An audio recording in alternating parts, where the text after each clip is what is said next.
And we've reached our final Sunday. After this, there are no more opportunities, no silver tickets, no points to be earned. For these 8 players, only one of them will go to World Finals. The rest have to pack it up and wait for 2026. Hello and welcome to the Last Chance Qualifier, Day 2. I'm Rich Slayton. That's my buddy Joshua A.C. Sharon. And this is the final opportunity for anybody to join our 11 world finalists in Atlanta for a shot at being our 2025 Clash Royale League world champion. Josh, we got rid of a bunch of players yesterday, and we are ready for a show today. Yeah, I mean, it should be incredible. Look, all the pressure is there. We cannot wait to see which players are going to perform, which players are going to bust. There's just so much on the line. You just have to love what we're going to see today. And speaking of course. Yeah. I'm just saying. And speaking of today, you know, it's not just for us. It's not just for the players. It's also for the fans. We're going to have tons of rewards. And speaking of the rewards, after the first 90 minutes, it's going to be the lucky drop, same as yesterday, same as a couple times before. We're trying to do this, show the love to the viewers at home. 180 minutes, we're going to get a 2-star lucky drop. I didn't get a lot yesterday, but I did get a little. You know, I got some gold, I got some cards, and then look, after the grand final, I love these banners. I need to start attaching them to my actual account, but I've been collecting a lot of them. I've got like 50, 75, who knows. It's just beautiful, and you know, it's exciting to be a viewer of the Last Chance Qualifier. And of course, with that Last Chance Qualifier, let's take a look at the format for today. Some things familiar, some things a little bit new. We have 4 silver ticket holders who receive those from coming in second place, or maybe even further down in some of our CRL monthly finals, as those tickets did drop down. 8 silver tickets from the CRL leaderboard from people who did pretty well in points throughout the season, but not quite enough to qualify directly to World Finals. But of those 12 players, only one of them has that trip to Atlanta, to DreamHack, October 31st to November 2nd, to try to become our next Clash Royale League world champion. Let's take a look at the players that we have on for today, and of course the players who qualified for the weekend, as we had quite a collection, some former world finalists and some newbies who might have a shot at making world finals for the very first time. Vitor and Wallace, longtime names that we've seen in this exact space, both with some world finals heroics and moments of their own. Viper, who made world finals back in 2021. Kitasshian and Riley, but a few players who've been on the cusp in the past. As you said to me before the broadcast, Josh, Hugo's been looking really good this weekend. We saw Clown a couple years ago make a really big run and nearly qualify. And Coco, someone who is exceptionally dangerous, especially when you talk about that beatdown stuff.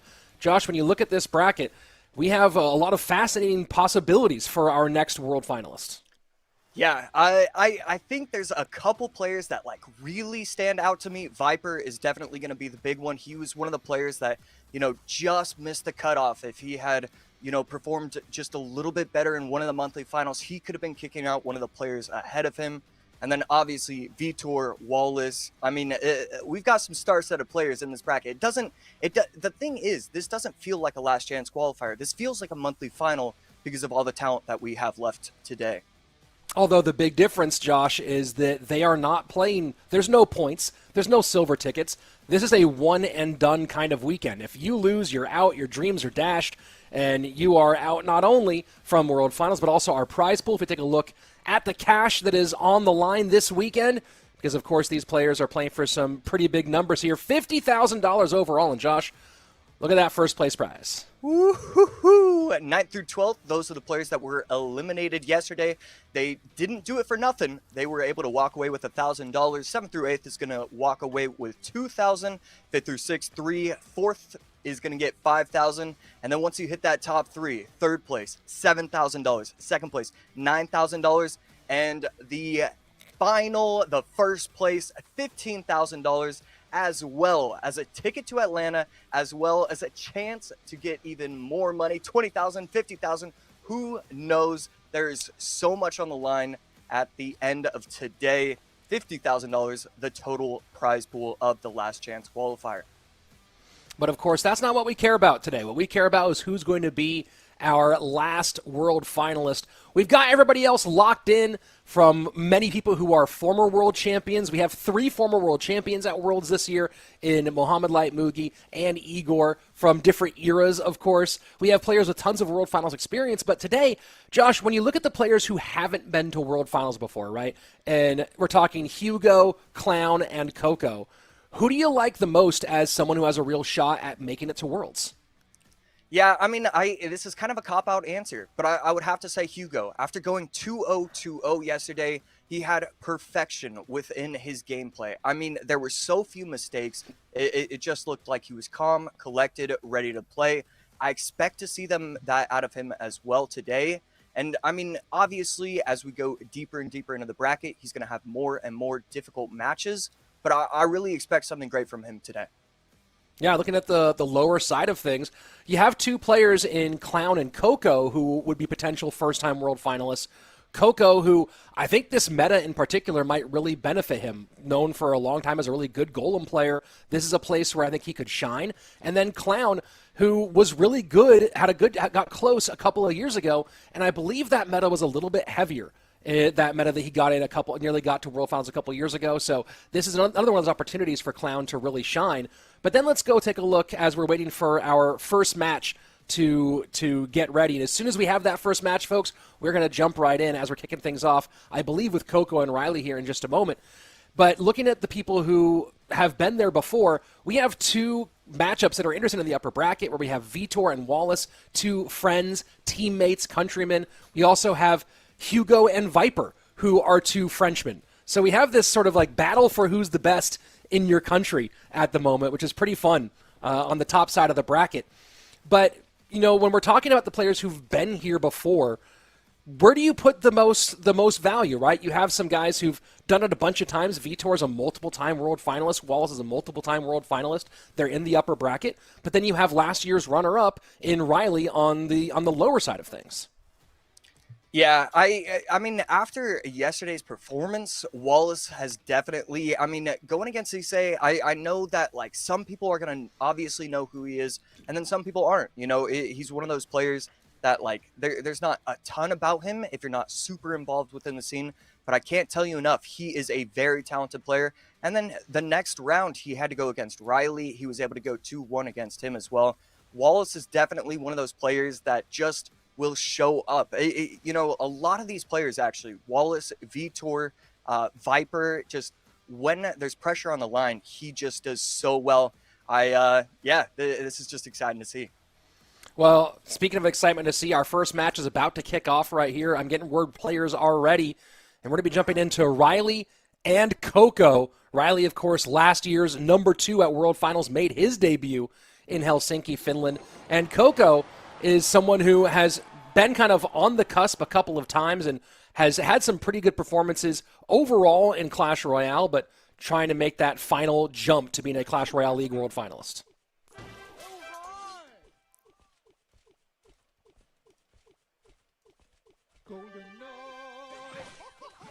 Golden Knight Rage coming out from Riley. Coco going to be running at Dark Goblin and Valk.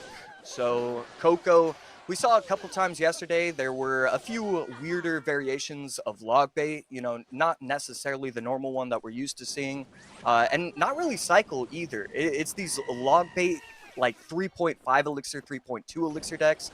So it'll be interesting to see what variation he wants to pop up with today. Ram Rider pulled into the middle. Nothing too important happening yet. Little chip damage on the left-hand side, as Riley now contends with the first barrel. And that's an interesting question, Josh. What do you, when you look at what Riley's got going on, unless maybe, I don't think anything's buried at this point, so how do you imagine him contending with those barrels as they come in faster and faster as the game goes on? Yeah, it's going to be interesting to see what his last 2 are, because if he has Mega Knight, this could be relative. I mean, we could see him build pushes. Coco, he still hasn't shown his last card, but you have to assume it's probably going to be a smaller spell. Usually you don't run bait with no small spell. So, okay, and so Coco's going to have the vines. I'm just waiting to see if Riley has P.E.K.K.A. or Mega Knight. It feels like every single time I'm trying to predict yesterday, I got it wrong. But I think he has to have Pekka at this point.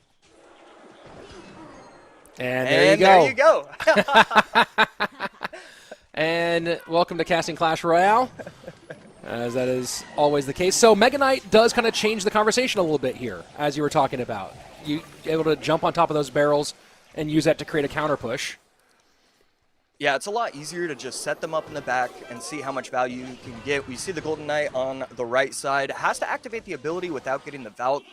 I don't know if I would have preferred to see him use the Golden Knight on the left just because he's trying to utilize the ability, but right there, uses it on the right.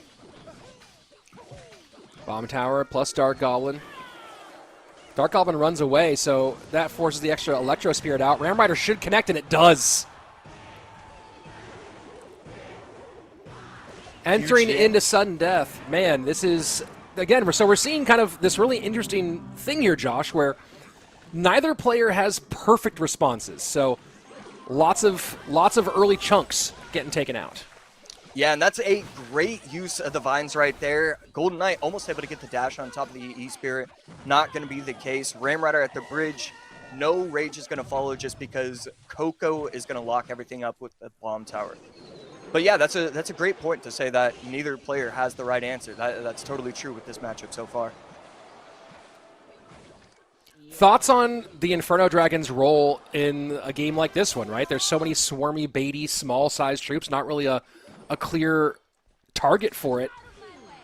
Do you think you see Riley start to just focus on holding that in his hands as time goes on, or does he find a use for it, or just keep playing it for cycle? I think once you get to triple elixir, that's when you get value from it. So now that we're almost here, I really wouldn't be shocked to see it get played all the time. We need to see a Golden Knight on the right side, get the activated dash. Oh boy. Vines are going to help, and that's going to get the tower down real low.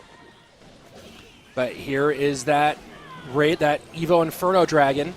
Absolutely shreds the Valk. Doesn't matter. Vines to hold on the right-hand side. Coco doing well with a good opportunity here.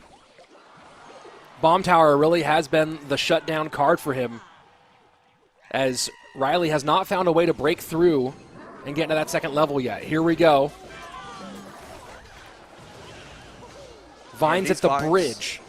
Yeah, these vines are getting so much value every single time. Riley's just trying to look for an opening, and it's just not happening. Coco's playing this perfectly. He's even placing the Dark Goblin so well that it's staying out of the range of the Ram Rider's talons. And the Vines trying to help out a little bit, doesn't matter. And Coco able to shut down. Maybe I was a little bit hasty saying that Coco didn't have the perfect responses. The Bomb Tower more than sufficient, especially when you have the Valk for some control, and Coco able to just shut it down. Riley, tough matchup in this elimination game. Yeah, we can see the emotions on Riley's face. He definitely a little bit frustrated with that first matchup. Going log bait against Riley, game number one. I think that shows a lot of confidence in Coco to be able to say, you know what, I think you're going to overthink this this first match. And to use that against him, I think that was brilliant. So probably Lightning, the last card in that deck. I know Wallace ran it with Lightning yesterday. And we got all the way down through the full 5 minutes in triple elixir and never saw it used to try to break past past those bomb towers. Was that mostly just because the speed and pressure of the bait was too much to get it out, or is there some other reason why you think we didn't see that as at least an attempt to get into the second level? Yeah, I think it's just a combination of that as well as the vines. Vines, it's such a hot and cold card. Because in certain matchups, it's not going to get a ton of value. You're going against the Evo Witch. Well, I mean, you can get the Witch, but then it's just going to have the skeleton spawn. It's going to be able to recover everything. In that matchup, the Vines plus the Valkyrie, it just slows everything down. You can't get past it if your opponent is playing it right. We only saw one matchup from Coco yesterday. He played Hog, he played Drill with Mega Knight and Evo Furnace, and he played a Royal Giant Electro Dragon deck. So a little different mix-up from him this time, but obviously bait out in the first round for him. Not a lot of cards there that are interfering elsewhere. Maybe the Valkyrie as a big one. For Riley, where do you go from here? If you're talking to him about decision-making for game number 2, obviously you don't have tons of information on what you think Coco might do next. Do you go how far down the comfort list do you go to try to avoid a snipe but still get a good matchup?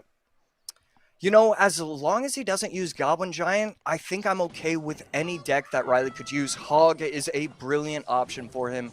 I think too often he's relying on the Goblin Giant, and, you know, as well as Riley's going to play it, the thing is, Riley's so supremely talented. He's so talented that I don't like to see him use that deck over and over again. I want to see him, you know, outcycle his opponents, utilize the best decks in the meta, and that's kind of what we're seeing. I think both players might be playing the exact same deck. We'll see if there are any changes once we get past 5, as so far, through 4 cards at least, and now through 5 cards, these players looking very similar. Evo Furnace for Coco, Wizard comes out for Riley. That's a pretty big swing just to be able to use the Wizard instead of the Furnace. I believe the Wizard should be a little bit better in this matchup, and with the Monk as well. So yeah, still there's going to be a couple differences, and I believe the Wizard plus the Monk should do just a little bit better. So Josh, let's talk about that matchup-wise, right? The Wizard obviously hits super hard. The Evo is really nice when you're talking about some of those bridge exchanges. Monk's Reflection is super valuable, but what are some of the thoughts about why that matchup leans towards Coco versus Riley? Or towards Riley versus Coco, I mean. Well, the Golden Knight, it's going to get a ton of value every time it uses the dash, but the problem is that, you know, for Riley, he's going to have the Tesla. He doesn't really need to worry about the Golden Knight dashes. So, you know, as good as the Golden Knight actually is, it's not going to get true value. Monk, on the other hand, has the opportunity to get true value, so that's why I think that the Monk should be just a little bit better in this matchup. Lightning clears off the Monk, and now Hog behind all that. Tesla's going to have to come out. Furnace working on the Tesla plus the Hog. Guards clear, so Lightning instead of Earthquake as the final card here. And we'll see if he's able to find an opportunity to break through. Hog going to get at least 1 on the right-hand side, maybe 2. And no, guards shut it down. Hog pushed the opposite way. Just going to go with the pre-log. Going to be able to catch the Ice Spear, so that's pretty massive. Hog should get at least 1. Could it get a second one? It won't. And that would have been absolutely massive for Riley. So Coco finally using all his cards. Riley knows now what he has to match up against. And so we are going to be seeing high Teslas from both players every single time. And right there, except that one, basically, just because he doesn't want to have to worry about the offensive Tesla pressure from Riley. Coco sets up to the right-hand side. Troops-wise, a little bit better on the cycle side for Coco, with the Furnace and Golden Knight both at 4 versus the 5 for both the Monk and the Wizard. And you see there, Lightning one more time to get the Wizard off the board. But of course, the spell difference, 6 elixir for that Lightning, just 3 for the Earthquake. Yeah, and beautiful activation of the ability from the Monk. I'm pretty shocked to see that the Monk was able to reflect and then take out the entire Furnace. 2367 to 2294 crosswise. Riley trying to keep pressure on. Earthquakes, late Tesla to avoid the Earthquake damage. Log for some chip on the left-hand side. Riley now with about a 300 HP lead. Right there, this is going to be a ton of damage. He's going to be able to get the guards, maybe the Ice Spirit as well. Not a third shot, second shot, whatever that was. But now Coco takes the lead, triple elixir underway. A lot of expenditure there for Riley to recover in that one. And now there's a lot on the board. This might be very difficult to handle. Coco not quite to Lightning yet, doesn't need it though. Gets 2 hog shots. Riley trying to respond in kind, but Lightning takes the Wizard off the board. Needs to get the Tesla down, he will, but one of the Fire Spirits is able to get to the tower. 1301, 345. The Lightning proving to be the biggest difference in this game. Riley's going to try and get aggressive. I like that. Monk at the bridge, Wizard at the bridge. Just try and get anything to go down, but I think it's just too little too late. The Lightning really changes how this matchup gets played. Log comes through. You have to figure out, do you have any timing for the guards? Coco might just opt to play defense, not even spend for the Lightning. And very smart, throws it at the very end. And Coco with the 2-0 will end the hopes of Riley fans across the world, as our runner-up from 2024 will not be making an official 2025 appearance. Yeah, a very clean sweep from Coco right there. Game 1, I absolutely loved his deck choice. Game 2, I think that was also just an incredible deck choice again. You know, I have to give so much props to Coco for his gameplay, and whether or not he's using a coach, his coach has to get so much props as well. That is just one of the cleaner sets you're going to see all weekend. Well, and keep in mind here that Coco ran Hog Lightning yesterday as well against Vitor. So that's a really interesting wrinkle here, is Coco now going with that concept 2 days in a row and finding success with it 2 days in a row. Yeah, and as we take a look at both of these decks, game number 1, it was just log bait going against Mega Knight Ram. It was pretty simple for Coco. All he had to do was space out his Dark Goblin away from the Ram Rider, make sure that it stays alive. The help of the Bomb Tower was just such a big difference. And then game 2, again, very simple. It's just try and win the bridge battles when you can. Use the Golden Knight, get the dash on top of the guards, the Ice Spirit, the Wizard whenever you can, and just get lightning value. Every single time he had the Evo Wizard, Riley allowed it to pop. He allowed the shield to pop, the lightning would come down from Coco, and all of a sudden this card that is supposed to protect, it's supposed to hold the line every single time, just didn't really get that much value. I was pretty shocked to see how little value the Evo Wizard got every single time it got played on the map. Well, absolutely evaporated by the Lightning, and Coco now, after starting in the first round, now has played 4 matches already, which is interesting to think about as we take a look at his route so far. Coco starting off with the win over Samuel Basoto and then the loss to Vitor, defended himself against Arden, and so he's going to have, if he can make it all the way to the finals, the longest possible route, having lost pretty early on and making his way through everything. So far, 4 matches down for Coco. We'll see if some of the other coaches catch on to some of his tricks so far. Twice now getting critical wins with a Hog Lightning deck.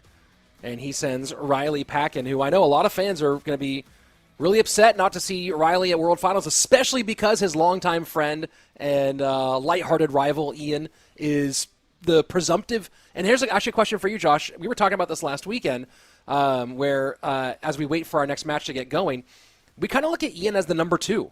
Obviously, he's number 2 overall in points qualifiers, so that makes it kind of easy. But from his gameplay style, he does currently look like number 2 overall. If you look at power, if you think about the likelihood of winning, right behind Muhammad Light. Yeah, and you have to. There's something about these YouTubers that where you have all this kind of added pressure that you kind of give to yourself. Where once you make it to the World Finals, it's just like, well, you know, is there even a way to have more pressure? And you kind of feel like there isn't. So he's gone through the ringer. He wasn't able to qualify in previous years. It's just so important for him to actually make it. And once he does, I mean, his deck pool is just so perfect for the big stage. It's clear that he's not going to show up with nerves. He's going to show up and be his absolute best. I like the idea of him just being number 2. Well, let's jump into our number 2 match of the day, Kitasshian and Clown. And as we talked about earlier, 2 players who've been in the mix for a while. Clown had a really, really good run towards making it into World Finals a couple years ago. Fell just short. But Kitasshian has been before. It's been a little while since we last saw Kita in Worlds. That was the 2019 World Finals, part of FAV Gaming. And he's made some pushes in later years as part of CRL, but this right now looking like the best opportunity. Yeah, always love watching Kitasshian play. One of those players that you just can't help but to root for him. I don't care if it's your first time watching him. If you watch Kitasshian, you're going to say, wow, hold up, am I a fan? So Vines being used right out the gate on both sides.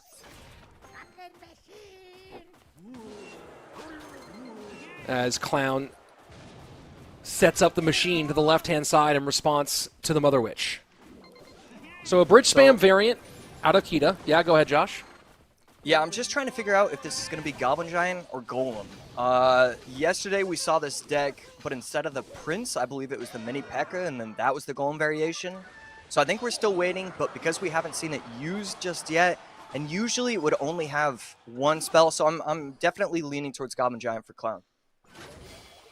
Yeah, we actually didn't see any Golem or Goblin Giant out of Clown yesterday. Kita ran a deck very similar to this. He ran it with P.E.K.K.A instead of Prince, and that was a Goblin Giant deck yesterday. And he ran with Guards instead of Barb Barrel. So we'll see if this triple spell version does end up being Goblin Giant.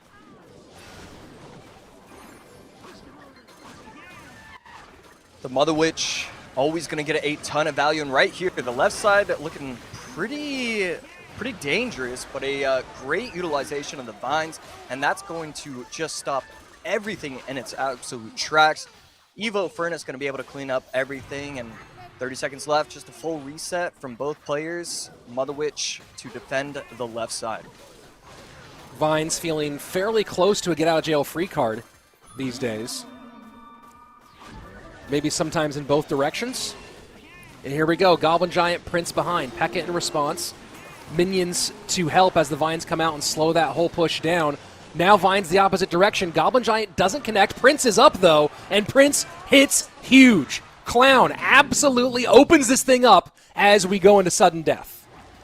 Yeah, I loved the minions behind from Clown. The added pressure of the minions forces out the arrows. Now Kitasshian doesn't have enough elixir to get down the actual troops that he wants to get down, and this is just going to be so difficult to defend if you're Kitasshian. Yes, you have the Vines. Yes, it looks like it should be enough, but the Rage plus the Vines offensively from Clown, it's going to be just too much to handle. And there we go. A few rockets from the machine.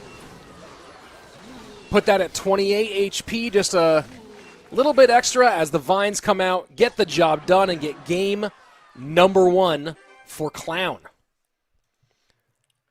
And that one just felt like water rolling downhill once Clown got the good counter push about halfway through that match.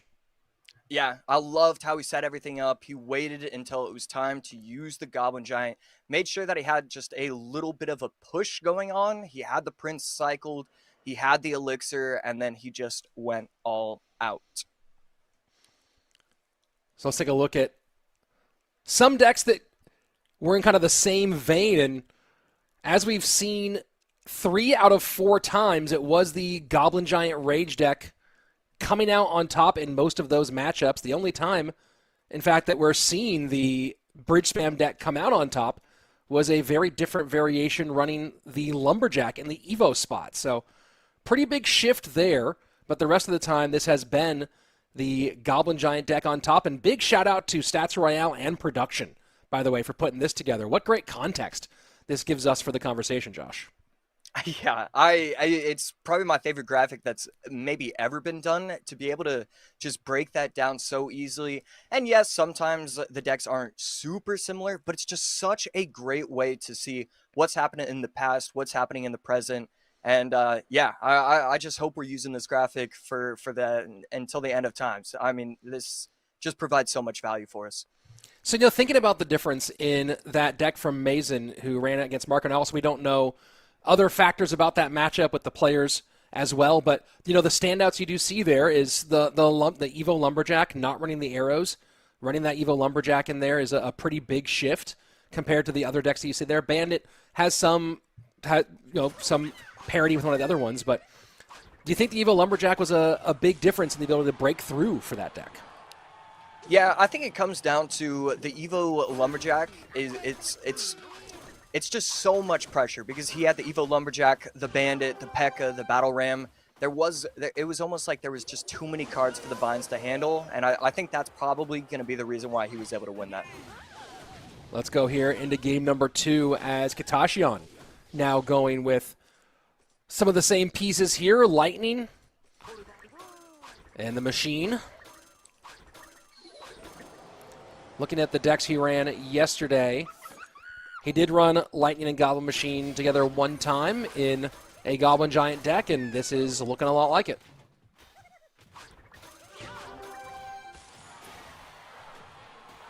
So I'm trying to figure out the rest of Clown's deck. I'm trying to figure out if it's going to be Minor Rocket or if it's going to be Minor Poison. And Minor Rocket might be a little bit easier, but since we see the cannon cart cycled in the back, no rocket coming down from Clown, you have to assume it's probably going to be Poison. And cannon cart does get just into range. So that will end up down. We did see Minor Rocket yesterday from Clown, running that with Little Prince. Lost to Samuel, who was running Royal Hog's Lightning.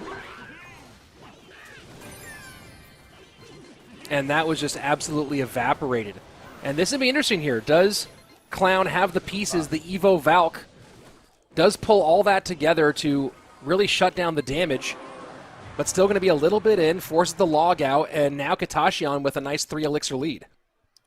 Yeah, beautiful defense right there. I really thought that Clown might get overwhelmed, but a clean Ice Spirit low, clean Evo Valkai. But the fact that he had to use both Evos right there, and then he still gave up a little bit of damage, it does make me worry for his defenses later on in this game. Especially when he doesn't have those evolutions in cycle at the moment. Yeah, good offensive barbell from Kitasshian. Good protection, though, from the Valk. And wow, the Goblin Machine just sniping it, not allowing value. And he is going to have Rocket. Interesting from Clown. That does make sense from his previous defense, though. And that is so much damage, and Clown just, you see him going, oh, okay, come on, as that just goes downhill. And that's what we're talking about, Josh. You talked about being worried having to use both the Evo Valk and the Evo Ice Spirit to play defense last time, and this time not having those available absolutely gets run through, and we're all tied up 1-1. Yeah, I think personally that you just shouldn't be running Minor Rocket. I don't care that we saw it win 2 times yesterday. I know these pros love it, and it showcases their skill, and it looks so pretty. If there's any deck in the world that, like, it is the prettiest deck in the world when you play it right.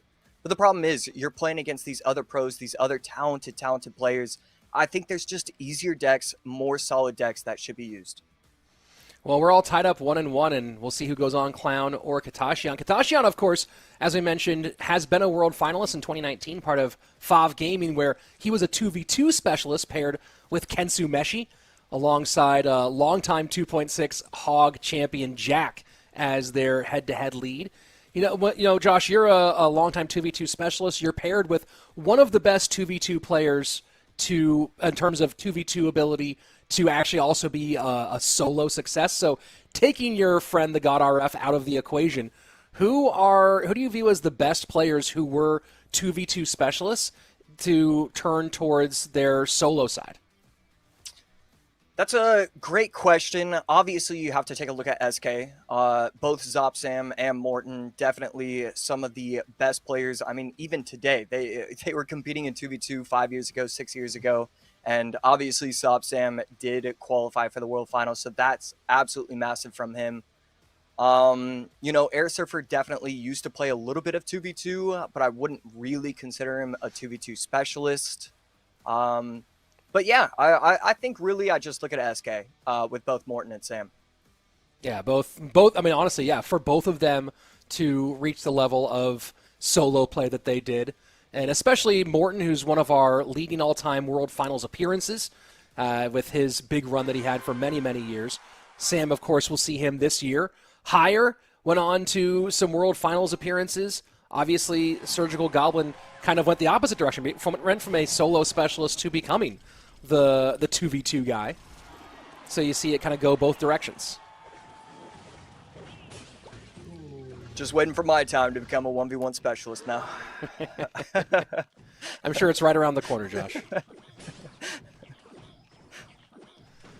So here we go, game number 3. Loser leaves town.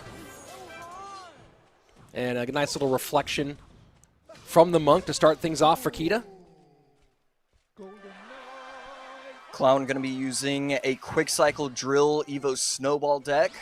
Absolutely love seeing that from him. Kitasshian, I believe this is probably going to be the Hog Earthquake deck that we just saw in the previous set, but we're going to have to wait and see. And both players slow down for a minute here.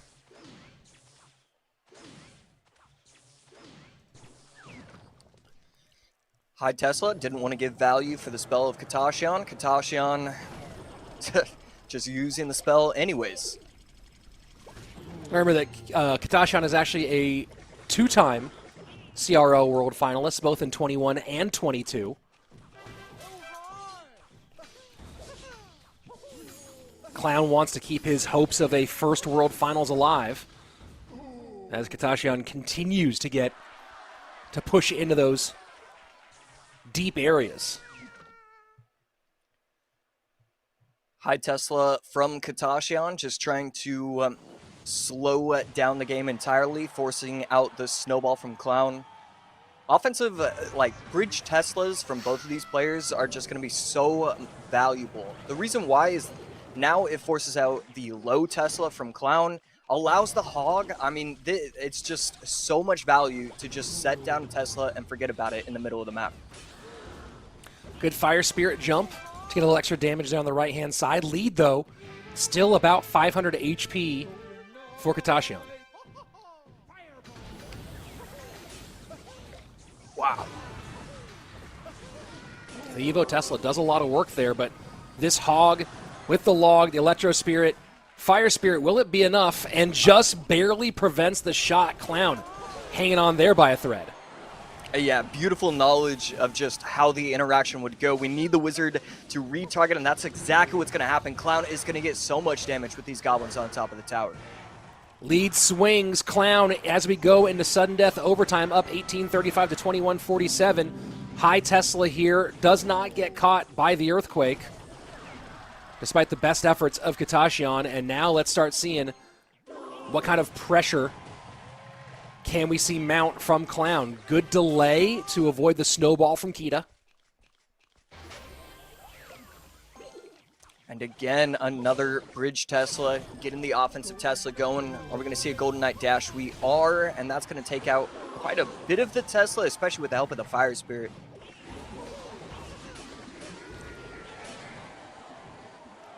Poison for value. 90 seconds, a little less remaining. Good Wizard, able to take out the guards with the help of the Monk. Activates the ability, low Tesla. Yes, oh, and the Wizard does splash on top of the Bomber, so pretty massive right there. And the Wizard still alive with the shield. Tower gonna target onto the Wizard instead of the Hog, though. Here we go. Drill in. Snowball behind immediately. And this is the game they've been playing here, right? Is just this layering game. Who's getting the timing right? Monk plus Evo Wizard. Guards and Golden Knight working with the poison against that on the left-hand side. The Reflect comes in. And Kitasshian gets the high Tesla up early. And this is going to make things less than ideal for Clown. But the Hog Rider absolutely decimated. Yeah, I think that was kind of a rough Hog Rider from Kitasshian. He should have known that his opponent was going to activate the ability, was able to take out the Wizard and a little bit of the Hog. So kind of a brutal mistake at the end of the game. And Kitasshian has to get a Hog across. Has to get some more damage out of it, but with the Evo Tesla in cycle, Clown easily able to hold at the river. And we have our second elimination of the day as two-time world finalist Kitasshian will say goodnight, I believe, over in Japan and move on to let Clown continue along with his world finals journey. Yeah, Kitasshian played fairly well, but again, that Hog EQ deck struggling today. It looks very solid, but the problem is there's nothing really special about it. It's kind of slow, so you're not really out cycling at certain times because you're placing you need the defense. So you need to place down the Monk, you need to place down the Wizard, and then it's just not really allowing that Hog, E-Spirit, Log, EQ. You just don't get the cycle down. Yeah, very difficult to, as we saw, control the snowball drill combinations. And the Evo snowball opened up some pretty significant damage. And that's, one of the interesting things about drill overall, right, is that you do have to, it's honestly not difficult to defend drill by itself most of the time. It's the other things that go along with the drill that make it a real problem. And you could say that, I guess, for a lot of win conditions, but the drill with the Evo snowball, you could say, Josh, that drill was almost a little dead for a while before the snowball got its evolution. Not to say that there aren't other things that work, but it went through a period of being super dominant and then being really not very viable, and then now is right back in a really dangerous position. Yeah, it's in such a healthy spot. It's pretty great to see it. I think it's one of my favorite win conditions just to watch in general, because there's so many small interactions where one player is outplaying the other. Is he going to prediction snowball? Does he have the right Evo and cycle? Okay, I need to make sure that I'm ready with my log. I need to save this amount of elixir to defend this. There's so many mind games that get played with the Evo snowball and the drill. And now down to our top 6 as Clown and Coco both continue on in the lower bracket, and they will await the losers of our semi-final matchups in the upper bracket coming up here in just a moment. The battle for Brazil, Vitor and Wallace, teammates, friends, but today on opposite sides of the arena. And then Hugo and Viper, a long line of talented Frenchmen. And this one you kind of have two guys who've been maybe on the outside looking in when it comes to CRL out of France. And we'll see if one of them can find their way to step through the door to make their way to Atlanta. Josh, we're going to turn our heads now to this Vitor-Wallace matchup. Both guys have been to World Finals multiple times. Both guys are super, super talented. Both guys who kind of came up through, not the Battle of Brazil. Vitor is Portuguese, by the way. I always forget that he played on Pain Gaming. Vitor is Portuguese. I think you did the same thing yesterday, right? I did. Yeah, same thing yesterday, because Vitor played on a team full of Brazilians, but he's Portuguese. And he came out of a really interesting group of Portuguese players who were kind of insular for a long time, right? That Vitor is kind of the breakout player of the Portuguese scene, where that scene was kind of siloed, didn't really interact much with others. And then when he joined Pain Gaming, it kind of opened things up in 2020 as he played alongside Lucas and Wallace, and that kind of revamped Pain Gaming crew. When you think about these two matching up, it seems like stylistically they're actually fairly similar. Yeah, I don't know why that team, it felt like that team was formed because all of those guys played a certain type of way. But Wallace and Vitor, they kind of just control the pace. They don't have anything too crazy about their gameplay. When you watch them, you're like, oh, well, I could do that. But then you continue to watch them and you're saying, wow, there's still no mistakes from this guy. They're still winning this matchup that I would have lost because I would have done this. They're just kind of slow, controlled, and it really is a beautiful way to play Clash Royale. Nothing stylish. At the end of the day, their gameplay is very stylish because it's so pretty, but there's nothing too crazy. It's just good, solid gameplay. Yeah, Vitor specifically, not a really high-risk, high-reward kind of player. He's more of a steady player who's just trying to play good Clash Royale. You don't see him really trying to go for big swings. Wallace, again, you kind of say the same thing. Wallace, fairly similar. He tries to play pretty up down, right down the middle. Although I do think, in my experience, I feel like Wallace has gone for bigger matchup swings than Vitor has, despite the fact that maybe Vitor has had more aggressive coaching throughout the past. But let's go ahead and jump in and see, as these two former teammates go head-to-head here in the upper bracket. So Wallace was leaking pretty heavily early on. Already leaked 3.4 elixir more than his opponent, and Wallace going aggressive.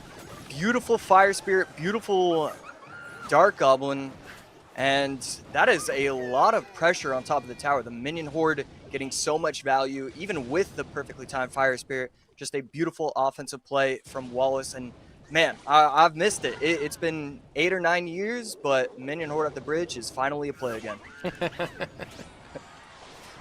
Well, I don't know if everyone agrees with missing that so much, but I know that you've always had a soft spot for unorthodox or maybe unprofessional moves. What's the bad? Yeah, I like to use the word creative, but yes.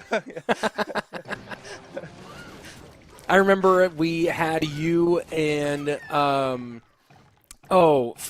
TSM. His real name is Isaac. He was their 1v1 specialist. Oh my goodness. I can't remember who. Vulcan. Yeah, I think we had you and Vulcan maybe at Super League Studios for a best of 5 matchup. It might have been you and Vulcan. It might have been you and Oxalate. But I remember game number 1, whoever you were playing against came out with a serious deck, and you came out with some sort of classic AC Three Musketeers nonsense. And after game 1, you looked and you were like, oh, that's how we're playing. We're playing real decks. Got it. I always enjoy somebody who's allowed to have fun on the big stage, which is definitely why Zobsam is easily one of my favorite players to ever watch. Vitor, wow. What a connection here as the Dart Goblin sneaks past the Mortar, not able to get down in time. Vines just open that up. And Vines truly are the current, and look at that, Miner to the inside, trying to make room, but of course Vines will ground those Fire Spirits to clear it out. And Vines really does feel like the one Monopoly card in here, because you can get out of jail for free. Yeah, and I am loving what I'm seeing so far this weekend from these pros. They're using the Vines in so many different ways that I never would have really thought of. Yeah, he was so quick to realize that Vines was the correct answer on top of that Minion Horde. These players are so strong, and right here, this is going to be potentially just damage and the game over. Wow. Trying to hold on. Can't do it. Wallace with the huge comeback. And that looked like he was dead in the water. And Wallace able to use just the perfect opening. And honestly, I think the Vines didn't really do much on the defensive side, as they kind of focused just on the front, but didn't do much for the Minion Horde, and that just ran right downhill. As we look at the matchup history, pretty even back and forth between these two concepts, as we see Wallace taking this one to make it a bit of a 2-2 here. Pedro beating Mohammed Light on the other side, but also the big difference here, Pedro was running Drill Snowball versus this Wallbreakers deck. Yeah, definitely a really fun matchup. I would say that Wallace did have a slight matchup advantage, probably roughly 55-45, maybe 60-40, but it really felt like whoever played that game better was going to win. And I think even though it was an incredible play, maybe it was a little bit too aggressive going in with the Vines offensively. Just felt like after that, Wallace controlled the entire tempo of the game. He was allowed to be up 4 Elixir, and then he's getting value with the Minion Horde. And, you know, all of a sudden, Vitor can no longer apply pressure, same lane. He has to go opposite. Wallace allowed that to happen, and once it happened, it was just too much damage coming in from him. I loved what I saw from both players, and it really is funny that before the match we were saying, you know, neither of these players are really that aggressive, and both players were ultra aggressive in that matchup, and really ultra aggressive with their deck composition. Going Minion Horde Miner, Evo Mortar, Evo Wizard, that is an aggressive deck coming in from Wallace. Yeah, I mean, super aggressive, and I think that one of the things we saw from Wallace that you know, we had the Minion Horde at the bridge play 3 times, right? So 3 times playing about as aggressive as you can. And you see a little smile there from Vitor. Both these guys, of course, with multiple World Finals appearances. Some of those appearances, or one of those appearances, together in 2020, when Wallace was the big hero of Pain Gaming, pretty much soloing Nova Esports. Vitor, though, in the solo era, has become kind of a fixture at World Finals, making it in 21, 22, and 23. Didn't make it last year, as we had only 8 players for Worlds last year. But I don't know if he would have made it if there were 12 or 16. I'm pretty sure he would have made it if there were 16. I don't remember what the standings were from last year. I can probably check on that. But Both these Yeah, guys with multiple appearances. Vitor is just one of those guys where he just shows up at World Finals and he's a player. You know, time and time again, whenever there's a final opportunity to qualify, he's going to show up. It feels like the Last Chance Qualifier is definitely made for Vitor. Well, down one, and of course, this is not an elimination game for Vitor. He is in the upper bracket, so if either player goes down here, they will go down into the lower bracket and continue fighting along. Of course, your route to the championship much easier the longer you stay in that upper bracket. And so it's not really a problem whatsoever just yet. I don't think it'll become a problem in the future as well, but you do have to sort of look at your king tower and say, all right, it's already lower than the crown tower. I can't necessarily just NATO the hog to the king anymore. I'm going to have to think of other ways to defend.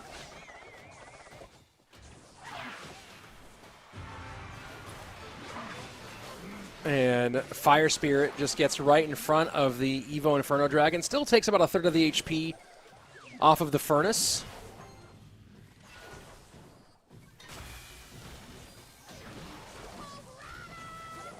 Hog goes under, still goes to the cage, though. Yeah, I'm pretty shocked by that interaction right there. Thought it was going to bypass that. Not going to be the case. And Vitor, another very clean defense right there. Wallace hasn't really given up pretty much any damage. Looks to be just under 300 from both of his towers.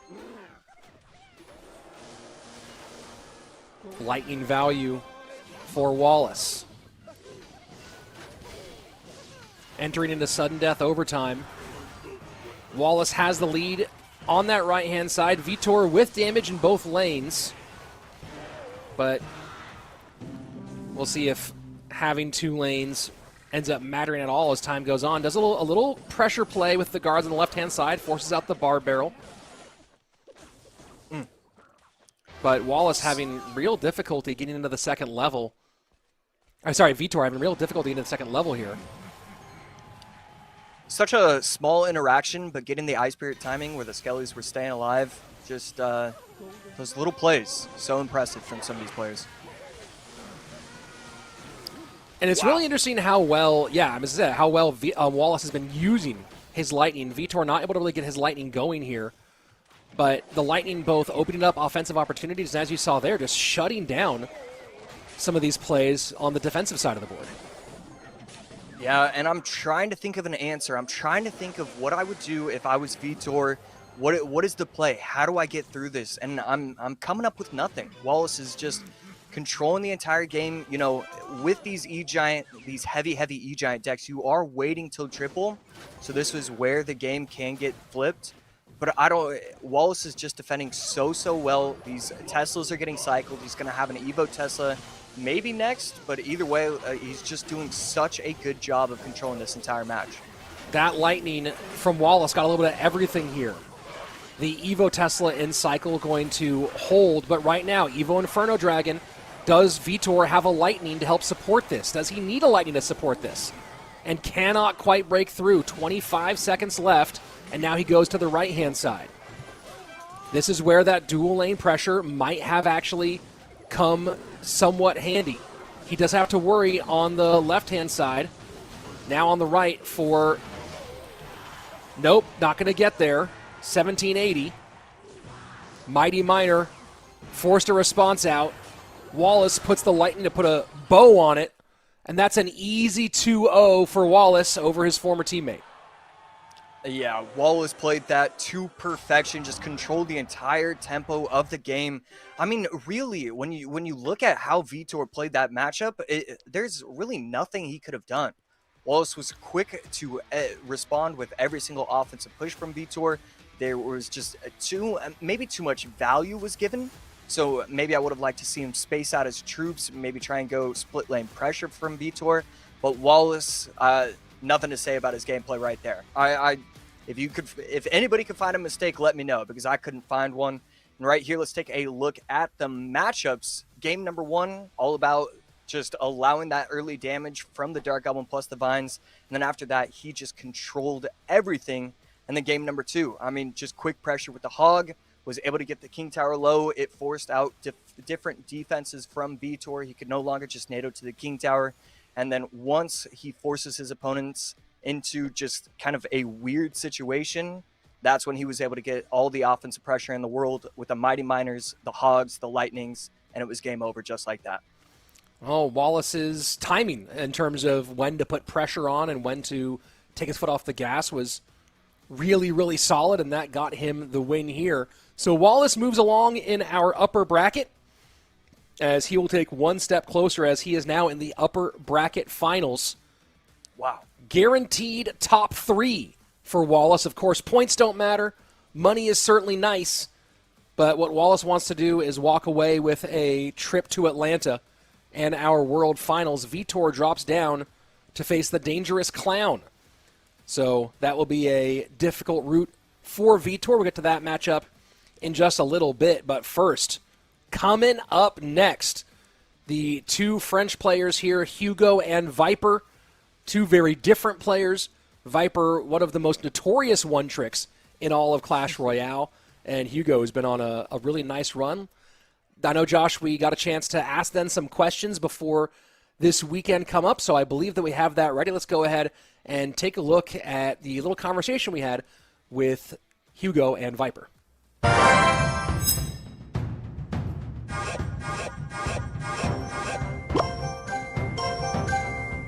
So I know that my French mate Hugo is in the LCQ as well, so I mean, good luck to him. I hope that we'll get a French in the World Finals, and anyone that's not competing in the LCQ or in CRL this year, I hope that next year you'll be there as well, so that we can have a French in the World Finals.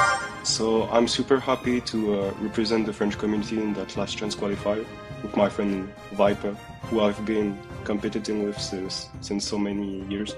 Like we were in the same team 4 and 5 years ago. So yeah, it was great to represent France in Last Chance Qualifier, and I hope both of us will do his best and maybe win that tournament. Well, a little word from those 2 who are both very excited. You know, I think, as they kind of both stated, if they don't win, they want the other one to be the winner, and being in the winner's bracket right now certainly makes that a lot easier. And they did mention, Josh, you know, having been teammates many times, of course, a little different experience being teammates in like a team house like you got to experience, but also both being in France. I have no idea if the French team did come together for some of these events, but they were on the number 2 finishing French team together in 2021 for No Tilt Worlds, one of the better international competitions that we've ever had, country-based competitions we've ever had. That was a really, I think you played for Team USA that year, if I remember correctly.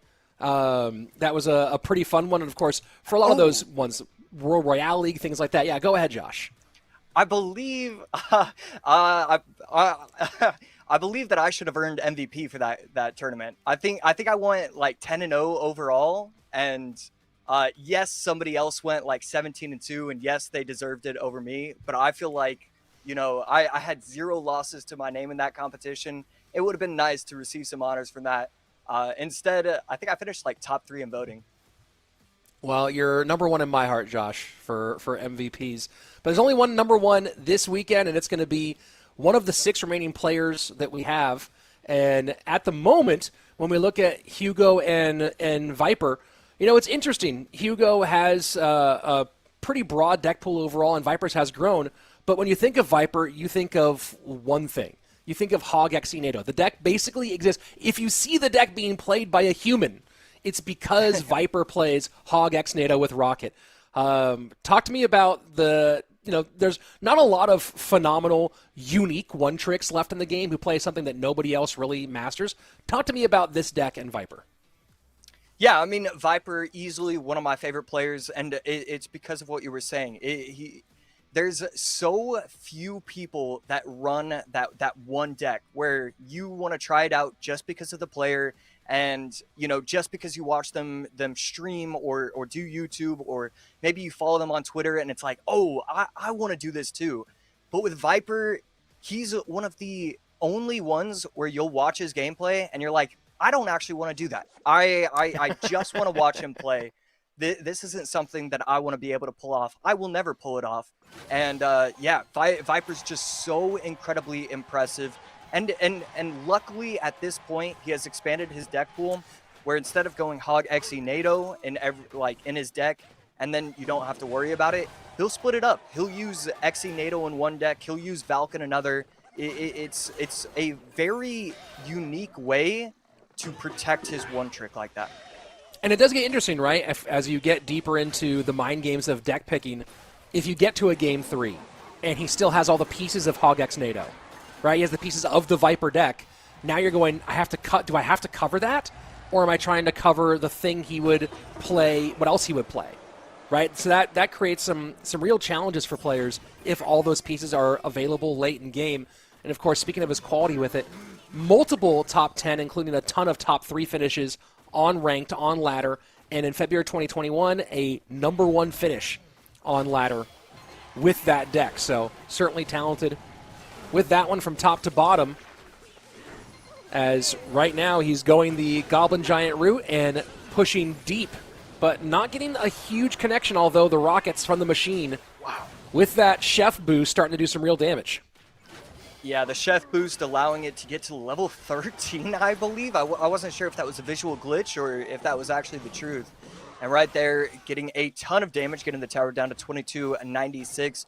So opens up the game for Viper, takes the lead, heading into double elixir. And Hugo on the other side, using the Mighty Miner, Goblin Hut, Furnace. I can't figure out his last card. I want to say it's Graveyard, but I don't think it's Graveyard. I don't think it should be Miner either. Still kind of just wondering about what his final card will be in that deck. Fire Spirits connecting a little bit, courtesy of that Evo'd Furnace doing its work, protecting that, keeping it on the board here. Vine's trying to slow everything down as the Furnace comes out the opposite direction in its evolution form. Yeah, Viper doing a great job of protecting his own Evo Furnace. Evo Furnace getting a ton of value. Needs the Fire Spirit to lock on. Will not happen, but the Rage defensively will be able to defend it properly. Double Furnace on the board. Prince behind. Poison trying to get lots of value here and hold this fight up high at the bridge. I was about to say, Viper has not had a Goblin Giant down in a while. There he goes. Behind the tower. And it gets leveled up. Goblin Machine, Goblin Giant, one of the scariest offensive duos that you'll ever see right there with the help of the Furnace. Going to be able to take everything out, but Evo Snowball plus Poison, just such a clean defense going against that offensive push. And there we go, Drill. All right, that makes sense. Sudden Death overtime. Snowball trying to create some room for the Drill. Not going to do much as the Goblins turn towards the machine. Final 90 seconds. Viper currently with the lead in game #1. So if you're Hugo, oh my goodness, isn't able to get the Goblin Giant to go to the Goblin Drill. Goblin Giant eating away at the tower. No Goblin Machine on top of the tower, but now it's going to happen. He's going to be able to spell cycle, and we see it right there. Viper taking game #1. You know, Josh, I was just about to start talking about how if Hugo can turn this into a defensive fight, he has way more direct damage on tower ability in the final 45, 30 seconds or so than his opponent, but not able to get that hold long enough. And just the escape of the Goblin Giant ends up breaking this one open for Viper. And, you know, we haven't really had this exact matchup before. You can even see, to get close enough, you got to get a Graveyard deck in there for one of these matchups. But right now, Goblin Giant coming out on top. Yeah, I think it actually, I do want to give props to Hugo on how he approached this matchup, because it was very clear in that final overwhelming push from Viper that Hugo was just struggling. He, you know, yes, you have the Mighty Miner, yes, you have the Goblin Hut, but that Goblin Machine, once it gets going, it is so easy for it to get so much value. And so why I'm impressed is because it felt like as soon as the game started, he had an idea on how he wanted to approach it, and he thought that overwhelming defense, eventually maybe I'll have the opportunity. Even though it didn't happen, I love how he approached this game. Well, Hugo ran this same drill deck yesterday against Kitasshian when Kita ran a Mortar Miner Minion Horde deck, and Hugo came out with a 2-0 sweep in that one. In the second game, he went to Ram Rider Mega Knight. So we'll see if Hugo does switch things up here. Not a lot of players have been repeating the exact same deck so far over these 2 days, especially not ones who only have a couple of matches so far. So maybe a little bit surprised to see the exact same construction come out, and I'm really hoping that we see some variation out of Hugo as we go into game number 2. Yeah, after going 2-0, 2-0, any kind of loss has the opportunity to just there's an opportunity for you to overreact. And if you're Hugo, I really think that he played this matchup pretty much as well as he could have. Obviously, the defense could have been improved upon. Yes, there should have been an opportunity for him to potentially win that. But overall, I still love how he played yesterday. I love how he played today. He has to make sure that it does not get to him, the fact that he finally lost in this tournament. Here we go, game number 2. Viper with advantage. Keep in mind again, folks, this is not an elimination game. The loser will drop down into the lower bracket, where they will take on Coco, who's waiting to see who his matchup will be.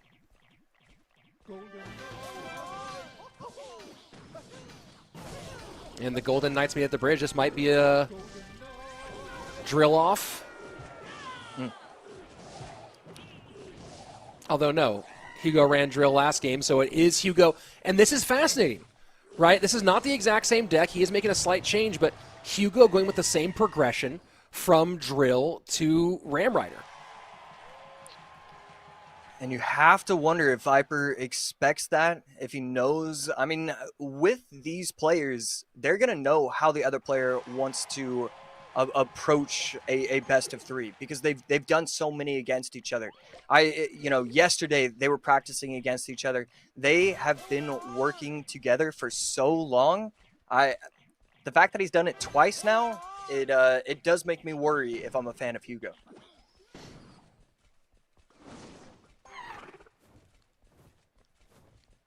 Evo Baby Dragon behind the Golden Knight.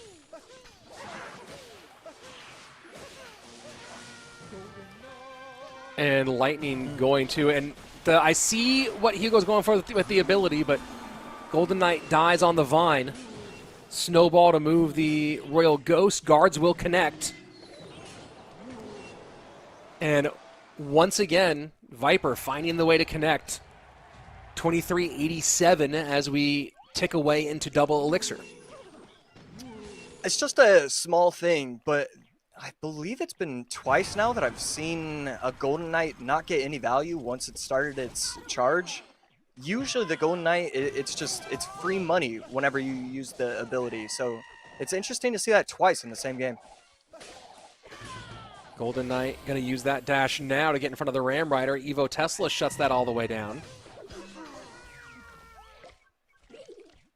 And first Mega Knight down for Hugo. So very similar. The one difference here is switching the guards out for the Bomber on Hugo's side. And he is able to take that out. Offensive Lightning going to come down. Needs to defend this. Guards are going to come down. It's still going to jump, though. Huge. And that was a pretty massive interaction. Bomber not even getting a shot off. It will, but oh my goodness, the Ram Rider connects. And does that give the Ram Rider a chance? I was about to say, the Ram Rider could have had a second charged up connection there.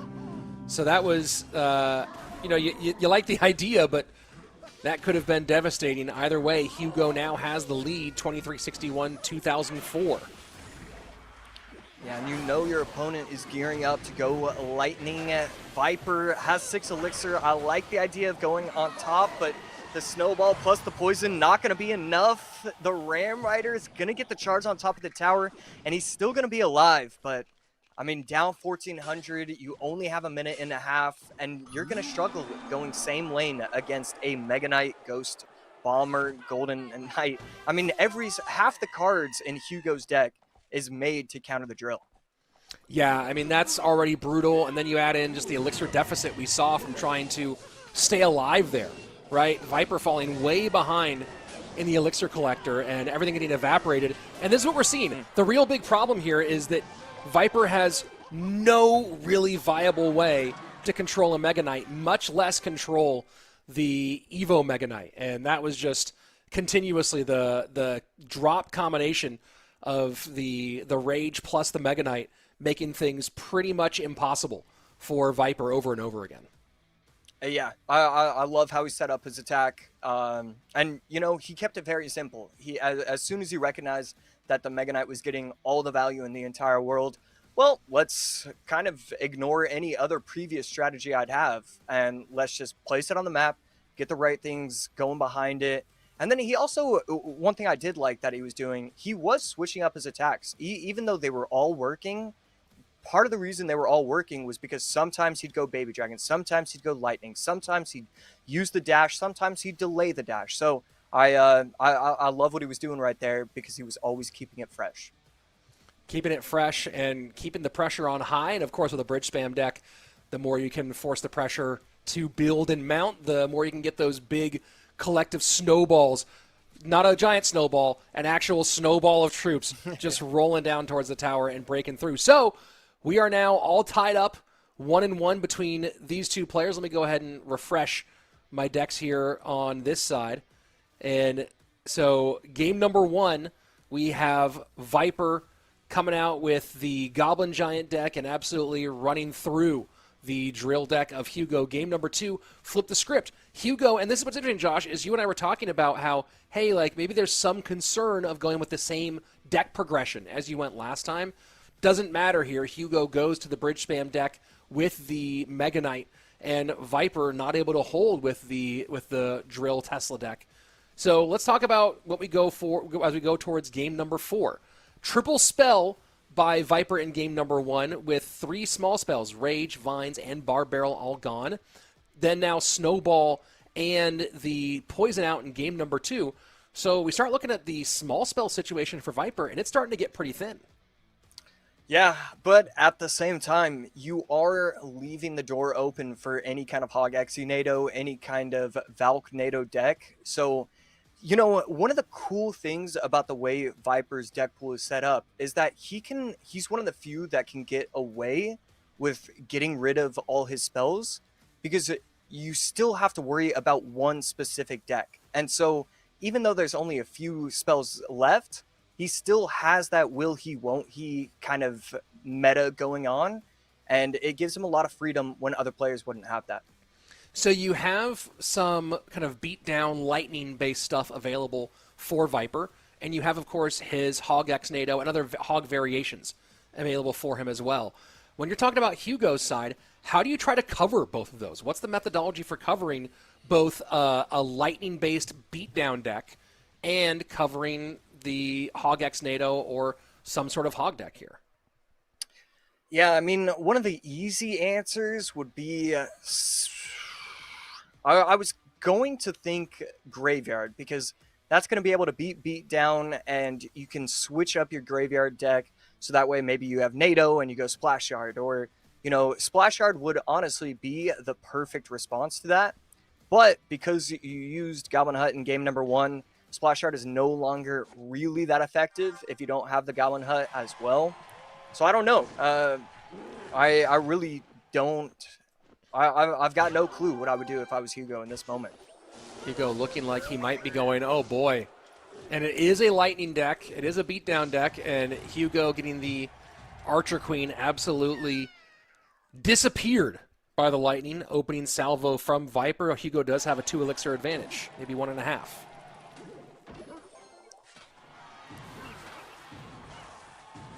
Defensive cannon for a Viper.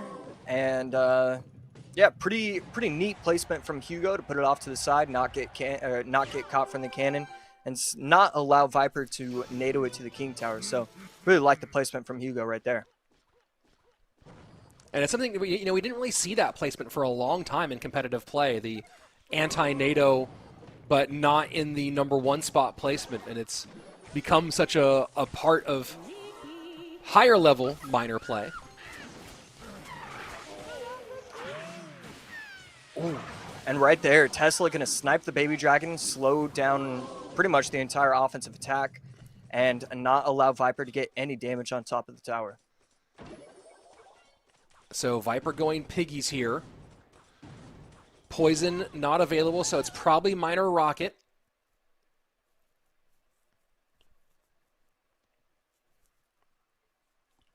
We'll see if that is in fact the case. Yeah, just not a huge fan of these players using it, especially in game number 3. All the pressure's on the line. You have to get the win. But, you know, obviously these players are ultra talented. And so even when, as a commentator, you are worried about the nerves and can you play well in this exact moment, you know, a lot of these players just have that feeling, that belief in themselves where any deck that they use, they're going to be the best in the world. So at the end of the day, even though I don't love it, I do 100% understand it. Evo Cannon sets up early, does not get on the Tesla. Doesn't matter, the lightning will clear. Right there, Valk Nice a split little. on the piggies. Yeah, Valk a little bit too high, and so it's not going to be able to target everything. Would have liked to see that just probably one tile lower, maybe one tile lower, one tile to the left. Right there. Still not going to give up all that much damage, though. Electro Spirit, Log, and Cannon take care of their business. Needs to cover on the Archer Queen, does with the Mighty Miner. So as we go into sudden death overtime, this so far is the tightest game between these two after a lot of games where one player was able to just kind of start moving with absolute momentum. This one really holding. Yeah, and speaking of momentum, Royal Hogs perfectly timed, going to get a ton of damage on top of the tower, getting it all the way down to almost sub 2,000, getting it down to 2026. And Viper, with the help of the Log plus the Skelly, is going to clean that up incredibly nicely. Perfect timing, perfect placement with all his troops.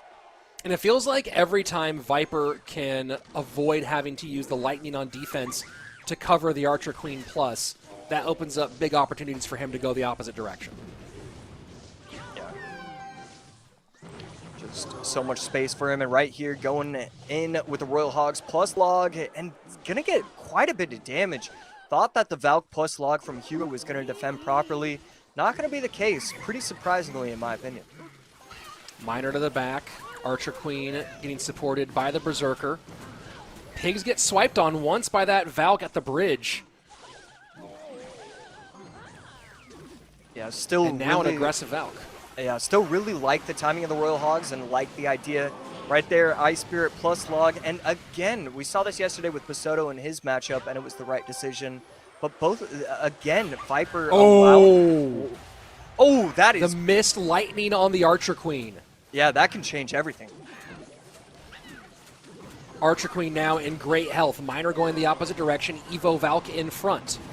Rocket now working to support the Miner. Archer Queen might be going in, does not have the ability here as it already went. Tesla now working. Lightning trying to get those piggies on tower one more time. Fire Spirit to hold, and I think Viper has this one. 1591, Cannon to defend, plus the Ice Spirit, or plus the E Spirit. That is going to be enough. 1130, 313.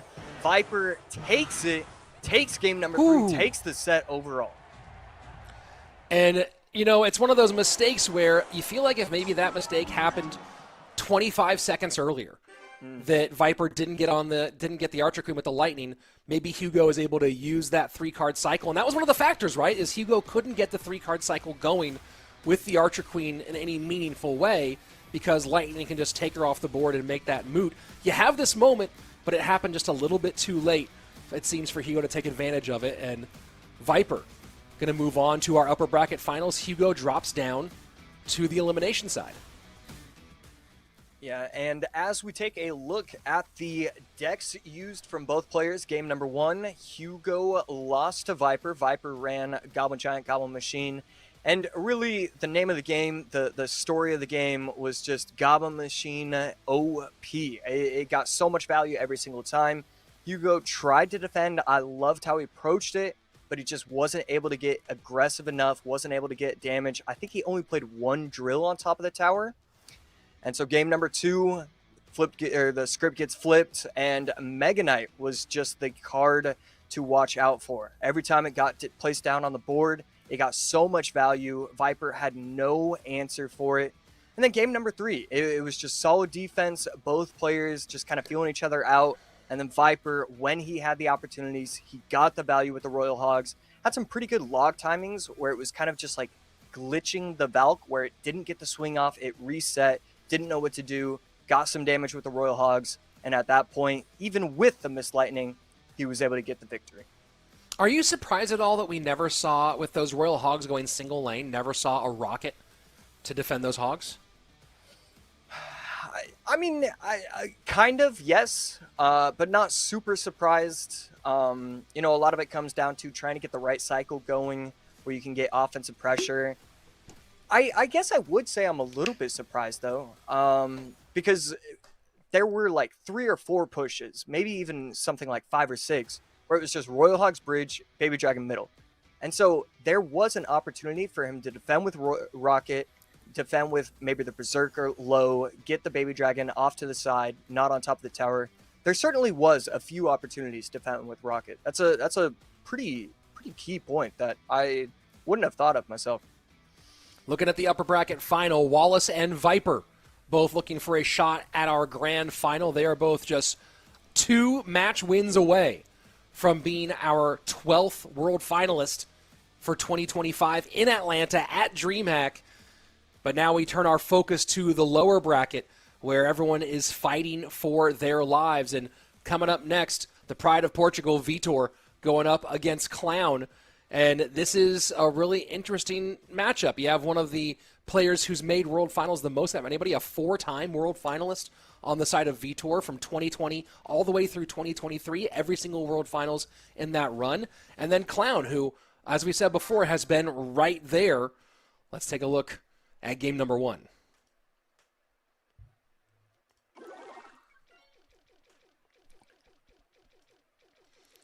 Clown cycling the Skellies. Both players just kind of waiting right now. Bomber in response from Vitor. Clown, Skellies, Bar Barrel, Tesla. You have to assume maybe Hog, Drill, and right there, Vitor going aggressive. Lightning as well with the Loon, and that's out of the range of the Tesla. Not exactly sure what Clown's answer is, and he's just going to tank that damage. Yeah, that's unfortunate for Clown. And, you know, I guess part of him is going, who the heck is running Balloon right now? Yeah. I mean, that is just brilliant recognition. You know there's a good enough chance. Tesla is definitely the tower that's been used over and over today and yesterday as well. So if you are going to predict your opponent to use Tesla, think that it's okay to put the Tesla in the middle. I mean, Vitor is just, he's one of a kind. His thought process is so strong, so intelligent. So forcing the fight onto the left-hand side is Clown. Does not want to give any more lightning value to that right-hand tower as much as he can avoid it.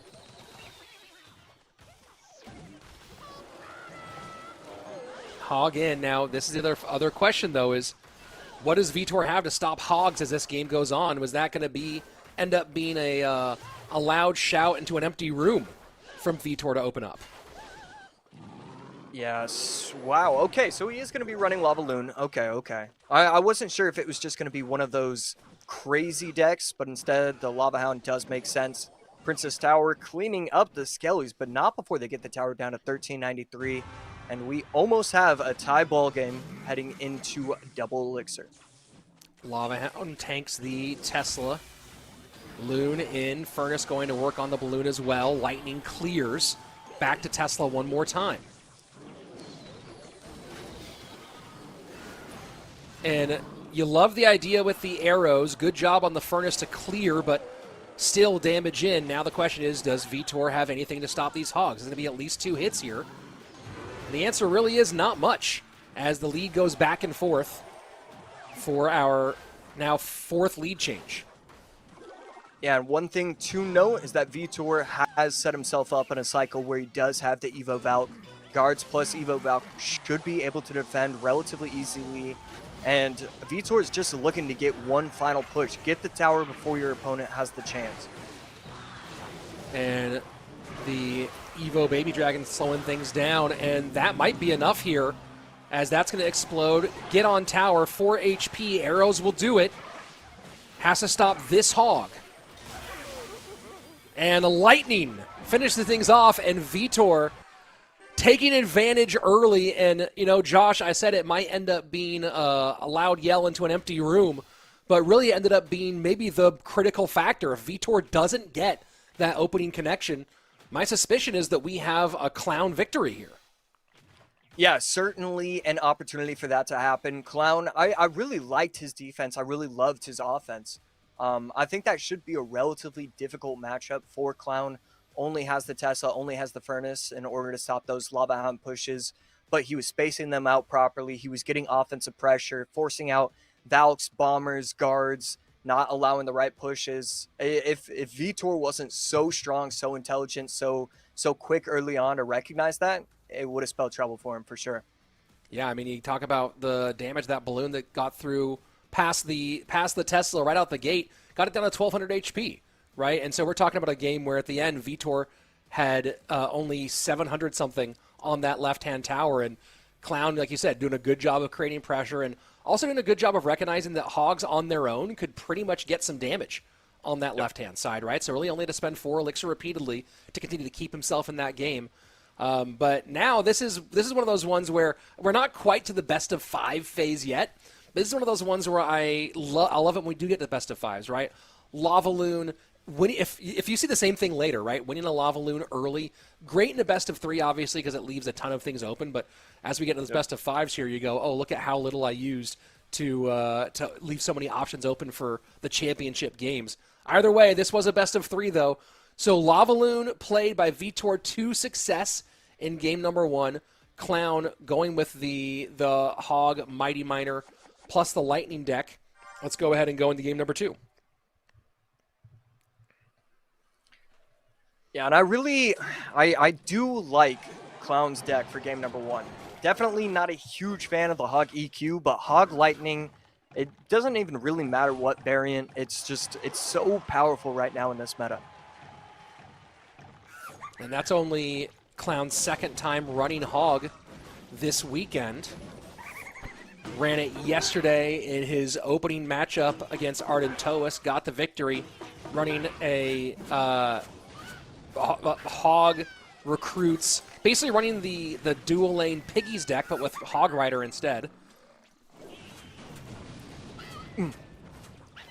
Beautiful prediction right there from Vitor, allowing the Berserker to take it almost completely out. Mortar's going to get one final shot, take out most of the Spear Goblins, but we have one running down the lane.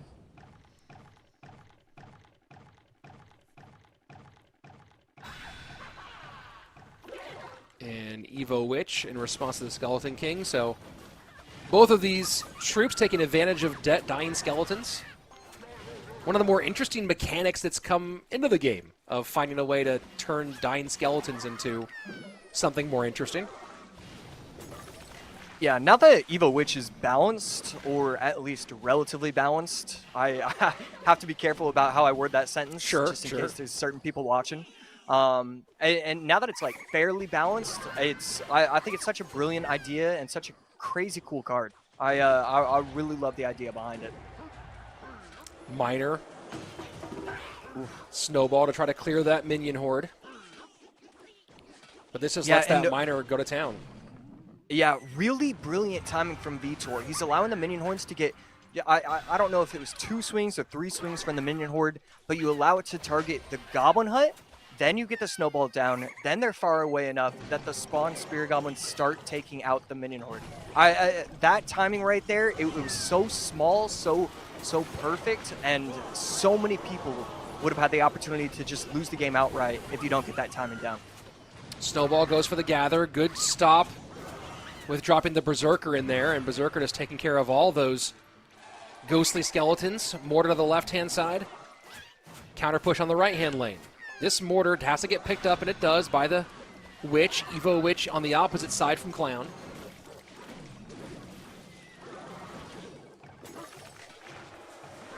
Clown did win with Mortar Skelly King, but it was a Skelly Barrel deck yesterday against Arden.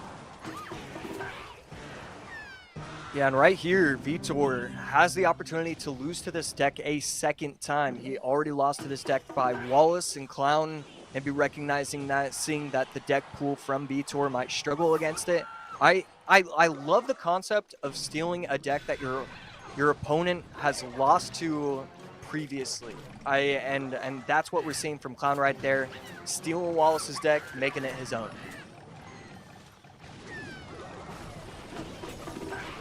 Vitor gonna get Vines here on the left hand side, but that's really gonna do almost more good than harm, as that lets him keep the Evo Witch ready to continue the pressure. Yeah, and right there, Vitor, not a huge fan of the Giant Snowball plus the Vines. I mean, he used 5 Elixir, and that did no damage to the Evo Witch whatsoever. This spells almost certain doom from Vitor. I don't know how he's going to be able to get himself out of this one. Miner goes to the back. Evo Witch does drop. Fire Spirit to clear, but Miner gets his chip damage, and chip turns to chunk as that left-hand tower down to 11:06 with 51 seconds left. Vitor needs to find a way to get some real drill damage. Clown, though, has so many strong responses to the drill. Minion Horde placed at the bridge, even against the Princess Tower, even when the Fire Spirit gets the damage, it just still feels like it's getting value, still forces out a response. But right here, 3 Witches for Vitor, and both get taken out. That is a crazy. Brilliant job from Clown to get out of that. Unharmed. He's unfazed. And Vitor just going to recognize the situation and regroup for game number 3. After, like, as you said, 3 Witches, 2 of them Evo on the board. Yeah. And Clown able to, and that's, again, the Vines really are the get out of jail free card in a way. You know, they're like a mini freeze, but almost like better in many ways. Mm-hmm. And just absolutely destructive to the amount of elixir that was on the board. I mean, that's, when you really think about it, yes, there were other things that were on the board in that exchange.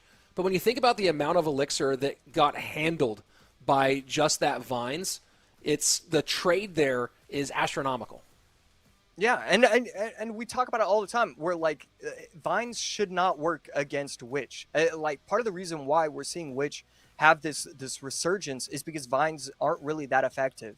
But in that one exact moment, he was so quick, had the perfect way to take everything out. I mean, Vitor should have been able to protect himself. He had the Evo Snowball, but it was just a brilliant job, brilliant timing to be able to take out the Witches. And that was pretty devastating. I know for a fact Vitor thought, all right, this is my one opportunity. I've done everything I can to protect myself. I have the right Evos in hand. This should work. And then it was just cleaned up just like that. I mean, I'd have to go look at all the different pieces that were on the board and the elixir that was in the hole at the time. But that's 15 elixir that 3 elixir just basically like was able to mow down. Obviously, it was because of the support of the troops that were already on the board. But you have like an even amount on the board pretty much, and then 3 elixir goes, hey, you're 15, gone. And that's almost a plus 10, a 10-plus swing elixir-wise. And that's why you saw Vitor just go, okay, no, I'm not coming back from that. Let's move on and go to game number 3. Yeah. It's just, it was pretty unfortunate for him. And right there, just a great bounce back from Clown. And, you know, this is, we're seeing some great gameplay today. I'm really loving what I'm seeing from the deck composition. There's so few times where I'm like, you know, I would have rather seen this player do this. You know, we saw it a couple times in the earlier rounds, but now that we're here, it's just these players have found the best decks, and they are willing to abuse it. They're willing to do whatever it takes. It doesn't matter, you know, they'll use Lumberloon Freeze if they need to. It doesn't matter what the people are saying. They want to make it to the World Finals. Vines out on both sides, Lightning out on both sides. And other than that, you know, you have Clown having used Barb Barrel, Vitor with arrows gone, Snowball gone. So it's going to be Giant Snowball from Clown.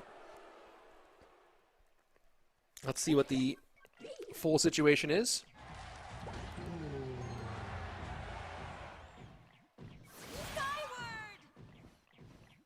And I believe that's our first Spirit Empress of the day.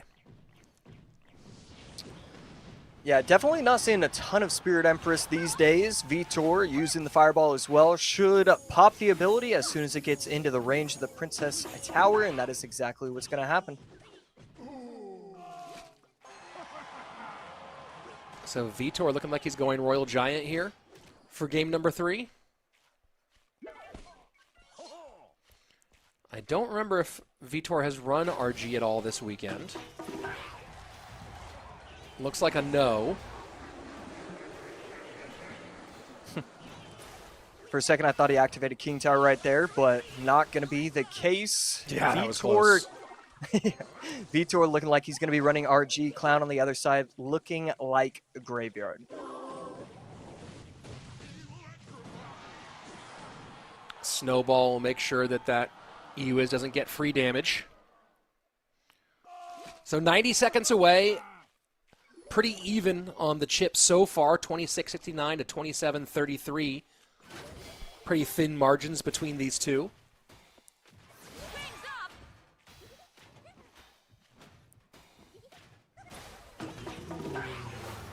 Fisherman getting the pull, taking out the Goblin Hut, but not before the Goblin Hut has spawned either 2 or 3 Spear Goblins and another one coming down the lane.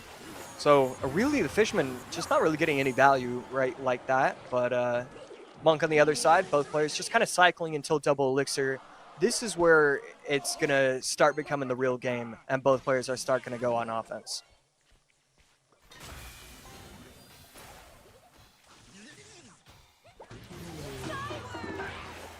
Empress gets to work on the right-hand side. Knight to the left, Fireball going to get some more chip on the right-hand side. So Vitor has both lanes going.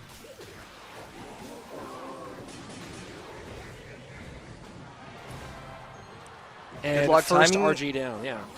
Oh, and brilliant Knight. Oh, no, it's not going to work. Okay, brilliant Monk activation. That's going to allow the Bomber to take itself out. And Evo Snowball forced out. I mean, Vitor almost already back to another RG, plus he's going to have the Evo RG in cycle. Just a rough defensive situation for Clown, and he still almost gets a shot with that RG. First Graveyard down for Clown. Fisherman going to work, plus some skeletons to try to defend against it. This Graveyard's going to get some good damage, though.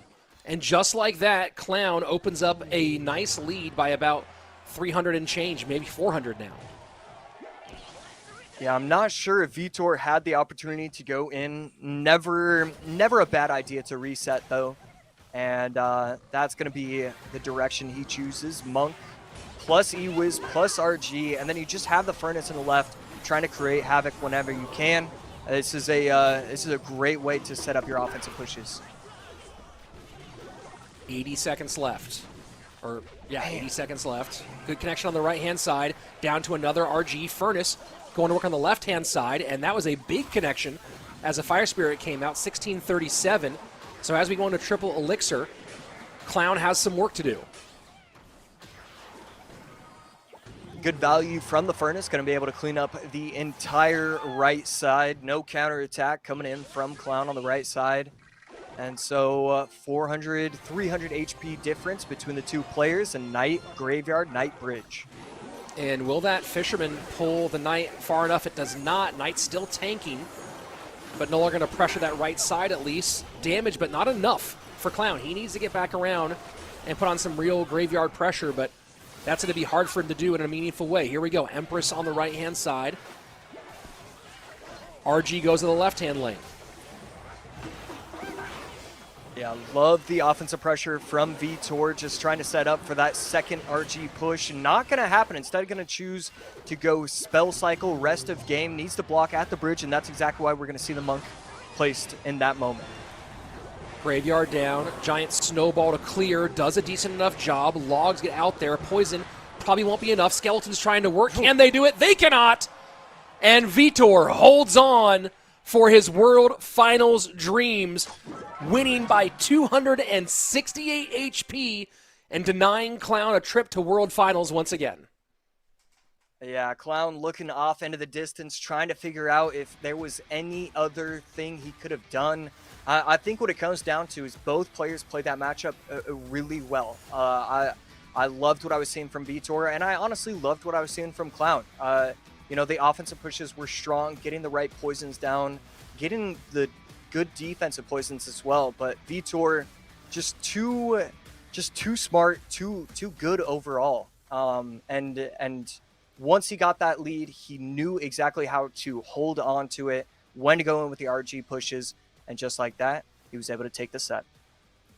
And started things off with the really cheeky opening with the balloon to get past the Tesla and open up that lead, held on to it, and won by about 700 HP against the Hog Lightning deck of Clown. Clown firing back in a game where he was able to kind of run roughshod over his opponent.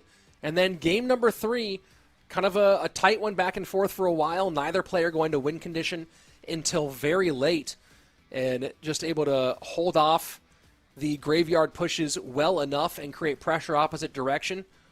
Will get Vitor moving forward one more step to getting another shot at what would be his 5th World Finals, joining Verified Air if he could make that into a 5th appearance.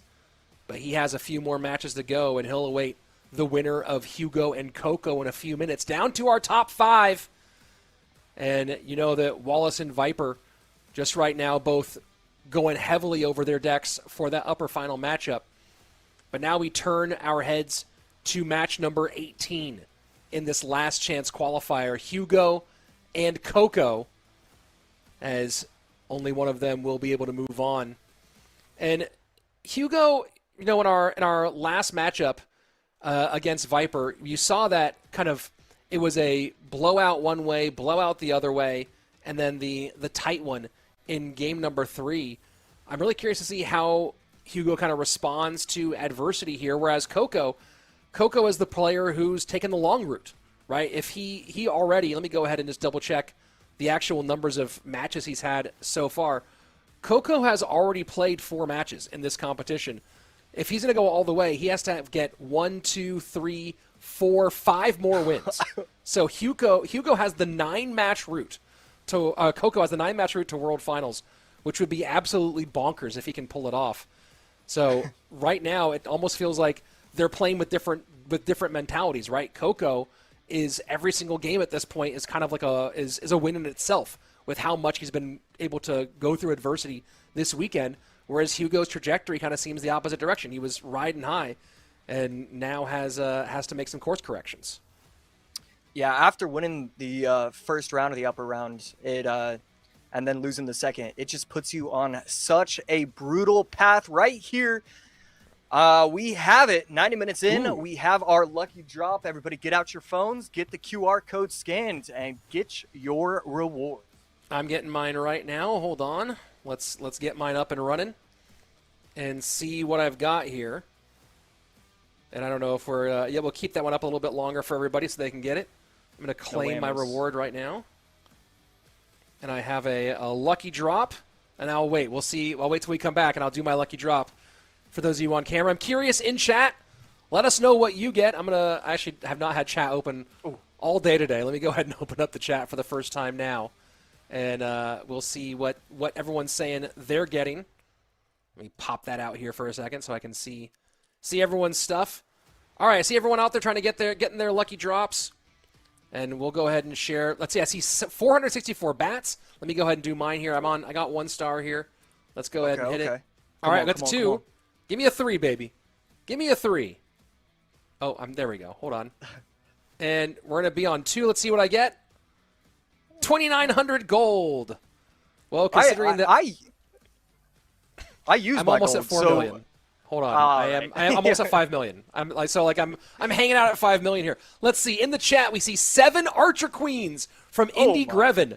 What? That's crazy. 10 Rune Giants from Narrator.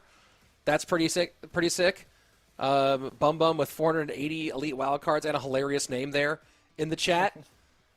Let's go 7 first furnaces. Gracias Supercell says Quandle Dingle. Yo, y'all are coming in with the names today. Let me tell you. 29 Skelly Dragons for Demetrius. Aiden with a 5-star for the Evo Mega Knight. What? 28 Flying Machines. All right. 3 champion wildcards for Pavel. You got the Evo Mega Knight? Is that what he's saying? Yeah, is that what he's saying? 9 like Goblin Evo Huts shards for luck. Yeah, maybe I didn't know that was there. Book of Books. Ooh, that's a big one for Hacker Mercy. Book of Books. So some pretty cool rewards here for a lot of you guys. Nice work. 50. I see 2 people with 50K elite wild cards. Whoa. That's actually that is crazy. Josh, what did you get? Miners, 7 Giants. I got 29 Musketeers. I'm pretty content with that. I got a 2-star drop from it. Okay. Well, we'll see our next one, but right now we have our next matchup, Hugo and Coco. And remember, everybody, we have more rewards coming today, so stick around, keep on watching. More rewards throughout the broadcast, including that very cool banner there at the very end. Another big drop coming your way very soon. But right now we're about to jump into our Hugo-Coco matchup. As soon as they're ready to go, I see a Book of Epics. I see 30 Goblin Machines. King Nove with 104 Spear Goblins. Rip King Nove on that one. But unless you really needed some Spear Gobs. But congratulations either way. A champion, a champ wild card. Yeah, you probably did not need, especially that quantity of Spear Goblins. Let's go ahead and jump in to this elimination matchup. Coco, top of your screen. Hugo at the bottom. Let's go.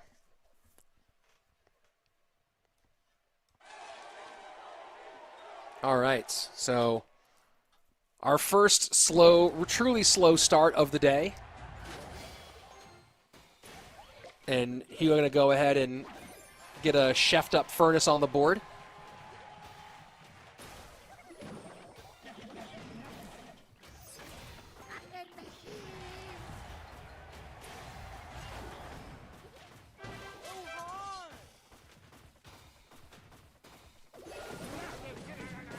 Machine behind Furnace. I don't think we've seen Hugo play any Goblin Machine yet. But we have an idea of what's coming behind it. And there you go.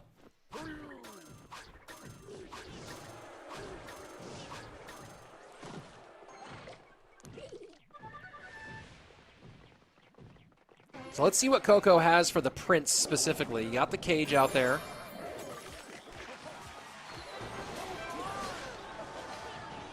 And the raged up Goblin Giant does not get on tower for anything meaningful here.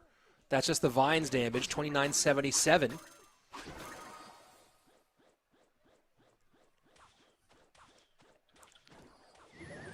As the minions... Coco opts to avoid the little chip damage from the minions and fall behind by about 2.5 elixir. 2.25 maybe. So let's see what Hugo opts to put in the back. Goes opposite direction into his strong side with the Furnace. Yeah, some solid defense from Coco so far.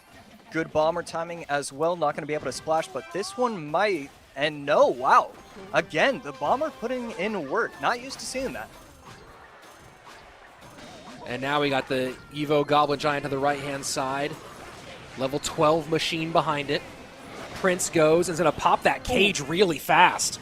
That Prince was absolutely devastating. Now Hugo deep in the second level. Some opportunistic minions on the right-hand side. One of them gets chefed up, forces the NATO out one more time, and Coco is in deep trouble early.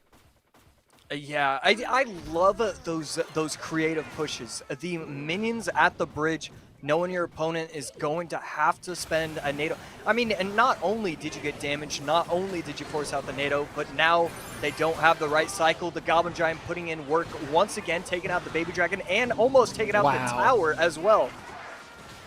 Yeah, Coco just in too much trouble here, and that was... You know, one of my questions I asked right as the game started was, how does Coco manage the Prince? And we saw the Prince go opposite lane, pop the Evo cage. The Evo cage had nothing, had no ability to help hold the defense. And Coco loses game number 1. Hugo, smart call here and gets himself one win away from that next stage. Yeah, when players aren't using the Goblin Giant Goblin Machine deck in every single set, and they're just using it sparingly, whenever they pull it out, it's just an automatic win. I love using it from Hugo right there. It was just way too easy, And yes, he played well, but it was a little too easy for him to get that win. We might be seeing some balance changes on a couple of those cards in the upcoming months. Yeah, we'll see what happens. We'll see how that one shakes We'll out. see. So can Coco keep it alive and try to take the long route here? I believe that's his only time running E-Giant on the weekend. Let me just double-check that before I log that one in the books. But yeah, that is his first time running E-Giant and comes out with the L on this one. NATO, Barb Barrel, Lightning all gone as the spells in that one. To the triple small spell of Hugo's side with the Rage, Barb Barrel, and here's a question for you, Josh. Do you consider Arrows and Earthquake and the 3 elixir spells, and we'll include the Vines here as well, do you consider them small spells? I consider anything that does under 150 HP. Basically, Earthquake is my cutoff. I think Sure. Earthquake is a big spell, and then anything that does less damage to the tower is considered a small spell. Okay, so it's not 100% elixir driven for you there. Mm-hmm. Yeah, it's just value that you could potentially pull off with a spell. Well, so there you go. Triple small spell for Hugo, as we now have that designated properly by Joshua A.C. Sharon.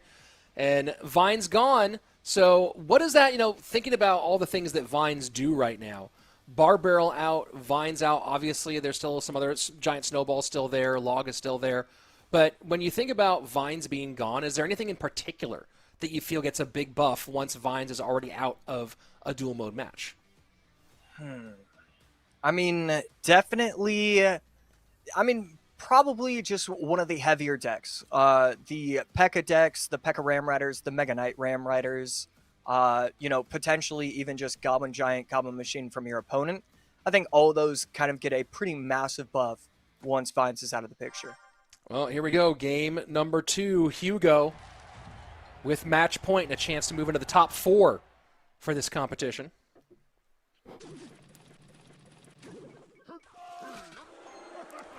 Miner to the safe spot. Hugo looking like a Royal Giant. So Mortar Miner versus RG. Yeah, we've seen this matchup. Obviously, definitely different variations. It looks like Coco might be using that Minion Horde Berserker deck as well. It's basically those two decks are just dominating the tournament. But instead, Coco going to go probably a little bit more what we're seeing often. But no, the Minion Horde, again, Minion Horde has shockingly been one of the best cards of the tournament. Well, you think about a universe where you don't see as much Poison and Fireball and Arrows, right? Where they're with the... And you almost might wonder, hey, is the fact that Vines is so popular... Is that reducing how often we're seeing the classic spells that would erase a Minion Horde from the board? Here, in this case, Hugo is running a Fireball deck, which will help him at least mitigate some of that Minion Horde problem. Yeah, it definitely plays a factor. But it's also interesting because even though once Vines... Basically, you want Vines to be an option for your opponent. And so he kind of just waited to use this deck until Vines were out of the picture, which kind of makes it funny that he's using the Minion Horde now. But especially with the Dark Goblin, the Goblin Gang, Minion Horde, it just looks like a very solid deck from Coco. And a couple good reflections there from the Monk.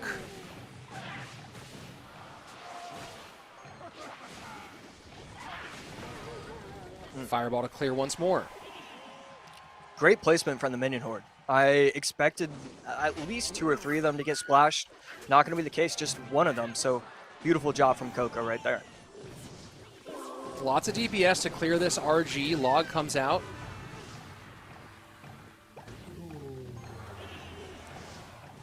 And Gang should prevent anything there, and it does. Miner, Goblin Gang push, and what a great Miner. You think about that. I mean, you could say also a great catch from the guards may be better, but I thought that Miner was going to get a little bit more support to break through and create some damage on the second level with the Log out of cycle, but doesn't happen. And right here, without looking at the towers, I thought this was going to be 1,500 HP left from both of these players. Neither one of these players given up pretty much any damage so far. We're 3 minutes into this game, and the lowest tower is 2758. Just a defensive battle from both players. And you kind of think about this for a second, right? That with the log out of cycle, that miner that went to the guards with the gang behind it plus the berserker, you wonder if the vines there would have been a game changer. Skelly King ability pops. Some skeletons do get on tower. 90 seconds left, and no one is really taking control here yet. RG has not gotten to that second level. Hugo does have Fireball and Log, but has to make sure he doesn't get too aggressive too early and open up opportunities for a big minion horde push.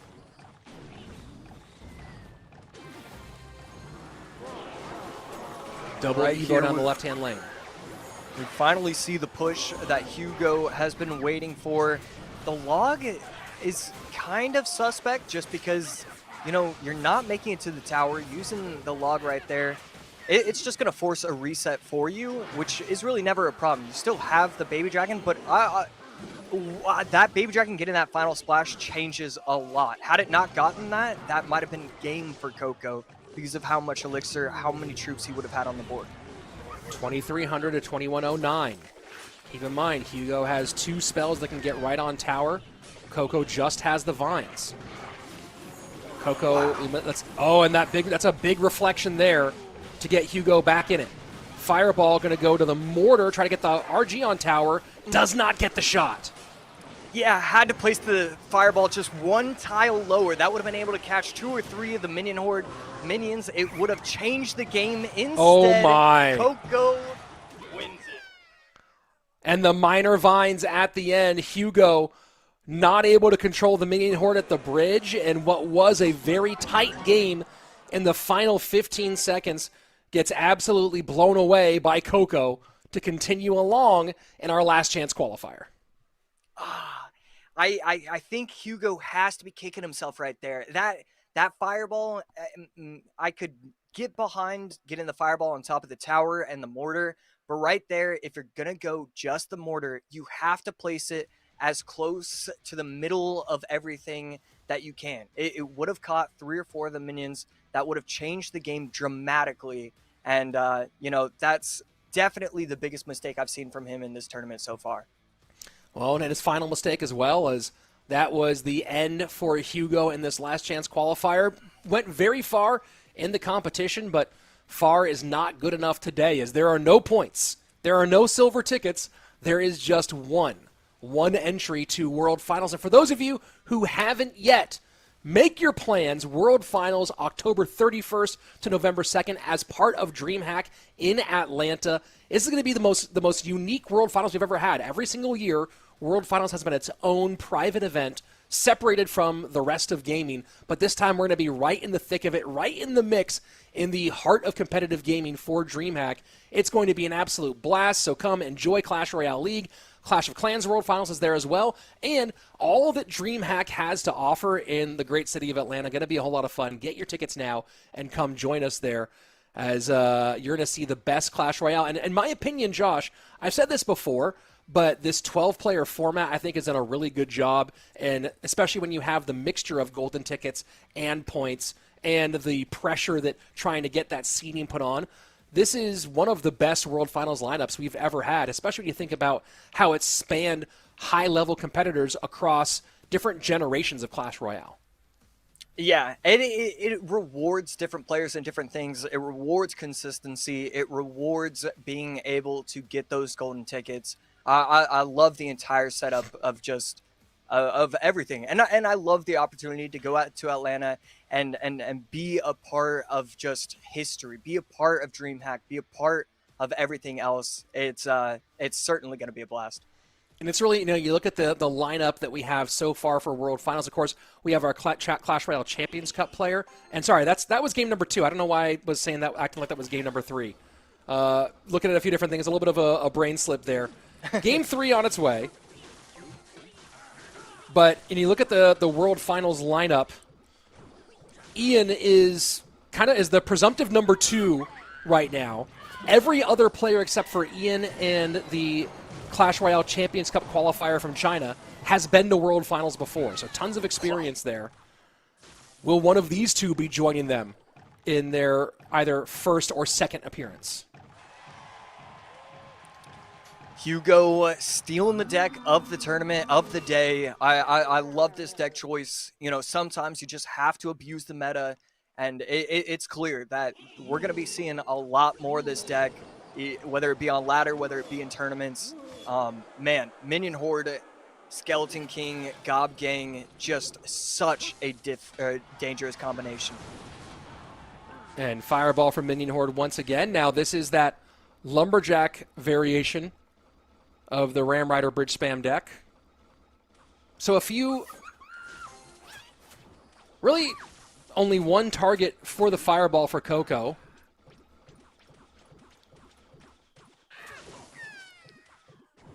Yeah, it's basically... Ooh, but the Witch gets played as well. Interesting change-up to from what we've been seeing. I don't mind that. I like the idea of the Evo Witch being placed inside this deck.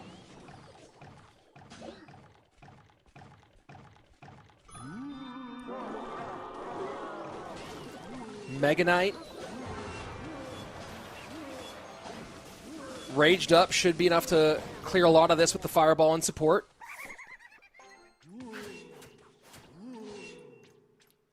Huge value from that Fireball right there. Hugo going to clean everything up, going in with Berserker. Zappies in the middle to slow everything down, and going in with the pressure. Ghost at the bridge.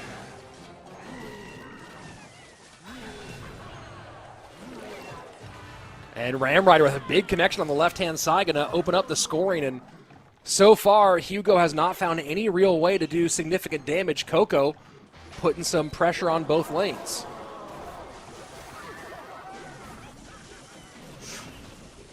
Lumberjack going to walk to the opposite lane. Bridge Ghost going to be able to try and take that out. Berserker a little bit late, though. And that Mortar is going to lock onto the tower, get a little bit of damage. Pressure met by the Mega Knight. Zappy's really staying on, and this is one of the big questions as we continue along is, you know, Hugo so far has not shown us any sort of big spell, and I don't anticipate that he will. Or at least not one that has the wide coverage. And how does he deal with Coco's ability to just kind of abuse those? But here's a big chunk from Hugo. Yeah, right there evens the game out by quite a bit. Witch is going to walk, though, so that Ghost is going to get a shot on tower. Takes the lead back is Coco.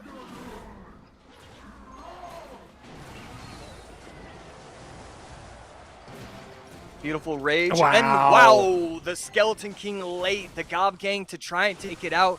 Mega Knight gets another shot, and that tower is down to 1189, and all of a sudden, now Coco's going same lane potentially. And it's arrows as the spell, so Zappies will survive that, continue to be supportive, but this has turned into an absolute back-and-forth slugfest. And that Fireball Royal out of Ghost, cycle. wow. And he doesn't push it off properly. That Royal Ghost gets another 2-3 shots. Coco spell on top of the tower. It's over. All of a sudden, Coco able to do it, gets the reverse sweep. And all of a sudden, Hugo, after a phenomenal day one, going 2-0, 2-0, struggled day two. And Coco advances on in the next round. And I may have called it early, but I did call it right. Coco with the overall match victory and moving along to the next one. I got a lot of windows up here going on, folks. I got 4 screens all at once with all the information we're holding on to. Either way, Coco continues along and will fight at least one more time. And this is kind of a crazy, crazy run that Coco's on. Let me go ahead and just refresh that. 5 matches down. 4 to go if he wants to be our last world finalist. So 4 wins so far this weekend. And yeah, Josh, talk us through the decks as this one progressed.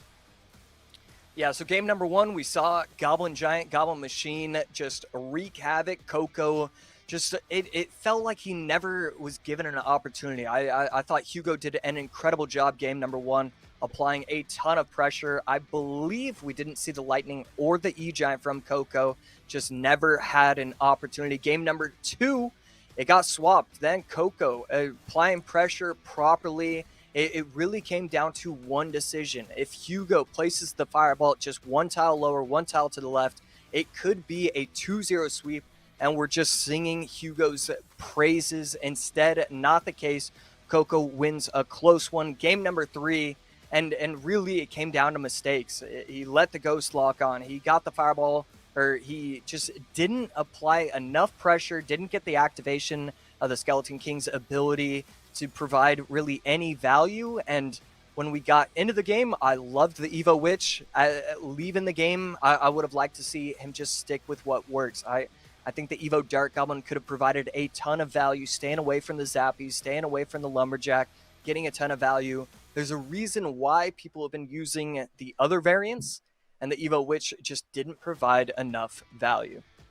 So here we go, taking a look at the bracket after that last matchup, as we are now down to our final 4. And once more, the journey of Coco here, taking the win against Samuel and then losing to Vitor. He'll face Vitor once again in this elimination lower bracket semifinal. Then the win against Arden, win against Riley, win against Hugo. What a run for Coco so far in this competition. Overall, 4-1, 64% win rate, 9 wins, 5 losses in games. And the most used card, usage rate for Coco in this competition, 35% use rate for Golden Knight. That has been his top used card so far across all these games. Only a 40% win rate with the Golden Knight, but that has been the number 1 card for him so far. Top use of win conditions, Hog Rider, in 14% of his games. So you said he's used the Golden Knight 35% of his games? Yes, sir. Wow. So he's just using it every single set, and the one time where he only had 2 games in his set, he used it basically. That's wow. He's Golden Knighting like crazy. The most common evolution for him is going to be the Tesla. Used it 28% in 28% of his games.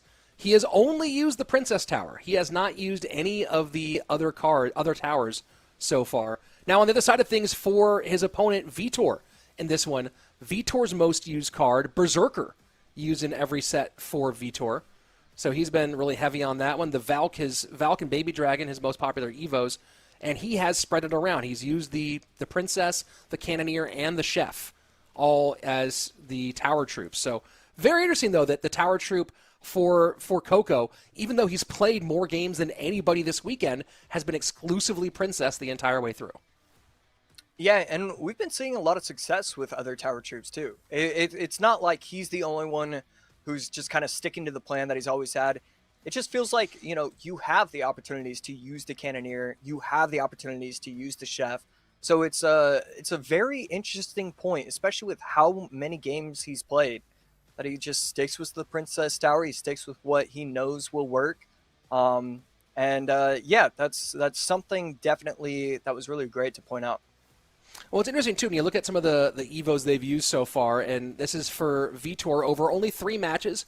I think only 8 games so far played. But when you look at the Evos that Vitor has used so far, hold on, I had it up just one second here. He's leaned heavily on Valkyrie and Baby Dragon, but hasn't touched Evo Tesla, has used Giant Snowball in its Evo form in a very limited fashion. Whereas, and maybe it's also just a factor of playing 3 matches versus having played 5, I think nearly every Evo has been covered so far by Coco. Maybe not Evo Knight in that one, but he has really kind of spread the love around, if you will. Yeah, Evo Knight, definitely kind of difficult to use in your decks. It basically only works with Graveyard. I can't remember who played it, but a couple matches ago they ran the Evo Knight, and I was just like, okay, boom, this guy's running Graveyard. So yeah, Evo Knight, it's relatively strong, but it definitely feels like a C tier evolution in my opinion. And Vitor used this same deck against Coco for a win when they first met. This should be Royal Hogs. So we'll see if he's able to run that back. That was against a Mega Knight drill deck from Coco. Obviously, Coco not running that here. Yeah, this Mighty Miner Royal Hogs Lightning deck is so strong. Coco blowing the hair out of his eyes and, you know, resets in life and in the game.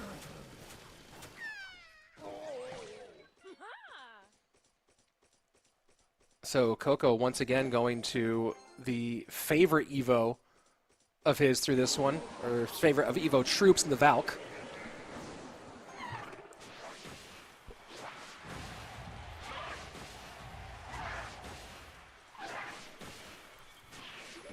And that might get a swing here. Wow. Wow. Indeed. That slowdown is just, I mean, I need to learn the stats on that because it feels like it's minus 98% to the troop speed. That pretty Berserker, crazy. It's supposed to be very fast, and it's, I gotta be honest, I think I'm a little bit faster than that. And wow, the Baby Dragon turns away and gets a ton of damage for Vitor, who throws the piggies behind it and vines to help. One pig escapes, and Vitor is just exploding with damage on the right-hand side, down to 1100 HP. Yeah, huge interaction for Vitor. Coco trying to get the vines on top of the Baby Dragon, not going to work. And so it just kept coughing up fireballs on top of the tower, getting it all the way down to 1100.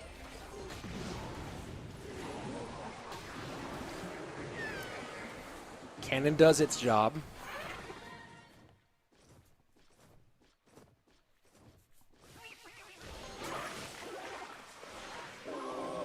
And a little Vines plus Evo Valk combination.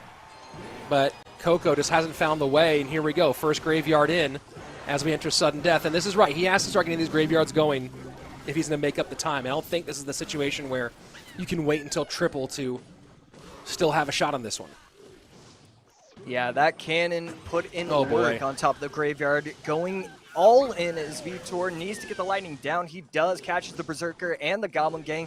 The Valk is too high with the help of the Baby Dragon, taking out the Valk. I think it might have got a spit on top of the tower, and that tower is all the way down to 53 HP. This is the last gasp here for Coco in game number one. He throws the vines on, the lightning gets there in time, and Vitor staring defeat right in the eye as those skeletons are trying to starting to pile up on the tower, and the lightning hits. Coco could have done the funniest thing ever if he'd found some way to block that lightning, but instead ends up taking the L here in game number one. And man, that Baby Dragon, that 1 HP, that half HP Baby Dragon just stayed alive. There was once there was some tankage in front of it, it stayed alive forever. And if you're Coco, you're like, will you please die? Just go away.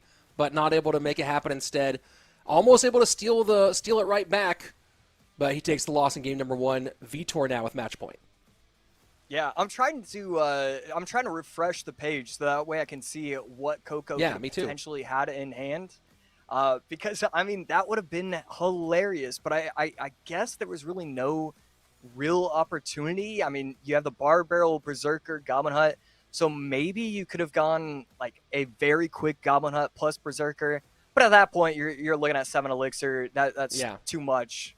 And Vitor, he wasn't worried. I was worried. I don't know about you, but it looked like there was a lot of damage coming on that tower. Well, but the way that those skeletons can all come together and just just go bye-bye. And you're just looking at that going like, oh, if that was an extra like 1.5 seconds, that tower might be dead, right? Yep. So you're looking at that, you're seeing a group of piranhas swarming on the cow, and it felt closer than it was, but definitely one of those ones where you want to make sure that lightning's hitting. Yeah, and so Vitor with a brilliant match number one, the Baby Dragon Royal Hogs. I love that deck. Definitely a top 5 deck of the tournament. And I mean, Vitor just has a lot of confidence right now, playing so well. So first time they matched, Vitor opened up with a different deck, but did run that exact same Pigs with the Mighty Miner, Evo Baby Dragon Lightning deck. He played the Goblin Giant Evo Witch with the Golden Knight in that matchup, and he played a GY Furnace Evo Valk deck. So we'll see if he's mixing up his progressions or sticking with what worked last time, as he's going to go drill here. Guards for the defense. Coco guards plus Prince. It's either going to be Goblin Giant or Golem at this point. And wow, with the help of the Rage, the Prince actually makes it to the Goblin Hut.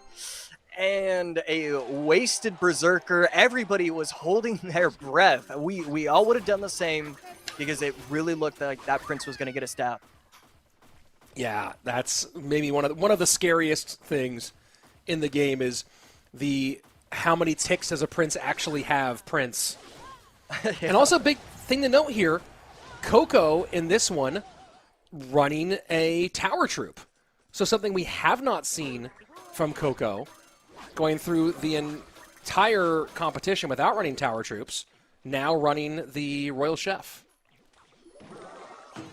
Yeah, so usually it doesn't swap up the playstyles too much, but you do have to wonder after playing an entire weekend, no differing tower, is it going to be kind of a change where maybe he doesn't play the matchup exactly correctly because he's not used to the tower? We're gonna have to see how he wants to how he plays this. And the minions will get ahead of the Goblin Giant. Arrow clears the Bomber, but the minions taking for the Goblin Giant rather than the other way around, but the raged up big green guy will get a few stabs there, down to 24-31, so nearly evens things up. So Prince should be coming out from Coco, exactly what's going to happen. Berserker plus Valk going to work on the Prince, and Prince all the way down to 30% health. Vitor has to feel pretty good about the lack of Prince on the board at this point. Although, wow, this could be dangerous, but no, going to clean it up with an Evo Valk. Yeah, and that's one of those ones where you're just like, okay, the Evo Valk, the defensive power, the defensive ability, so dramatic. I think maybe that's the biggest thing when I think about the Evo era of Clash Royale. Some people call it arcade mode, but just the big swing ability of some of these troops that create some dramatic moments it's certainly not lacking in fun from a viewership perspective. Yeah. Absolutely. It's really, really enjoyable to watch. And right here, pretty clean defense. Bar Barrel to take out the Prince. Does not stay alive, but the Bomber will kite the Goblin Machine to perfection. Coco's towers both at roughly 2100 HP. Vitor's only tower that's touched at 2100 HP. So close game so far. And Goblin Giant get pushed past that tower. Wow. Great work by the use of the Goblin Machine, but Evo Snowball to clean up. And that's something Vitor's doing a really good job of, is managing his Evos for these defensive plays. It's going to leave him without a Giant Snowball to support this drill, though. Coco sets up the machine in the back. Bomber takes out the Evo Witch. Goblin Hut set up once again. We saw this in a previous set where the defensive drill player just kept defending, and never had the opportunity to attack. We're kind of seeing a similar thing right here, but there's something about the way Vitor is defending. He's still getting opportunities to make it to tower. And where does he drill to here? Does he drill to the front? There he goes. And Goblins don't get on. Poison will get its work done. Vitor with the lead, 35 seconds left. That Poison opened up a pretty nice one. Coco probably has to break through here. Snowball plus Berserker going to be able to take out the entire push on the left side. Valk, another one, beautiful.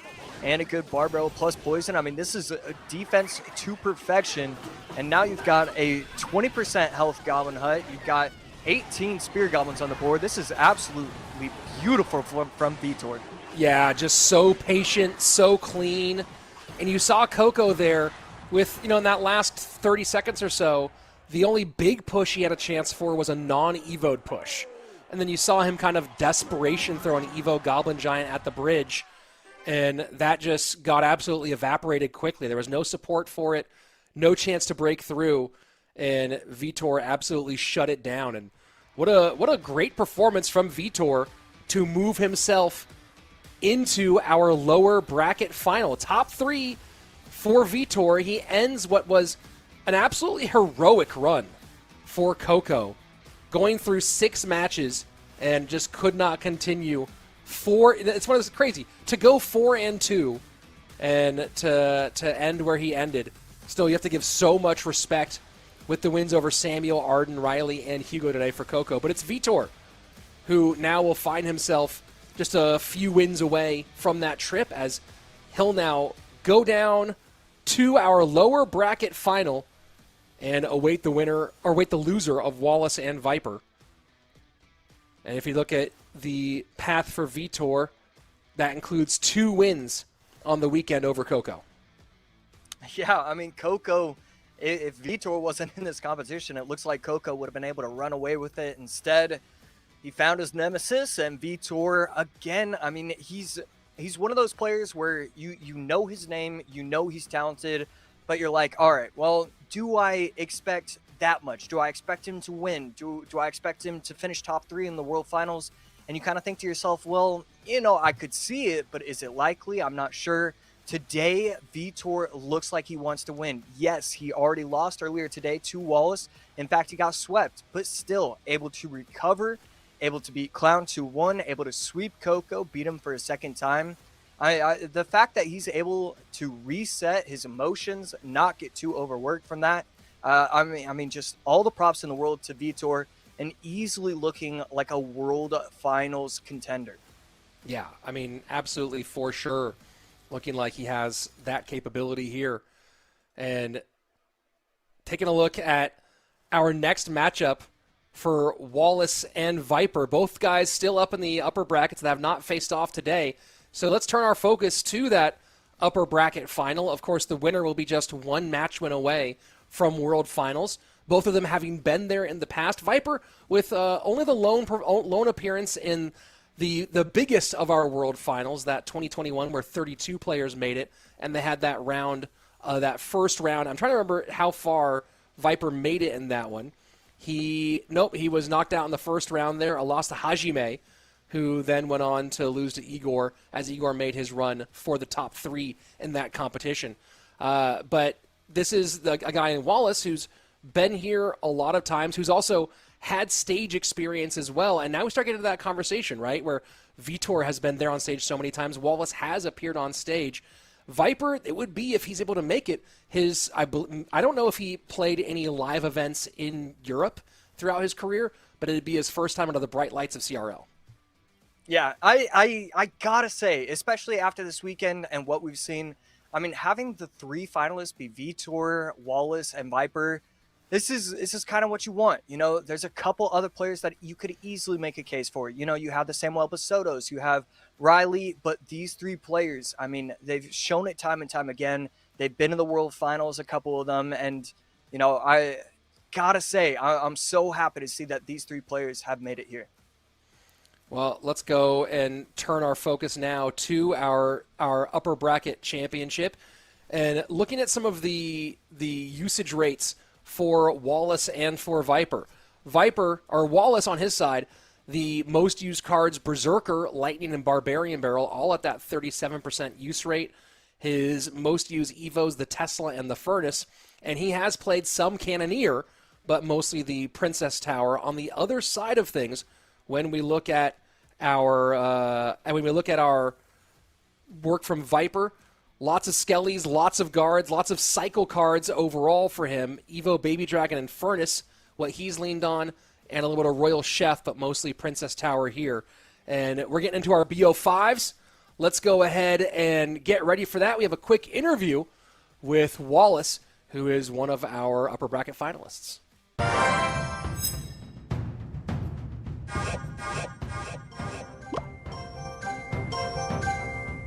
Very confident. I'm training a lot. Like, really, this week is it's the week of the year for me. I have to go really well this weekend.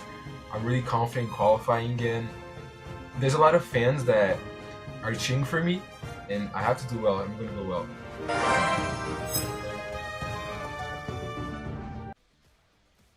And Wallace definitely excited for this last chance qualifier, as he's going to jump in against Viper in a few minutes. You know, Josh, when I talked to you about sort of Viper's deck proclivities, it's interesting where most of our players, the most used cards, obviously cycle cards and spells have been in there, but skeletons, guards, electro spirit, lightning, like this has kind of been the top stuff here. A little departure from some of the players other players we've seen who've had kind of a signature troop up there. Guards, I guess. What does that tell you about Viper as we go into this matchup? Yeah, I mean, it definitely tells me a lot about Viper. You know, there's so many things with Viper, Wallace, and Vitor. Viper right now, it just feels like he's kind of at his peak. You know, it feels like he's very comfortable in this meta. I mean, we saw it in the previous set where he went 2-1. I mean, we didn't see him use Valk, Xe, or NATO. It feels like the meta is going well for Viper right now. He doesn't need to, but he can use what he's comfortable with. And it just feels like he's just ready for this moment, ready for this tournament. Viper's only played 6 games so far this weekend, having started in that advantageous position. So he's 2-0 in matches, 4-2 in games.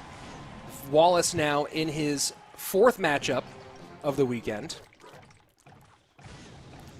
And we'll see how much more variation there is to Viper's deck pool, as we are seeing him play Archer Queen the first time. Yeah, Wallace going back to the Minion Horde Miner Evo Mortar deck. Berserker played just a little bit too early, but because of the Vines, takes out the Spear Goblins, and now the minions are going to chase the Berserker around the map, and it forces out a Berserker of his own on Wallace's hide.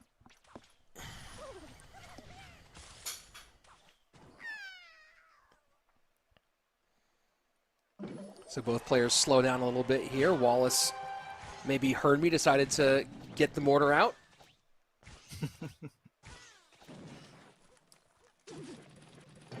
Archer Queen gonna clean that up very nicely. Good Skeleton King placement. Gonna lock onto the Miner, take the shots from the 8Q, and she's now gonna go invisible, take out the Skeleton King entirely, and we have it again. Miner Minion Horde at the bridge, forces out the rocket, but doesn't hit the Miner as well, so forces out the Berserker as well on Viper's side.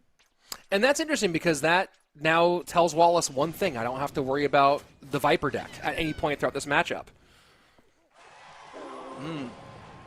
Yeah, that's a pretty good point. He does have the opportunity to make a simple substitution with Fireball Lightning. Definitely one of those decks where you don't want to have to make that substitution, though. So it is going to be something to watch out for. Viper is quite clever, so we could see him try and pull that out. But actually, now that I think about it, yeah, the Valk as well. It's not going to... We're not going to see any Hog Xe NATO Valk. And AQ pops the ability. Wallace doing a good job of making this messy so far. Lots of stuff out there. Yes, go ahead, Josh. Yeah, I mean, just a beautiful Miner to catch the Ice Spirit, not allow that to put in work. Evo Valk going to stop the Minion Horde, but not before they take out the entire Goblin Hut and basically all of the Valk. So a brilliant Miner, and not one that many people would have done. That it just got so much value right there. Miner to the back, trying to get some minions onto the tower. Goblin Hut forced out as the Berserker walked to the back and was dragging minions directly to tower. So it really looks like Wallace, again, I said, making this messy. And Viper's doing fine. He's holding on, and he's got the lead here even. But it feels like he's having to make some desperation plays to avoid big moments. Yeah, right there, Wallace with one of his first mistakes of the game puts the Evo Wizard a little bit too high. AQ takes it completely out, got pretty much zero value whatsoever, and it's going to force him to reset, try and get that Evo Wizard back in cycle.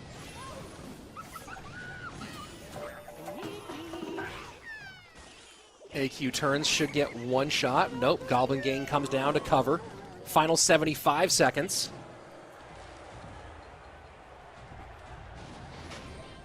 Viper does have minor rocket cycle. That is the...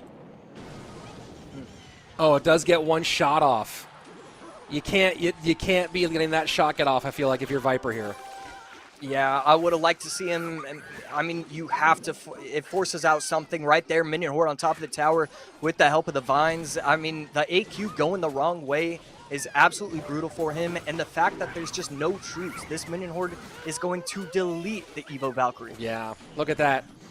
And you can't. I mean, that was such a brutal. I mean, I guess there was more to it than that. But you're spending 6 elixir to take out 4.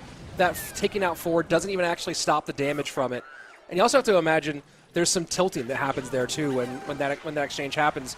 But overall, this was just the Wallace story the entire way here against Viper, as he just, like I said, he made it messy, made Viper make awkward decisions and awkward plays, and takes game number 1 in this best of 5. Yeah, you know Wallace's confidence is just all there when in the interview he says, I need to win. It's not like, oh, this is an opportunity for me. I'm grateful to be here. It's like, yeah, obviously I'm going to be at least at the Last Chance Qualifier. Not surprised to see him start off game number 1. It's clear that he believes in himself, and game number 1 was kind of just representing that perfectly. Goes in with the deck that he's had a lot of success with. He knows that he could get sniped. He knows that his opponent could watch out for it. And it just doesn't matter. Starts off the set 1-0. I believe this should be a best of 5 as well. So it's just massive for him to get that confidence boost early on. It is a best of 5. And when last time Wallace ran this deck against Vitor, he also ran that Hog Lightning deck with the Furnace, Tesla, and Mighty Miner. He's run that Hog Lightning deck twice so far today. So we'll see if he turns to it once again. This is a best of 5, so you have to make some maybe adjustments, thinking about game 4, thinking about game 5 as time goes on. But yeah, this is Wallace kind of. It's interesting, right? We're only into Wallace's 4th matchup of the day, and we're seeing a lot of deck repetition from him in this one. Whereas what we saw from Coco, going to a crazy deep deck pool before finally being eliminated here. Let's see if Wallace continues to go back to the well or move things around a little bit.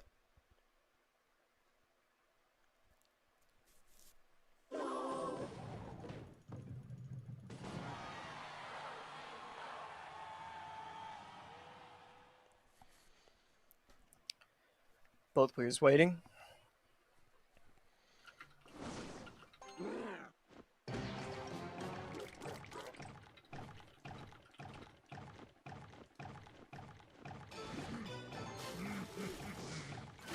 First time seeing Viper run Rocket in this competition. In that last game.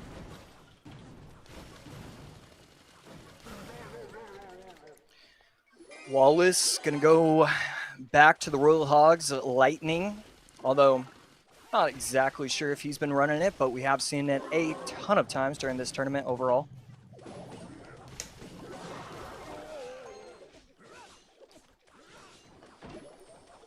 And Tombstone getting played. Very interesting. Yeah, I'm trying to think if we've seen Tombstone today.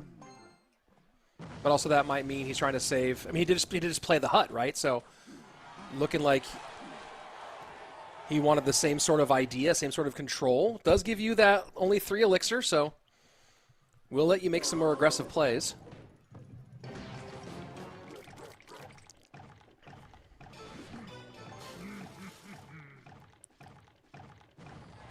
Both players just kind of waiting it out.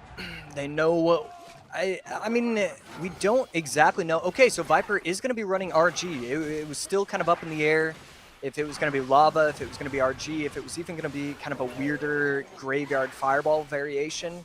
but instead electing to go with, you know, with what is always going to be a solid deck. RG always has a lot of success in these kind of best of fives. Well, this is really interesting now, too, because while there are some good targets for that lightning, those zappies, again, we talk about things that you can abuse. And if Wallace is assuming that last card is lightning, zappies are going to be a nuisance. Wow. And no chain right there. I think Wallace and myself both expected it to chain on top of the Fisherman. Wouldn't have been able to yank. I believe it was the Mighty Miner across the map. Tried to protect it with the Skeletons, and now this is a problem. Yeah. Wallace, only 4 Elixir. Yeah, just so low. Skelly King pops the ability. Zappies were there slowing down the Baby Dragon. And even though this specific push isn't going to get insane damage, it gets a really, really good chunk, takes that tower down to almost halfway, and just makes Wallace have to think now as he's going to be down 3 Elixir going into sudden death overtime.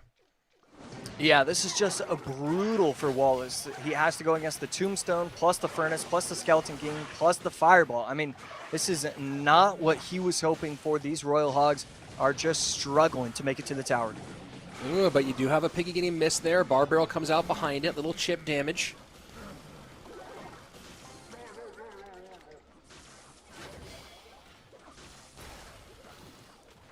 Should be able to protect this. I'd like to see the activated ability, and that is what's going to happen.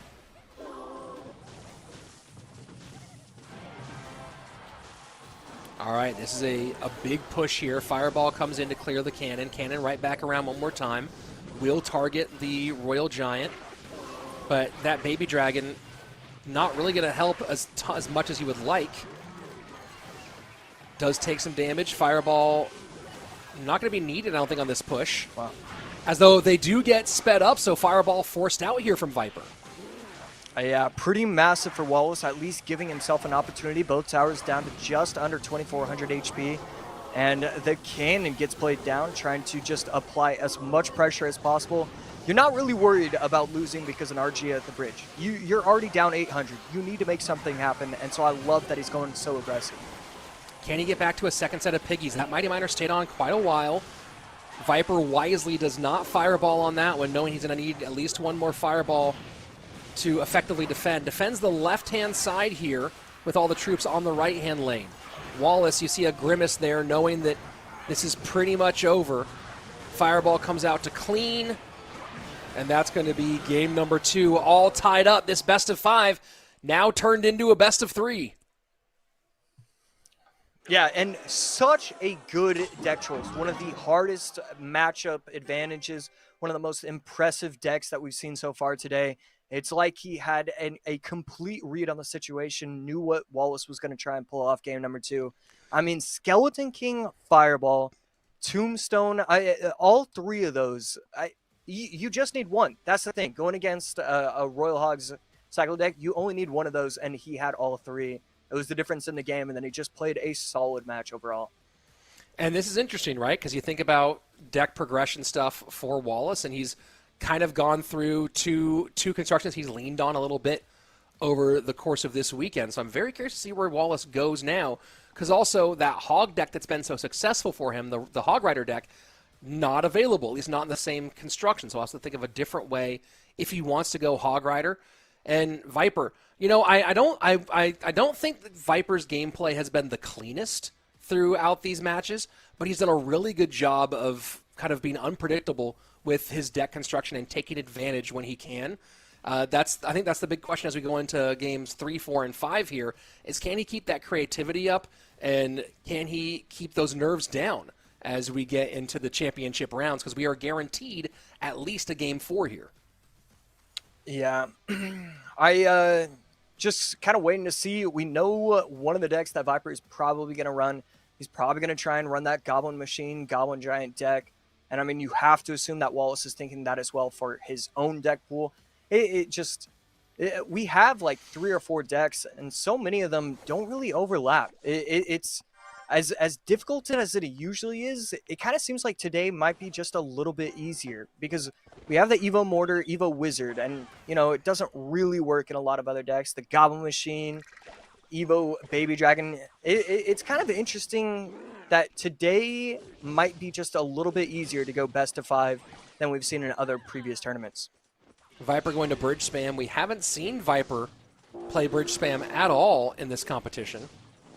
That's his first P.E.K.K.A. That's his first Bandit. So definitely taking some alternate routes. Ghost over the middle, predicting the Goblin Hut and predicting the guards as well was the Mother Witch. So I really like this offensive push. Mother Witch going to get a ton of value even though it does get poisoned off the field.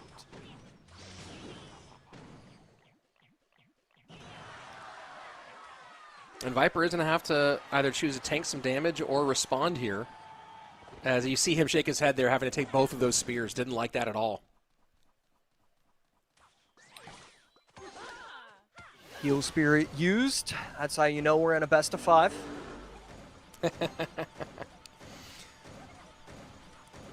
Well, certainly, you know, you can see some concepts of where the Heal Spirit makes sense in a bridge spam deck, especially repopulating that bridge. But then you think also, when you look at Viper's most used cards, Viper has leaned on cycle cards more than the rest of this competition.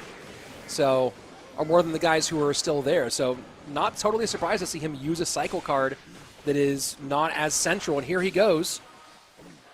Mother Witch getting some good damage, and Viper opens up the first real lead as we hit double elixir.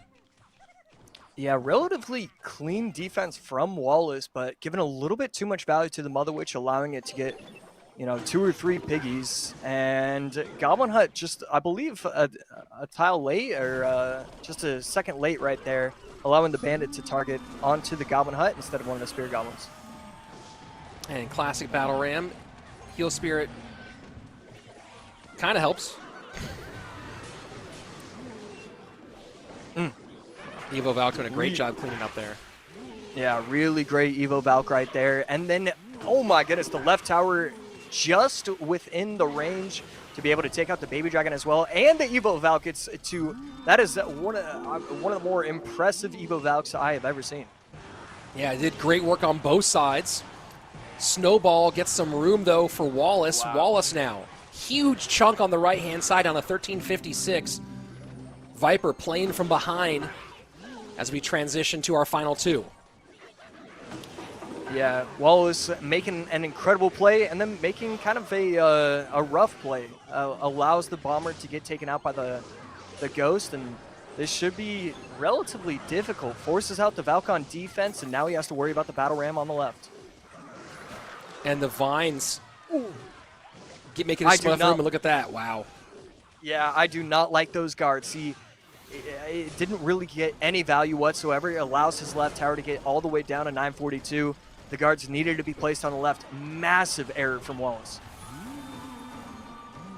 And this time the Ghost right there. Perfection. 1036, 942. Dual lane pressure for Viper. This is where bridge spam can get really dicey. Pressure on. Mother Witch creates a piggy. Piggy gets rushed right to the tower. And that poison trying, hoping, but Wallace knows. GG. Game 3 to Viper. And Viper now has match point. Yeah, beautiful job from Viper. Just controlled the tempo, controlled the pace, and Wallace just, he couldn't do anything. As soon as he made that one mistake with the guards, it was over just like that. So now back to the drawing board. Let's take a look at the matchup here. And we've got some decent data, although most of it not with anything that looks quite like this. Kind of all over the place for this one. Bridge spam, though, just generally taking the win over that drill. And, you think about some of the pieces that are here, especially that Royal Ghost being such an easy way to pick things up. And you're not surprised to see, or at least I'm not surprised to see the matchup go this way, Josh. Yeah, for sure. It just, Viper controlled the tempo, controlled everything. I mean, as different as P.E.K.K.A. Battle Ram is to Hog Xe NATO, it's a very similar play style. It requires picture-perfect defense and then just getting aggressive when your opponent just doesn't have the right answer. It requires a real lock on your opponent's cycle and elixir count. And it's very similar to P.E.K.K.A Battle Ram in that instance. And he was just able to overwhelm and played it to absolute perfection. So Viper now with match point for the remainder of this best of 5 as we're about to go into our championship rounds here. Game number 4 upcoming, and this is where we say these analysts, these coaches really start to earn their keep, is trying to come up with the right solutions to a Game 4 and potentially a Game 5. Game number 1, it was Viper with the Miner Rocket against the Mortar Miner of Wallace. Wallace taking the win after making it kind of messy. But games 2 and 3 now going to Viper. Viper with the RG deck against the Royal Hogs, and then now Bridge Spam against Drill. And, you know, thinking about the distribution of spells here, Viper has used Log, Rocket, Fireball, Barb Barrel, and Vines. Other side of things, Poison, Giant Snowball, Log, Lightning, and Vines. So Vines out on both sides here as we go into Game 4.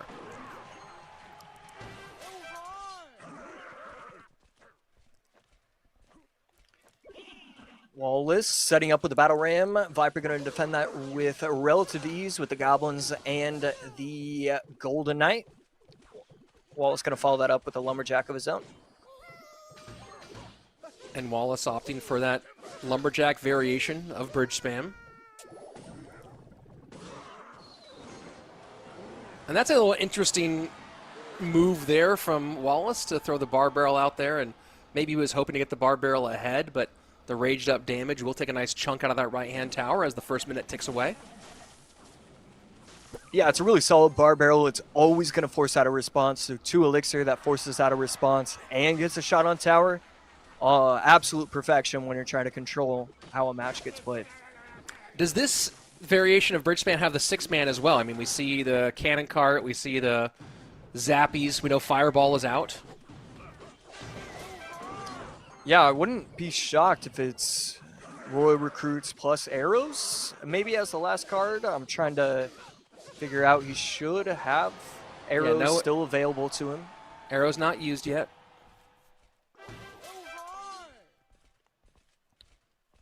Okay, just going to stick with more the cheaper cycle Bridge Spam, which does make sense.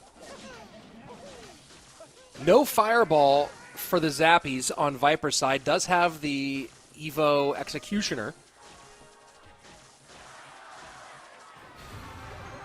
And this is our second time seeing Heal Spirit in this matchup. Yeah, and right here, Evo Lumberjack on top of the King Tower. That's going to get it all the way down to about 2.2, 2.3. So King Tower will be something to look out for. And right there, 22-10 on the King Tower for Viper. E-Giant counter push from Viper. Wallace going to decide to control both sides with the cannon in the middle. And avoids any damage. Wow.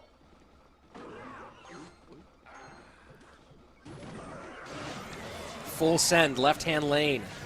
Evo Inferno just going to burn things off the board fast. And there are a few targets for this Evo Inferno Dragon in this matchup. Yeah, if you can protect it, keep it away from the Zappies, allow it to really get to work. This Evo Inferno Dragon is so strong. Right there, Zappies placed absolutely perfectly. Going to be able to take the Inferno Dragon, take the charge away, and Inferno Dragon not really a problem anymore. And Wallace, maybe a little sigh of relief there because that Golden Knight nearly cleared the Zappies out. That could have been an absolute problem. Heal Spirit not going to make the jump. 5 Elixir for 5 Elixir, and there's still a 100% healthy Evo Xe coming down the right side. Yeah, we are seeing NATO Xe out of Viper. So we are seeing something we know he's good with overall. Here we go. Full Evo send on the right-hand side. Lightning trying to break that up, but the Evo Lumberjack keeping this one alive a little bit longer. And while it doesn't result in much, it does give a slight Elixir lead to Wallace. And really, that King Tower is still a pretty significant factor. If things hold as they are, Wallace will win due to that King Tower damage. Yeah, I believe he needs just another push on top of the King Tower. It's just healthy enough where it shouldn't be a factor, but we will be seeing what happens as we get on into this game. No Golden Knight dash. I know that Wallace was worried about it. These Zappies are putting in work, and finally is able to protect the Zappies right there. Beautiful Lumberjack in the middle from Wallace. 30 seconds left. Viper needs to get damage on tower. He might need to just get a lightning on that right-hand side. We might actually see, as he tries to defend all of this, if those Princess Towers are high enough, we might just see him lightning NATO that right-hand side. Has to stop this connection. NATO's no longer a factor. He has to drop the lightning to protect against his King Tower. Lightning is there, and he might win this. Wow. He's going to win this. Oh, wow. my word. Wow. Viper with the last-second lightning. Wallace had no way to get on the King Tower. Loses by 66 HP. Viper takes games 2, 3, and 4.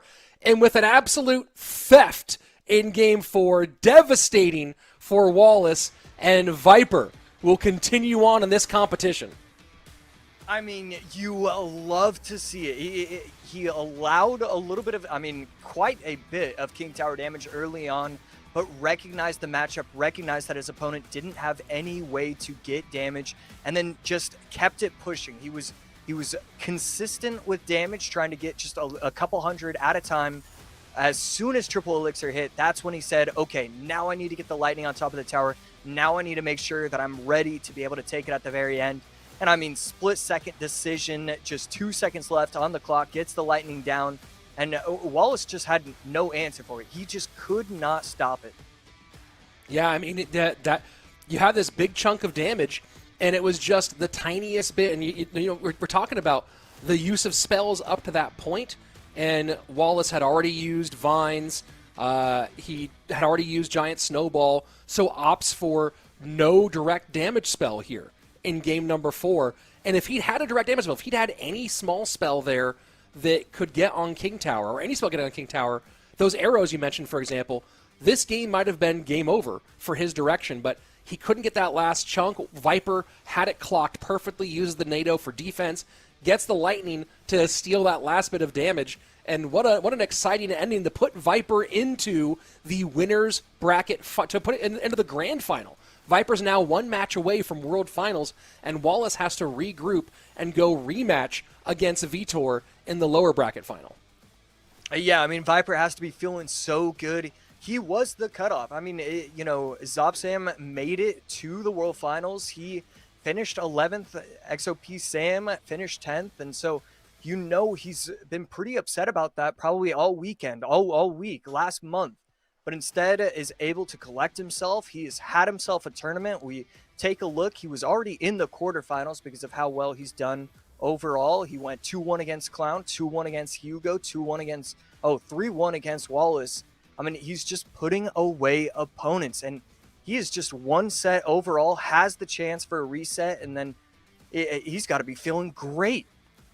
Yeah, absolutely great. This is such a, and for someone who's been kind of out of the CRL conversation for a fairly long time now, right? After making World Finals in 2021, I don't think he's made a monthly final since then, right? He's done kind of okay in some qualifiers here and there, but has not really been a factor. He made it into the round of 32 a few times in 2023, but wasn't really able to break past that stage. And then finally here in 2025, and I have to wonder, I'm very curious if we'll get a chance to talk to him either at the end of today or if he does qualify for World Finals. What's changed for Viper going into this after kind of being cut out of the conversation as a competitive player for a few years and now right back in the conversation? Even if he doesn't make World Finals here, he's definitely proven he can bang.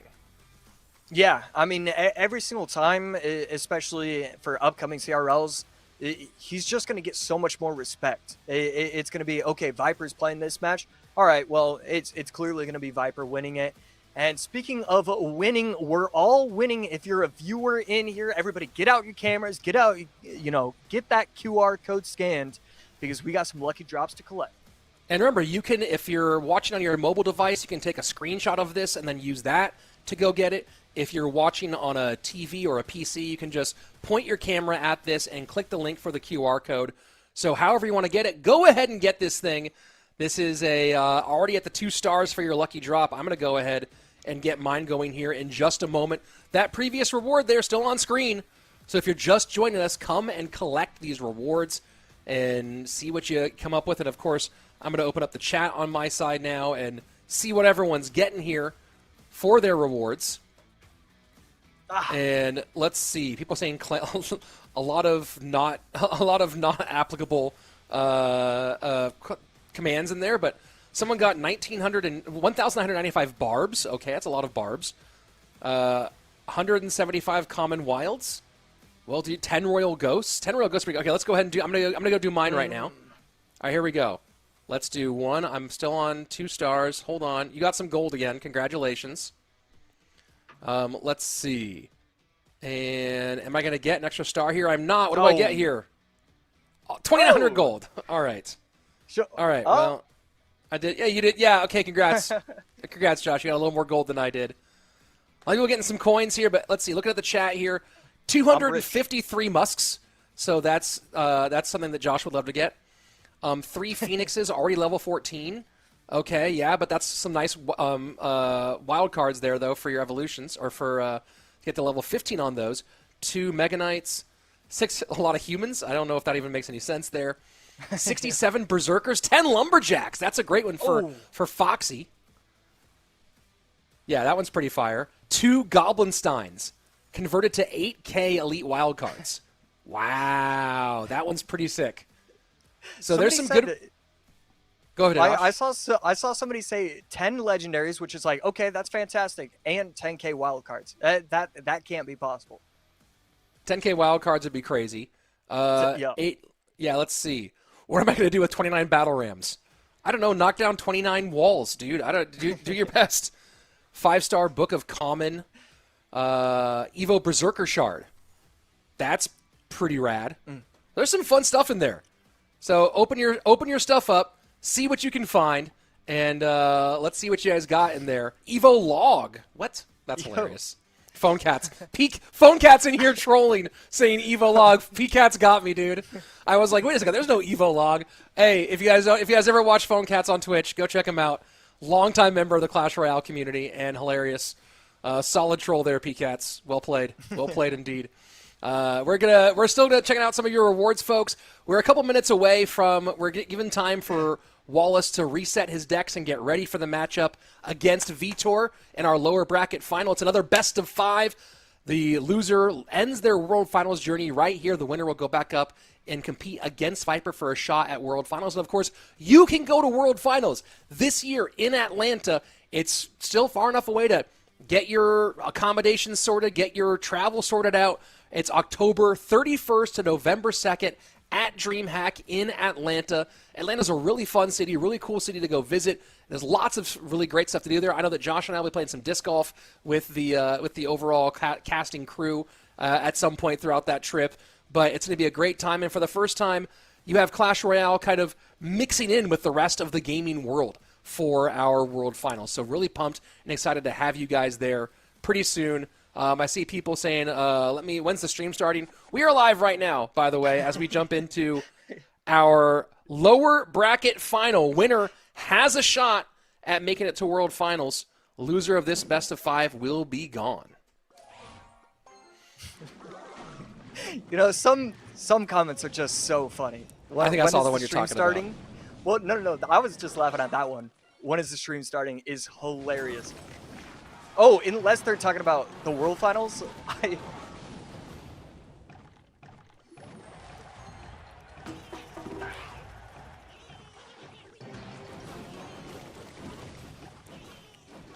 Ooh. Misses the snowball right there on the minion horde, and a lot of those minions are going to put in a ton of work.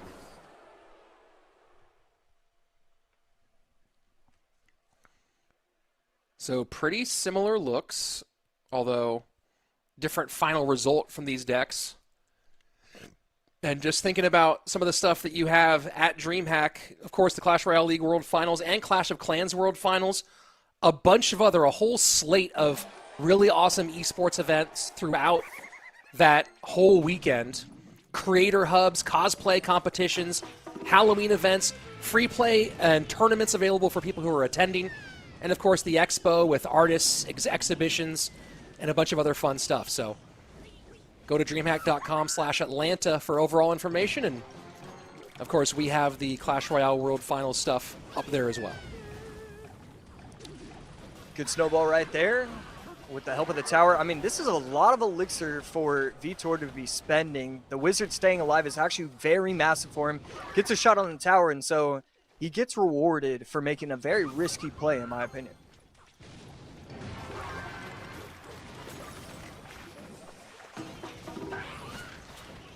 Hut down one more time. Spear's working on that. Skeleton King at the bridge, but Wizard will go ahead and clean up everything else. Last time it was Wallace who won in that matchup. Wallace kind of going back to the well here. Vitor running the deck that Wallace beat him with in the last one with this Mortar Miner Wizard deck.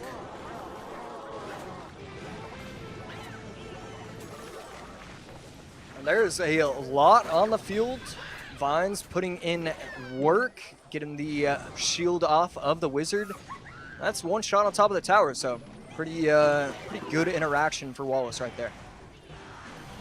You know, and maybe it's because of the way it's not even necessarily new troops, but the way that the meta has evolved, where, especially with Witch being viable, I feel like we have a chaotic filled board. Oh my word, oh my word. Uh-oh. Wallace with the perfectly timed vine, snowball to clear, and that is game one done early. Just 10 seconds, just 9 seconds into sudden death overtime. Yeah, I know for a fact Vitor saw all of that happen in slow motion. His troops get stuck. Skeleton after skeleton gets spawned all on the board. Just a tough way to go out right there. And, you know, just a beautiful job from Wallace. Gets knocked down in the lower bracket. Not going to be too big a problem. And he's going to be able to get game number one. So game number one for Wallace, we have this Drill Vines deck. Vines now out for both players. Wallace running Drill Vines with Evo Snowball. So Evo Snowball out for him. Still available for Vitor. Vitor only ran Vines there. So ran this Miner Wizard Mortar deck that we saw Wallace beat him with earlier on. But early on, Vitor kind of keeping the spell stuff very, very close. And, you know, when you talk about a lot of different places, I guess Wizard does come in some of the Hog decks. But this is really, you know, when you look at especially what Vitor's doing, Vitor's kind of played a deck that mostly all works in its own unit. You talked about that earlier, Josh, how this is a meta where we have lots of decks that don't overlap. This is one of the kind of least overlapping deck combinations that we have overall, whereas Wallace early on using the Evo Witch, using the Goblin Hut, right? So that does undermine some of the graveyard decks. Vines obviously being gone. So really interesting choices in game number one. Vitor, it seems, leaving more options on the table, whereas Wallace getting that win, of course, gets a question of with a best of five, which one do you value more? Yeah, it seems like a pretty interesting and just not. I do really struggle with looking at Wallace's deck using the Evo Witch, the Snowball, the Drill. It just feels like it overlaps so hard, and it's going to make his life a lot harder. Had he lost, he would be in so much trouble. But, you know, as it is with all types of sports, if you win, you get to write your own story. So he did win. He set himself up 1-0, and it ends up being the right decision. Vitor probably running that Royal Hogs deck one more time. And there we go. Pigs of the opposite lane. The second that NATO comes out. Well timed from Vitor. Wallace going to take some nice little damage here early on. No NATO in this, or yeah, use the NATO to help out the Executioner. We're probably looking at E-Giant in the hands of Wallace. Vitor just going to be running the regular Royal Hogs Quick Cycle Lightning deck. And there's the E-Giant for Wallace. Playing that into his weak side. Happy to make the fight continue on in this lane.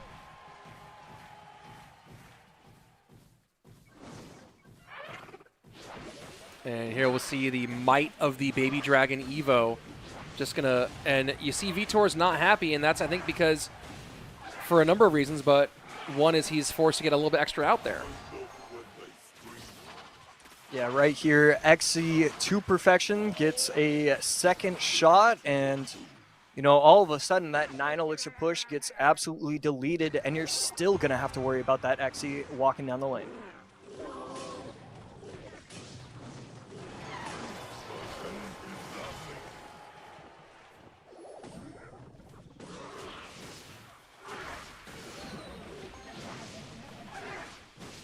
Mighty Miner ability just to put a little bit more damage on that one. Make sure there's not a really viable counter push behind. And that's Electro Giant kind of all on its lonesome here. Although that Brawler's going to get maybe one shot. Nope, forces out the skeletons. Pigs go opposite direction. And Vitor now opened up a pretty significant lead. 1837 on the right-hand tower. Has not given up a single touch as of yet. Yeah, this E-Giant deck has really struggled this weekend. It looks good, and you would assume it's always going to put in a ton of work in any sort of tournament, but it really does struggle in certain matchups, and this is definitely looking like one. The Mighty Miner, the Quick Cycle, the Cannon, all really good responses to this deck because you're trying to build pushes, but the Lightning just takes out everything.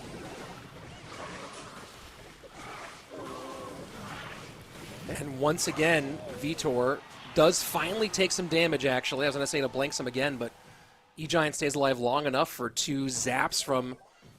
I don't know what do we actually call those electro orbs on its back? On which troop? On the back of the Electro Giant. Oh, I see. Yeah, that's a great question. I don't know. I don't know if I've ever noticed the 2 orbs. Wow. It's kind of like the whole thing of the Electro Giant. Yeah, I'm not a very observant person? Yeah, I guess. Well, we'll see if maybe someone in chat has knows what those are called. Lightning to clear. There you go. Go ahead, Josh. Yeah, both players cycling the Lightnings. Wallace getting it on top of the tower, but it's just not going to be enough. Vitor's just always going to be able to cycle cannons. Wallace is going to need something special, and I don't really know if Vitor is going to allow him to do that.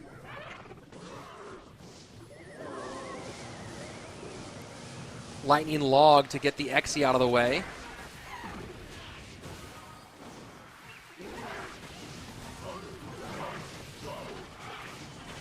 And this Xe NATO, that's the question, is can Wallace defend this cage there, but nothing to get the Xe lined up for damage here. Does Vitor go for like a NATO here? And Vitor goes for the NATO play. Or Wallace goes for the NATO play, excuse me. Wallace goes for the NATO play. But Vitor plays troops to the inside, not giving the easy damage away to Wallace. And that's a very important win for Vitor, as we will now go into a guaranteed championship game. And just like the previous set, after the first 2 games, kind of just forces it to become a best of 3. It's really hard to jump out to a 2-0 lead. We see a lot of 3-1s, we see a lot of 3-2s, but the 3-0s, we don't see it very often, and even 2-0s. It always goes back and forth, it feels like. Yeah, I mean that speaks to the level of parity overall at the top level of the competition, right? How evenly matched so many of these players are. And you talk about Wallace and Vitor, who I don't know how many matches they've played against each other, how many games they've played against each other, but I'm sure that it's almost innumerable at this point. Especially, you obviously have experience with the team's era of how much time you spent each day just grinding matchups against each other over and over and over again. Yeah, I see you shake your head almost with some PTSD from the amount of practice that was required to play at that level. So now we get into championship rounds for this one. After this game 3, we're guaranteed a game 4 at minimum. Game number 1, Wallace running the drill deck, Vitor running the mortar miner deck. And then game number 2, we saw the E-Giant of Wallace losing to the Royal Hogs of Vitor. So, spell-wise, just the Lightning Log and Vines out for Vitor. Lightning, NATO, Barb Barrel, and Vines gone for Wallace. And when we think about what And Wallace has Snowball. been running today, go ahead, say that one more time, Josh. And Snowball from Wallace. And Snowball too, right? So that's pretty critical here.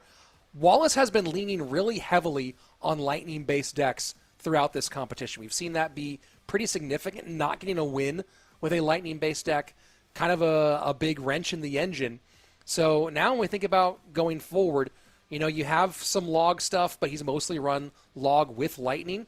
We could see him go maybe some graveyard here. And he does have he ran Mortar Miner, didn't he? No, he didn't. So he does have that Miner Rocket deck that he likes.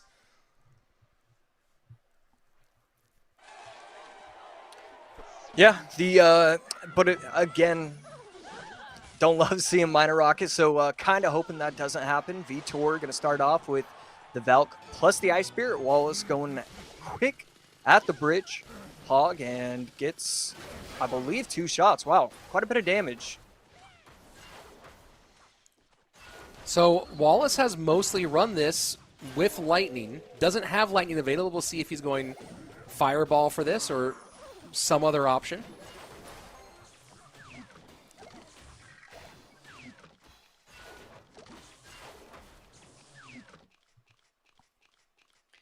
Vitor looking like graveyard so far. He did have the opportunity to run the Evo Knight, so it's something to look out for that he's already used the Evo Valk in this deck. Wallace on the other side. We've seen a couple different variants with the Wizard and the Lightnings, but Wallace, obviously we saw Lightning in the last one, so probably just going to be running a regular Hog EQ.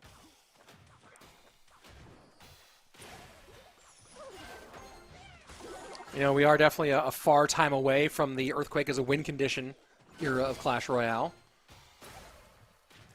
Not seen as much Earthquake in competitive.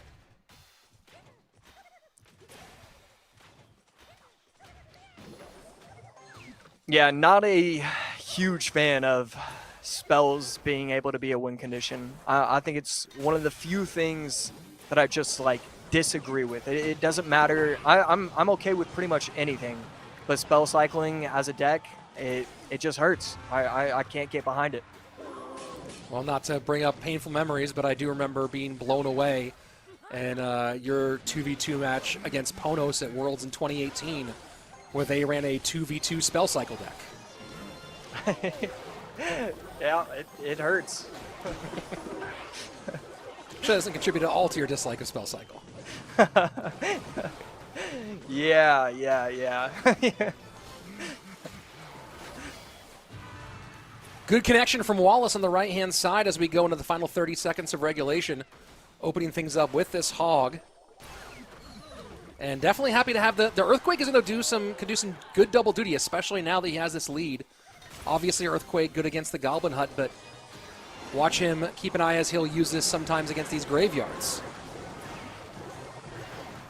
Graveyard stacking up skellies. Pretty solid log right there. Maybe a tick too early, but overall, not a ton of damage given up, even though he didn't really defend with the lock. Very clean overall from Wallace.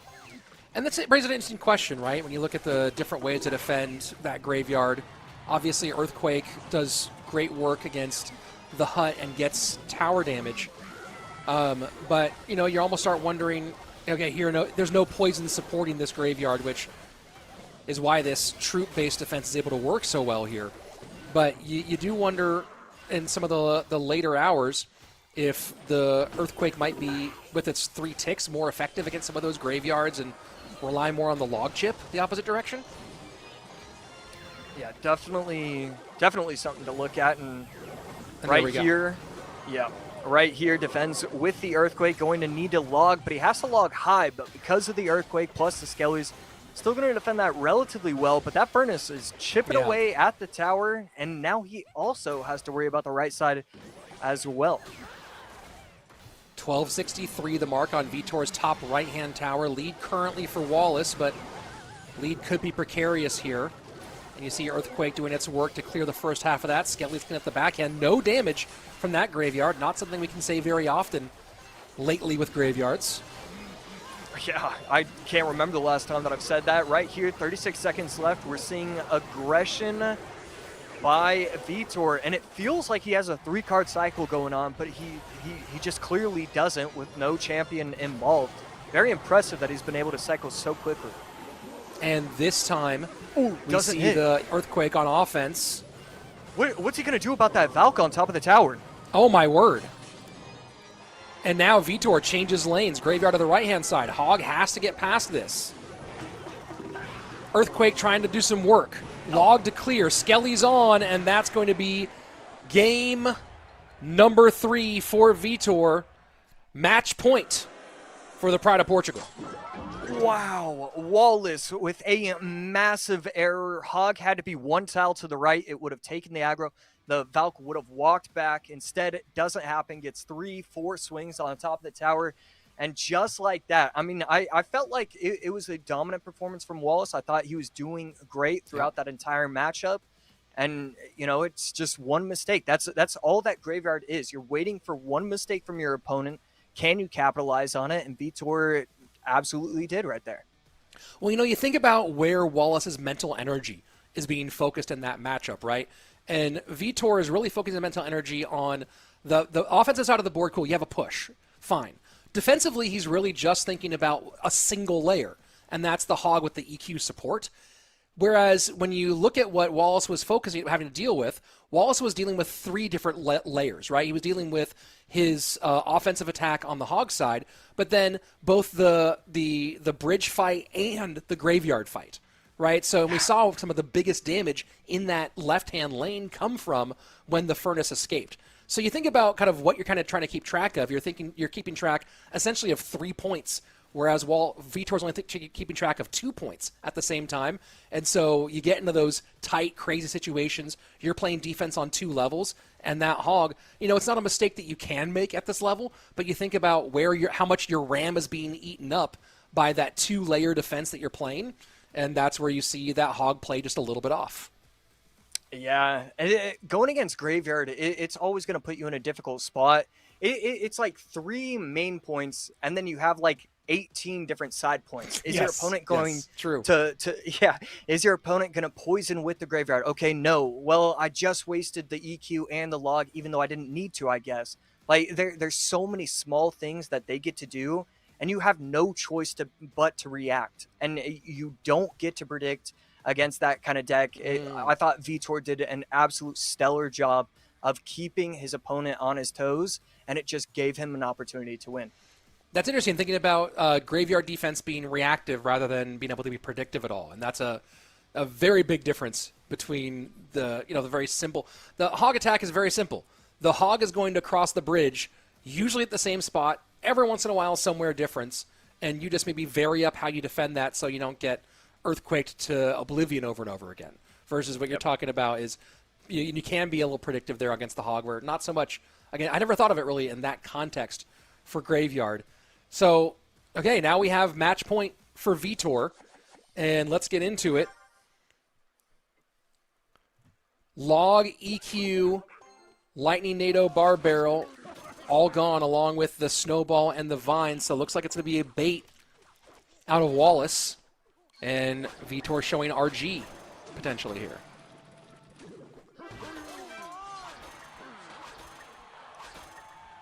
So Wallace does have Mortar available to him, so it could be either just straight up bait or it could be Mortar bait. Still have to wait for that, and then Vitor on the other side.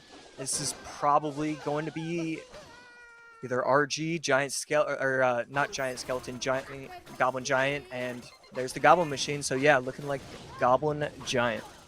But here's the big question, right? Is Wallace running a variation with a direct damage spell? Because what we saw in the last game against Viper was he an Inferno Tower here for Wallace, and he'll certainly be happy to have that against a Goblin Giant deck.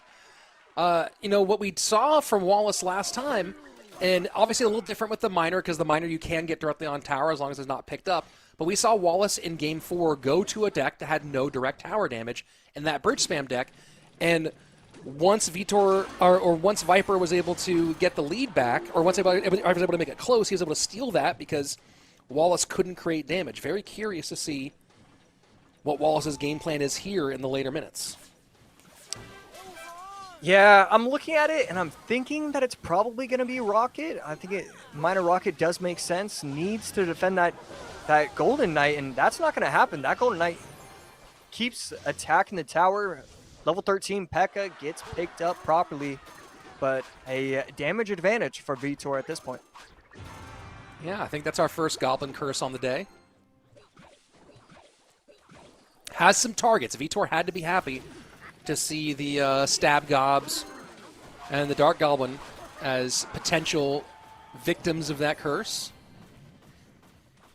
Yeah, we're going to see the curse paired with a rage quite a bit. Now that we're in double elixir, there's the opportunity to get aggressive, and that is a good curse. Going to be able to keep his Goblin Machine alive, and now it might be in range. It is, but it forces out a big response on defense. This is going to be a massive counterattack for Vitor. And Vitor does have lots of ways to contend with this Inferno Tower. This time it will turn and get onto the Evo P.E.K.K.A. So it does its job, but we'll see how much Vitor is able to use that curse and those minions to distract that tower. Doesn't have a reset ability against the Inferno Tower. Vitor shaking. And right there, I mean, and the Inferno Tower not going to pull, so this Goblin Giant is going to work. The Esports going to try and slow it down, but if that P.E.K.K.A. got a swing right there, taking out the Valk, that would have been game over. Instead, Valk saves his life, gives him an opportunity to still make it. And even after all of that, Wallace still does have the slight lead. Has damage in both lanes, so that is a bit of a challenge.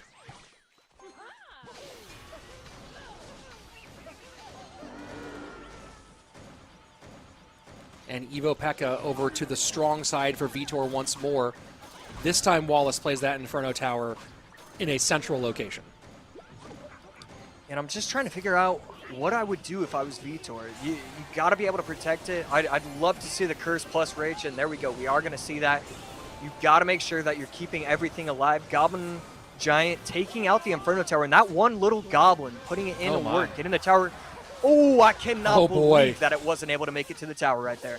Delivery has to come down, will hold, but damage done. 1491. Wallace playing Minor Chip here, and we have not seen a Rocket yet. We are in triple elixir, and it's poison instead. Minor poison. Yeah, that is a pretty bad situation for him. Minor's going to be able to protect the Dark Goblin, so Goblin Machine forced to be played, takes out the Dark Goblin, and then gets started punching away at the Valkyrie. And Delivery is going to have to be really, really pulling some work here. Goblin Curse, but nothing there as a curse target. Wallace is going to need one more Inferno Tower and then need to get something on that opposite side. He does not have the Inferno Tower. Vitor, emphatic, gets the win. He is going to our LCQ final. Wow, another player to lose game 1 and then just get game 2, game 3, game 4. I mean, just perfection from Vitor. It's a very difficult matchup, but he waited until his opponent made one mistake. The Inferno Tower all the way to the side. He knew that he wouldn't be able to get back in time. Even with the Evo Valk, if you apply enough pressure, you can get through, and that is exactly what happened. A perfect game number 4 for Vitor. And what a brutal couple of games back-to-back for Wallace here, who was in the upper bracket, final, was guaranteed in the top 3, but then wins game 1 and then gets 1, 2, 3 swept in games 2, 3, and 4 back-to-back. So after having such a great tournament, 6-2 overall, then goes 2-6 over 2 games to get KO'd. And as we take a look at some of the decks, game number 1, Wallace was able to start off 1-0, and I was worried. Even after that game, I thought a lot of the cards that he was using, the Snowball, Drill, Goblin Hut, all those together, it did spell disaster potentially in my mind, and that's actually exactly what happened. Game number 2 just couldn't get the damage that he was looking for. Vitor controlled the pace of the game, the Royal Hogs plus Lightning, and then Cannon on defense. It really is as simple as Cannon on defense. It's so hard for the E-Giant to get past that. You always force out a Lightning as well, and that's just too much elixir to spend. Game 3, we go on to Evo Valk Graveyard going against Hog. Came down to one mistake again. The Hog was placed 1 tile to the left. Had it been placed 1 tile to the right, it would have taken the Evo Valk away from the tower. He would have been able to defend it, but not the case. And then game number 4, we just saw it. Minor, poison, you can get damage, but if you give up just one offensive push, and which is, again, what happened, it's just too much to overcome. The Goblin Giant made it to the tower, started getting the Spear Goblin shots onto the tower, and it was too little too late. Couldn't get the damage at the end. Well, it's 2 things I want to ask you about, Josh. One is, you made that comment early on about the different decks kind of being cannibalized in game 2, and also think about in game 1, but think about game 2, right? How much got burned that has synergy, and we'd seen Wallace run the Hog Lightning deck a number of times. Game 3, he goes Hog EQ. Obviously, he was doing pretty well in that one, but you have that impact going on, and then we get into game number 4, and we have this Minor Poison deck, and I can't think many times I've seen Minor Poison Inferno Tower in competitive in any sort of recent time. It's been quite a while since B-Rad was playing competitive Clash Royale. Yeah. So, I look at that and I'm thinking about that cannibalization early on. So I'm looking at those impacts, but then also wondering, would Minor Rocket have been more effective there at the end? Would a poison on defense to clear some of the minions and slow things down at some point have been good early on? Either way, you talk about the best of 4, the best of 5 situation championship rounds. We've kind of seen that eat Wallace twice, and that's why we get a Vitor versus Viper matchup for our grand final, where one of these 2 will be our last world finalist. Yeah, we've had an incredible weekend of action. So many back and forth matches, back and forth sets overall. But now we are here. Viper has only played 3 sets overall. That is crazy to see. I mean, we look at Coco. He got eliminated, an hour and a half ago. He's played 4, I believe. So pretty crazy that he hasn't had. He played 5 exactly. Actually, hold on. Let me just double check that. I might even be under. Let me just make sure it's 5. I think Coco might have played 6. Coco played 6 matches. Oh my goodness! Wow. Yeah. Yeah. So it's incredible for Viper because he just hasn't burned decks. You're still unsure if he's wanting to go with the meta of the tournament or the meta of his own, and that is a dangerous combination for Viper. A huge lead even just going into the match. Well, and looking at this, over the course of 10 games played, 2, 4, 6, 8, Viper has played 9 different decks over the course of 10 games played, right? So that's another thing, too, is we've seen him only run 1 deck more than once. In general, it has been just keeping things very, very kind of unpredictable. And then you look at Wallace. Wallace has played 11 games. Look at Vitor. Vitor's played 11 games. Over the course of that, 1, 2, 3, 4, 5, 6, 7, 8, 10 decks. So Vitor has also been pretty varied, although maybe a bit more, some more overlap in some of those decks. But you have 2 guys who've really been digging deep into the deck pool, and we are ready.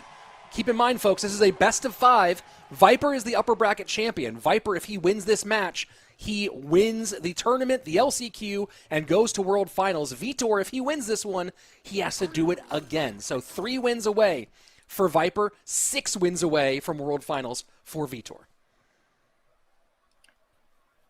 Number 1 seed of the tournament, going against the number 6 seed, basically. And this is exactly what you would ask for. I mean, Viper has had himself a tournament. He's played so well. Vitor as well, just very consistent. Just a beautiful knowledge of how the meta was evolving throughout the tournament. And it felt like when he lost his set, it felt like he didn't adapt quickly enough.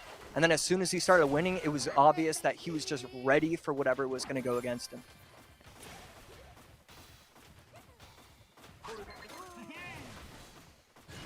And Furnace will meet the machine, this time with running the Fish Boy. Vitor looking a little more like Royal Giant here. So Vitor, he has answers, but I don't know if it's going to be enough. The Vine's going to put in work, and it's going to get the shot before he gets stunned. The mini Peck has also taken that out, so left tower down to 1265, right tower down to 2224, and a perfect start if you're Viper. And Man, this Goblin Giant deck is so good. Yeah, you know, giving me flashbacks to 2023, the Goblin Giant meta of World Finals, so I don't know, maybe the Goblin Giant can trip on his way to Atlanta. That might be helpful. I really wouldn't mind. I know you wouldn't, Josh.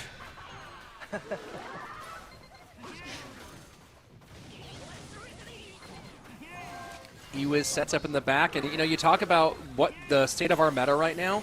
There are so many cards that kind of have had fallen to the wayside, and just because of the way the meta has shifted, you know, we've seen a lot of Electro Wiz today, whereas Ewiz was kind of dead and competitive for a long time. Yeah, and at this point, it just seems like kind of necessary to use it in one of your best of 5 sets. Right there, Evo Wish on top of the tower, getting it all the way down to 659. And honestly, looking at the matchup, I feel like I saw this yesterday, and people were talking about this exact matchup, and it was like, okay, well, the Ewiz does so well against the Goblin Machine because it can reset the targets, it slows down the Goblin Giant, and I think that must have been before some sort of balance change, because it looks like Viper's matchup the entire way. So now we'll get a Monk in front of everything. Let's see if we get a reflection here. But it does not reflect the Evo Witch, so Furnace has to come out. This is a lot at the bridge, though. And it will end up being almost for nothing. First Royal Giant down for Vitor as we are deep into our sudden death period. Yeah, perfect timing right there. And honestly, a good fisherman from Vitor to snipe the Mini P.E.K.K.A. instead of the Goblin Machine just wasn't enough. Fire Spirit not going to be able to do enough. And right there, recognizes his opponent, puts the Monk all the way in the back, believes that he can get to the tower because of it, and he will. That's going to be one shot and a second. And he is close to taking out this tower. This is the most important push for Vitor in Game 1.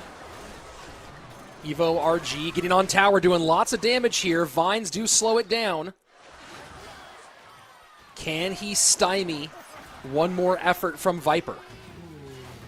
He's been able to turn these defenses into big counter pushes. Needs to do it one more big time. Monk reflecting. Mini P.E.K.K.A. not pulled. Machine is pulled away. E was trying to get some stuns in. Log plus RG 741. I believe he missed the Vines. I'm not sure if he played them down in time. Finally deciding to go. Oh my goodness, the minion getting the one hit right there. That changes everything. Vitor was doing such a good job of making this competitive in the final seconds, but just a little bit of escaping, and that flips it back in Viper's favor. Game number 1 for the Frenchman. Needs 2 more to make World Finals. Yeah, just a perfect game from Vitor, from Viper right there. And yeah, it's just so hard to stop. You can't stop the Goblin Machine. I'll say it now. If you're not using it in a best of 3, best of 5, you're doing something wrong. Viper with a little adjustment here. He'd played Goblin Giant before, but with the Prince and the Barb Barrel in there. This time, just that, or with the Prince in there alongside the, what was it that he had? that was different in there. He gets the Witch involved and the mini P.E.K.K.A. Oh, it was that he played the Prince and I had it up just a second ago. Where did you go? Goblin Job. Oh, it got pushed down because everything moved. Hold on. There we go. Where did it go? Well, he had the Prince in there before. Goes with the mini P.E.K.K.A. Kind of opting for a different bit of pacing. And then, yes, the Machine getting in the mix there for this one as well. And absolutely opened things up. But it was really the kind of the pressure of the Witch and the mini P.E.K.K.A. opening stuff up here that was a big difference. And it was kind of a valiant effort by Vitor to battle back. But he was kind of finding some difficulty controlling everything as that Fisherman was getting pulled off. And then, you kind of refunnel back in towards the tower. Yeah, I believe that Vitor played a near perfect game. A lot of it comes down to he gave up too much damage early on. I would say that matchup is probably as good as it gets going against the Goblin Machine. The Monk can put in a lot of work. The Fisherman can yank away troops. It can allow your RG to put in work. But if you make one mistake, whether it's early, middle of the game, late game, you're just not going to be able to stop it.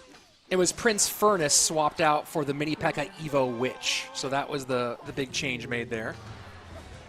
So now Hog for Viper.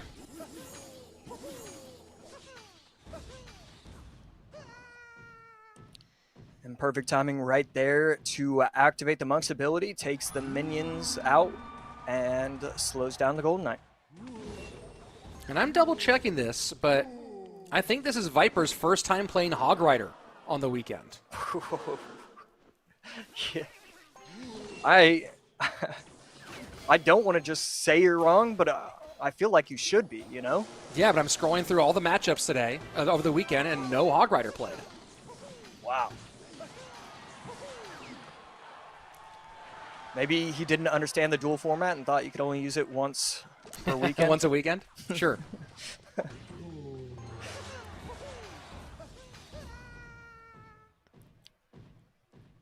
Still unsure of what Vitor's last couple cards are. We've seen Inferno Dragon have kind of limited success this weekend, and it's usually paired with the P.E.K.K.A. or the MK, and MK going to be the deck of choice for Vitor 75.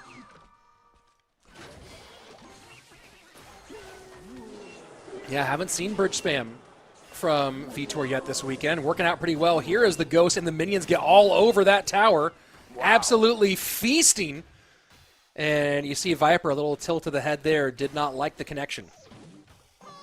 Yeah, not exactly sure what he should have done in that moment. He probably just had to be quicker with a couple of his cards, but way too much damage given up to that Ghost. But, I mean, when you look at Viper's deck and Vitor's deck, if Viper doesn't have the Monk in cycle, the Ghost wreaks havoc. So it's not shocking that that's the reason why Vitor took this lead. And that Evo Inferno Dragon gets some good work done in before, despite both the Tesla, now the Ram Rider here to slow the Hog. And the minions do enough, but not quite as the Hog gets one shot. Viper really cycling these Hogs fast. Yeah, if he gets a second shot, the game would be a complete 50-50. Not going to be the case, and he will have the Mega Knight get plopped down on the map. So he finally has something going. And we expect to see multiple Lightnings get cycled, but Viper still has an opportunity to come back right here. And he's doing a good job of pressuring and not giving a comfortable opportunity to use that 6 elixir, right? Look at how he's playing everything way up high, out of tower range. Good Monk reflection here.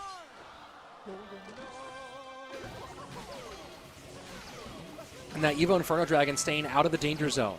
No Mega Knight here for the Hog Rider. Hog's going to get at least one. The zap holds, but the Hog Rider does get one critical hit. And now the lead for Viper. Wallace trying to connect.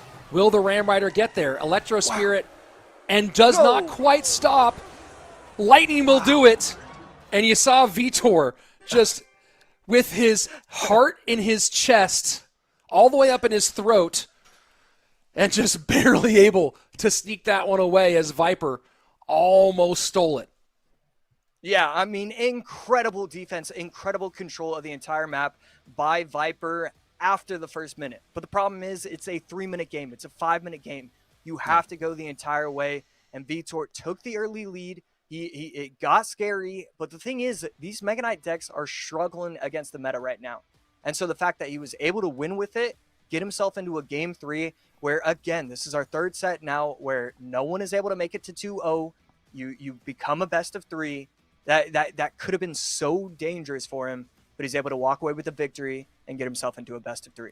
You know, I want to call out a couple of things here that we've been taught that are really interesting. First, pretty sure this is the first Zap I've seen in months in CRL, right? We're not seeing a lot of Zap being played. So you talk about not burning cards, great. But the other thing, too, is the job Vitor did down the stretch. We didn't really ever see Mega Knight defending against those Hog Riders, right? We saw using other methodologies and freeing up Mega Knight to win bridge fights rather than forcing it to be a response to a Hog Rider and then get handled elsewise. So both, it was partially Viper kind of never putting the pressure off where Vitor could use a Mega Knight on defense might be part of that, but also Mega Knight just not being the answer that Vitor went to and kind of duct taping these defenses together against the Hog Rider late to prevent any significant damage. So then you also think about these factors, right? Whereas Viper just did the Evo Tesla gone, Evo Furnace gone, log out, using EQ here, not really worried about that elsewhere. But, you know, you did pull some key pieces here.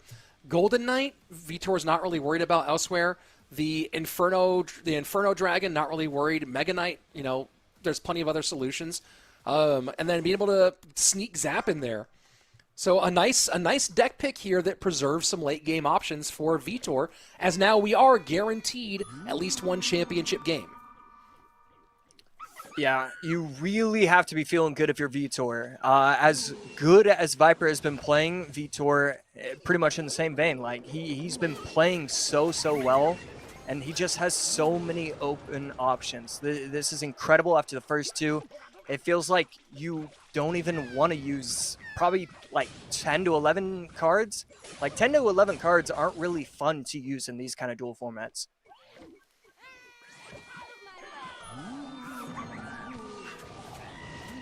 Wallbreaker will connect through all of that. Yeah, poor placement right there by the Ghost. Had to be a tile over, either left or right. Would have been able to swing at both, but instead, one does connect.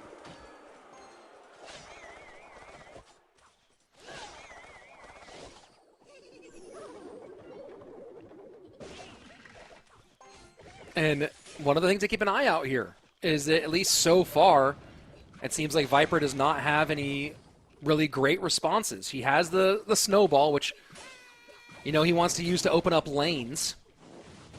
But he also has 2 different, but the wall breakers and the goblin barrel. No log, no barb barrel. So keep an eye on that as time goes on. Here comes the Evo barrel. Okay. Solid executioner placed behind the King Tower. Gets the goblins out of commission. Just trying to figure out what the last 2 cards are, because you want to assume P.E.K.K.A. or Mega Knight plus Big Spell, but it doesn't really make sense. You kind of need that secondary air targeting troop. So still just kind of waiting, sitting around, trying to figure it out. And another wall breaker has to get eaten by Viper, so maybe he's feeling like he can create a big push. And wow, first time seeing the boss today. Yeah, this definitely makes a little bit more sense right there. Good timing on the giant snowball. And a clean defense, but now again, you do have to worry about that, and that was almost one of the best Boss Bandit activations I have ever seen, but instead doesn't make it to the wall breaker. And this Viper is forced to eat these goblin barrels. Vines will be enough when you add in the DPS and the Ice Spirit.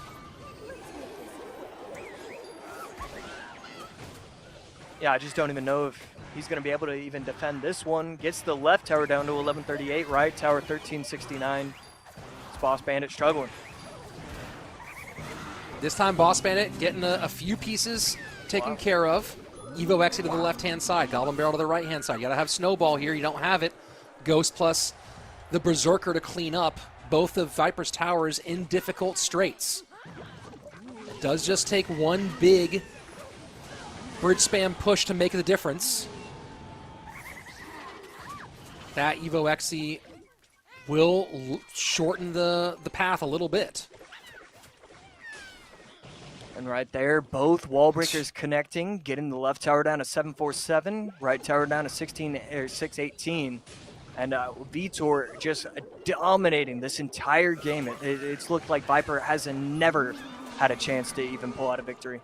When you see he had to eat that damage, he has to save the elixir and figure out how to overwhelm. He just can't, he has not found the math yet. That was a great boss bandit. Xe clearing. Vines, though, shutting things down. And Vitor now going to Evo barrel. I don't know if there's any way to stop this. Okay, staying Wow. alive. I was going to say the exact same thing. You just got to it first. So cannot believe that he is still in this game. 44 seconds left. Trying to go in with the lightning. It's just not going to work. He had one last opportunity if he had been able to get 2 shots off with that Xe and if it was targeting the tower. But because it's not, it's what tower do you want if you're Vitor, and he takes the left one. Match point in favor of Vitor. Of course, not a World Championship qualifying point because Vitor from the lower bracket has to beat Viper twice. But if he does win here, he pushes us to a grand reset on the grand final, and that would be fascinating for us. Vitor now with the chance to join some pretty rarefied air of being a 5-time world finalist, but he needs to get this win and then 3 more after that. Viper, you know, we haven't seen Viper really face any true adversity yet. And now we see him with his back to the wall with a elimination, or not with elimination, but with 2 match points coming up for his opponent. Yeah, it would be really interesting to see if he's even gone down 1-0 in one of these best of 3s. We know he's had a ton of success, and obviously he's still in the upper bracket, but yeah, I mean, this is it. 1-0, wow. yeah. He went 1-0. Okay. He went down 1-0 against Wallace and then came back with those 3, but he has not faced an opponent match point except in the final game yet. So now he has to win 2 in a row against Vitor. This is going to be really interesting, right? You have 2 such interesting different kinds of players. Vitor working his way up through the semi-pro ranks, has always been someone who you think of as playing all different kinds of decks, all different kinds of styles. Truly came up through the semi-pro ranks, like all the way back into. So I remember seeing him in matches in 2019 as a semi-pro, and then getting his CRL shot in the fall season of 2020. And then on the other side of things, you have Viper, who is kind of the opposite. Has been known as a true, unique. One of those guys with a deck that's named after him, kind of ladder 1 tricks, who's had his moments in CRL. So 2 very, very different directions here, and I'm wondering what kind of experience they pull on as they go into these matches. But again, I need to go do the math here. There's a very limited number of players who have made it to 5 World Finals, and so for Vitor, 2020, 21, 22, and 23, if he makes it today, will join that very small 5-time club. And we'll have to, you know, we'll make sure that we have that data for you when we get to Worlds this year. Right now, let's look at game number 4 right in front of us. Yeah, I'm trying to think about Muhammad Light and if he's only at 5 or if he's at 6. Muhammad's at 5 because he made it to all 5 World Finals in the CRL. No, he's only at 21, 22, 23, 24. Mo's only at 4. Oh no, 5 Okay. now. He will be joining. He's joining the 5-time club with this World Finals appearance. Yeah, just to give a little bit of context on how rarefied that air is. Finally, Mo is there. Yeah, exactly. Yeah, I know. Morton is part of that. Lucas might be close. Yeah, it's just a very short list. Yeah, Lucas is joining the 5-time club as he made it in 2020, 21, 22, and 24. So Lucas is joining the 5-time club. Oh no. Archer Queen plus guards, missed fireball could spell doom, disaster, L, loss, however you want to call it. Skeleton King gets down, but not before the Archer Queen locks onto the tower. The Zappy will finally retarget the Archer Queen, but he's taken 1,500 damage, and he's just down Elixir as well. The cannon should be able to clean up everything incredibly easily. And it is now even Elixir, but not even tower damage. And I really love how Vitor is both giving himself a chance to win here, but also kind of taking some, we talk about preserving for game number 5.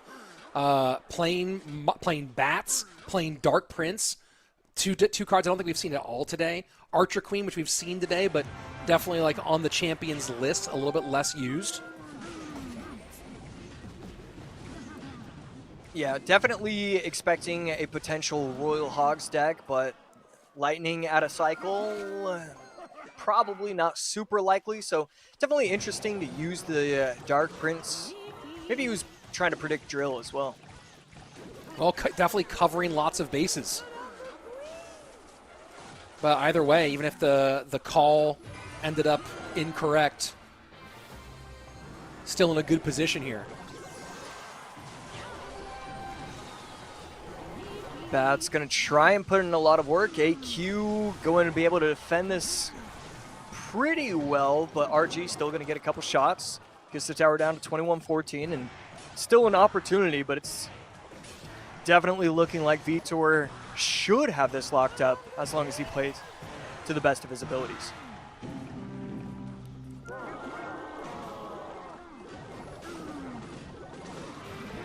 Barbell to get the skeletons off. Miner goes to the outside spot. Fishboy does still pull.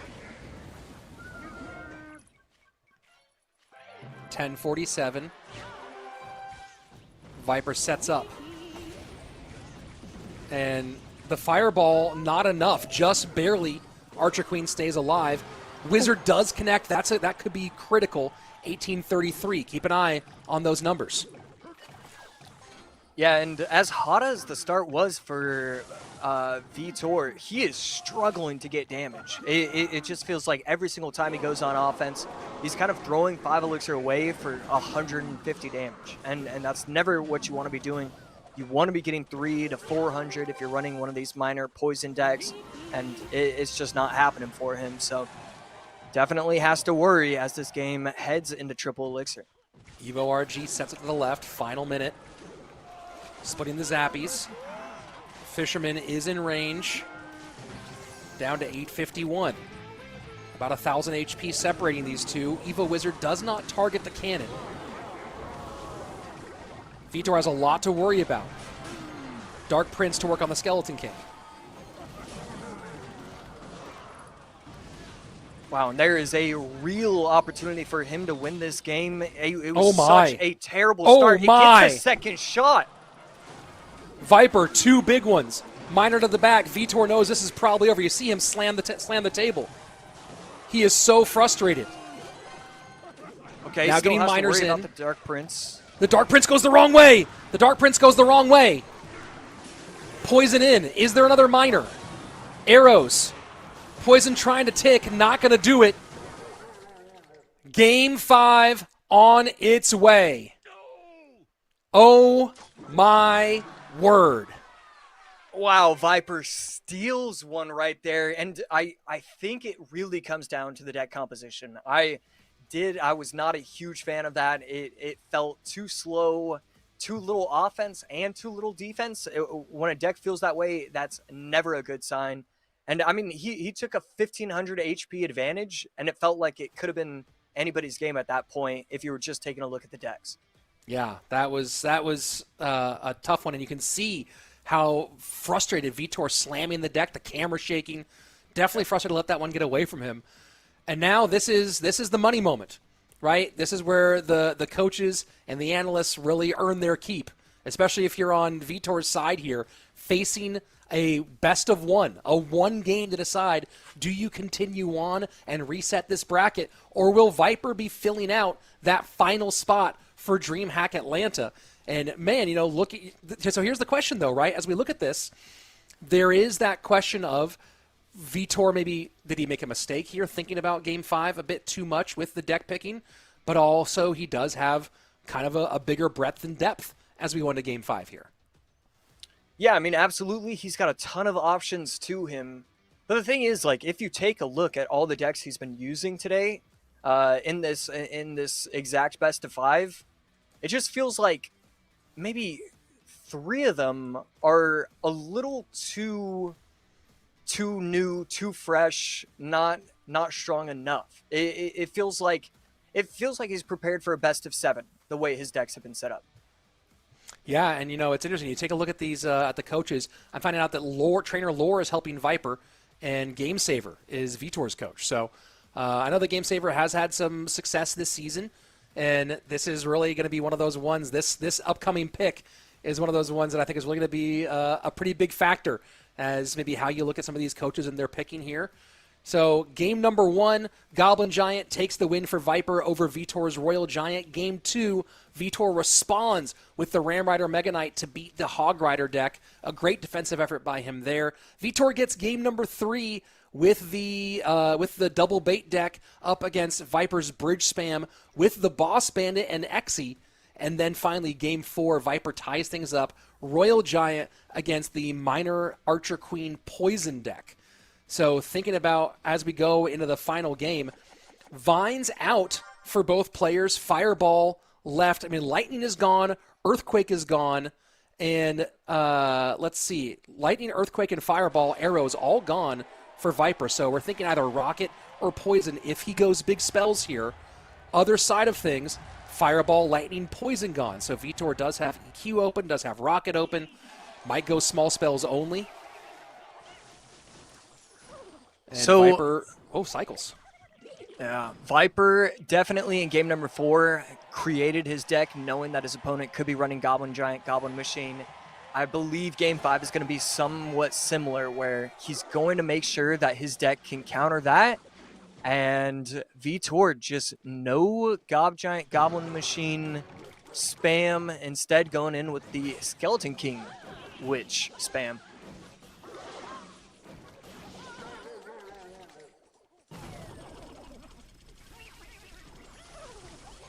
So drill for Vitor. Trying to take advantage of the Valk being out. Will get some damage here. And kind of a classic minor wall breakers here for Viper.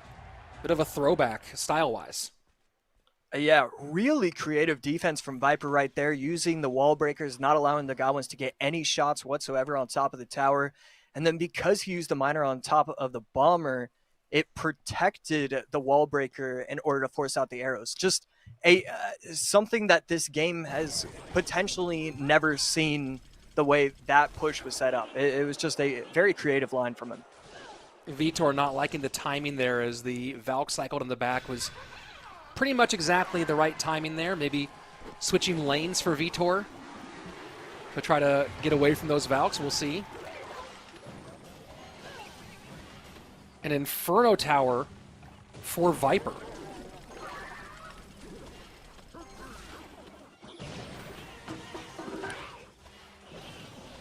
Inferno Tower plus Evo Valk going to be able to defend everything pretty properly. Viper has no offensive spell, no offensive small spell, but he does still have the poison, and he's going to get aggressive with these wall breakers at the bridge. And good read there from Vitor. Arrows high, the Skelly King in the back. But it definitely feels like he's feeling the stress of this matchup.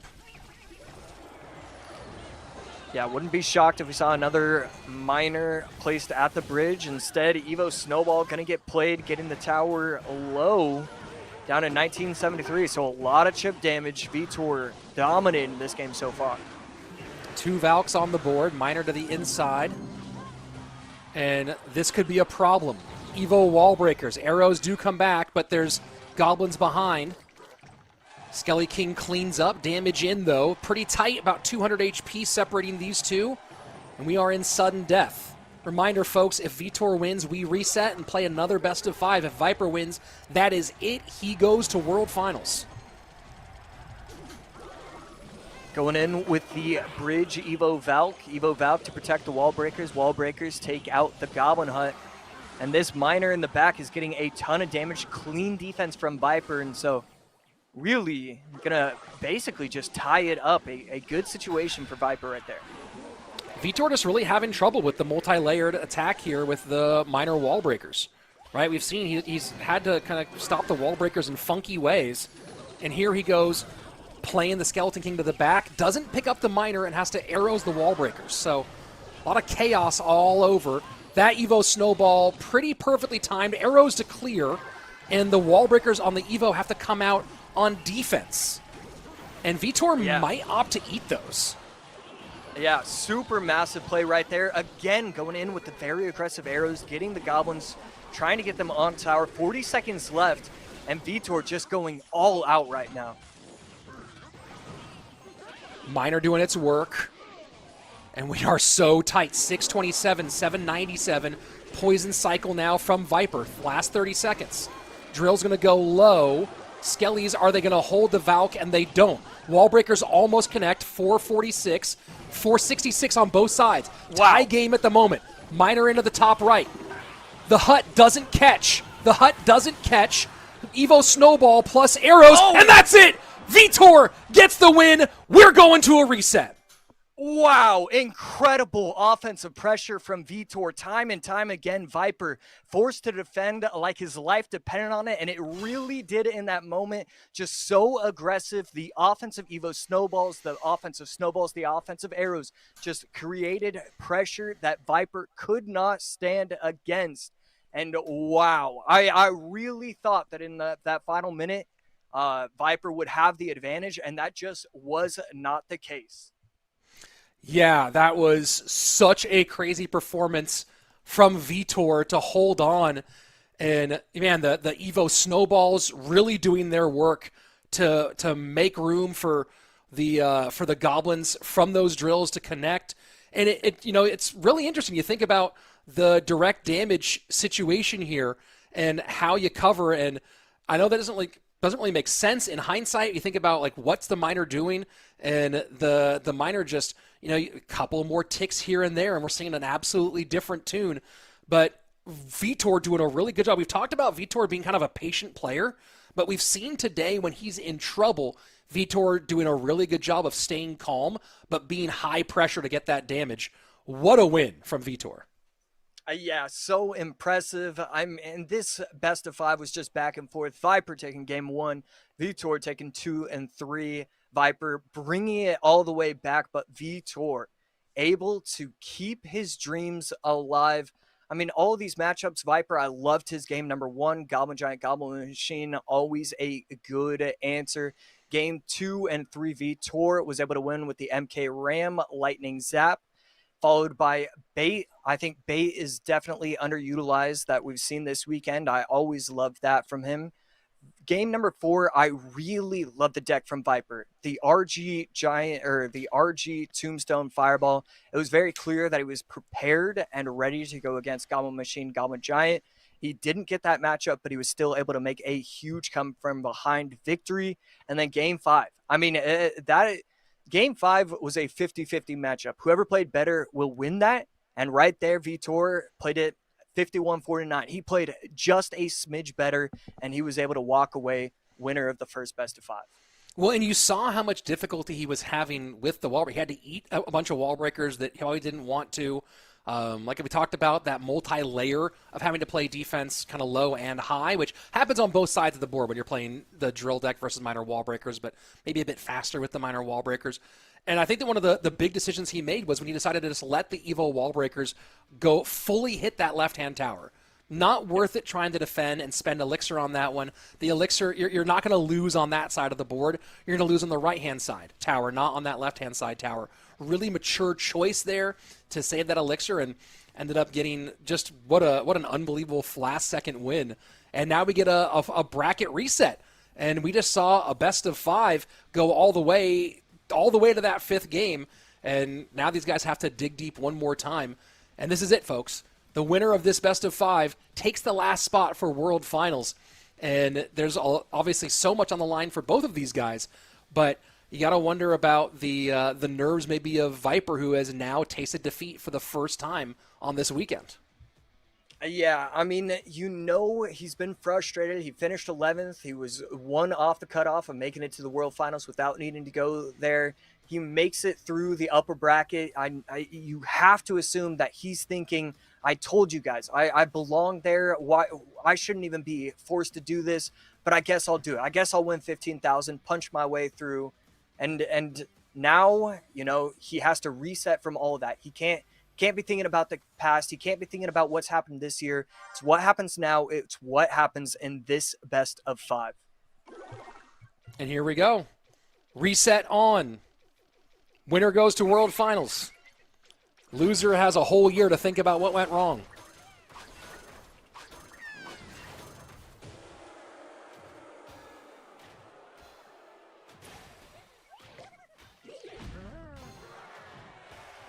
And Vitor opens Goblin Giant.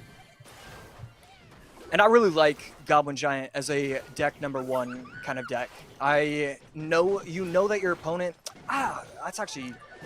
I don't know. As long as you're placing it down, I'm always going to be a fan of that. I think Goblin Giant, Goblin Machine is just so strong. It's hard to know whether you should keep it or you use it early. And right there, really clean defense. I thought Viper was going to lose 3 or 4 different ways. But instead, solid defense. We'll give Vitor about a half elixir advantage as the first minute ticks away. And both players taking a moment here to breathe, reset.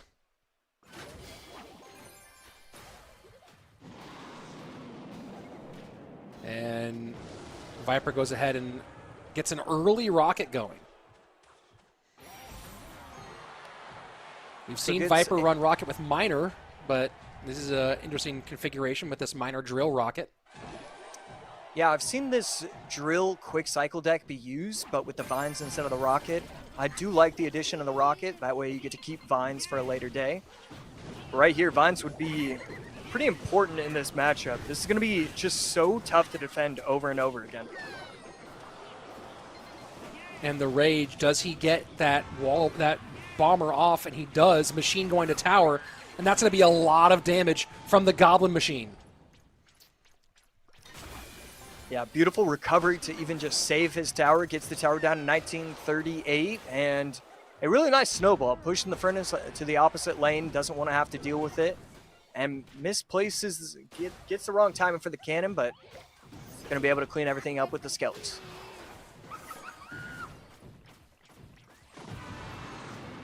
And Rocket going to go ahead and try to support the bridge fight, but the Prince plus the minions raged up, and just so much elixir expended to still get some damage in and be down. So Viper feeling the heat as he is way behind in both lanes. Yeah, the Furnace is proven to be so difficult to stop. I like the idea of getting the rocket on top of the tower and the Furnace, but, you know, even when you get that going for you, you're still losing 2 elixir. These defensive rockets putting in work, but, I mean, it's just Prince Bridge. You can't stop the Prince Bridge. And the Rage doing so much right now as well. One Goblin gets away, one critical stab. Does waste a Chef boost on a dying Goblin.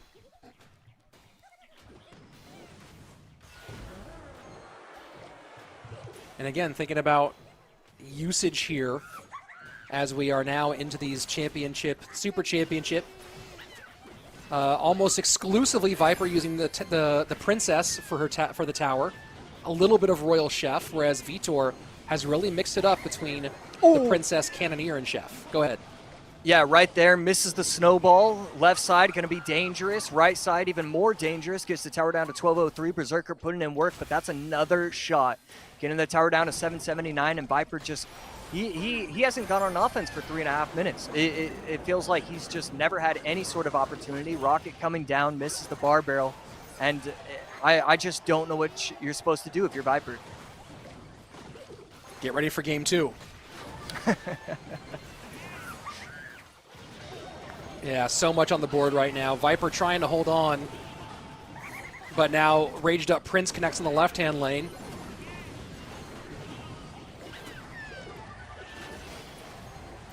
Vitor just needs to not get horse to the barn syndrome here and recognize that he's got this thing all sewn up. Wow. Yeah. I mean, the fact that Viper has been able to push this into a 4-minute, 50-second game is tremendous. Vitor going to take game number 1 after bringing himself to the bracket reset. Brilliant job to keep the momentum going.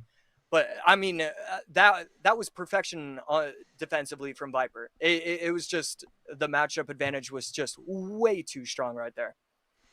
Does knowing that your opponent is pretty much only going to play Princess Tower impact deck building and deck selection significantly? I'd say like 10% basically. You know that you don't have to worry about, you know, 1 or 2 things, but it doesn't affect too much. Like, yes, you know, the minion horde will get zapped and then the tower will take it. So, you know, if you knew that your opponent had Cannoneer, then you know that they're probably going to have arrows. So, like, it'll change things just a bit, but for the most part, you know, decks and the composition of them, it doesn't totally matter. So, that's a great question, but it doesn't affect too much, but a little. So, looking at game number 1, the Drill Rocket with the Evo Snowball now out for Viper. And game number 1, the Goblin Giant Furnace, Goblin Machine Prince, and then the Rage Barb Barrel. So it's interesting. Both of these decks, you know, not super cannibalizing, although I think maybe the Furnace and the Snowball both have some other applications here. Both of them kind of making games 2 through 5 pretty broad as we go forward. Viper so far, we've seen him do really well. When he's playing with the lead, we've seen him come back from 1.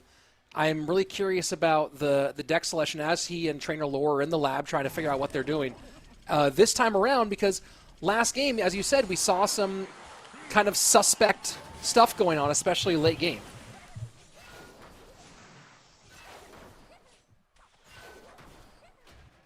So here we go, game number 2, and Vitor's turn to go drill Snowball.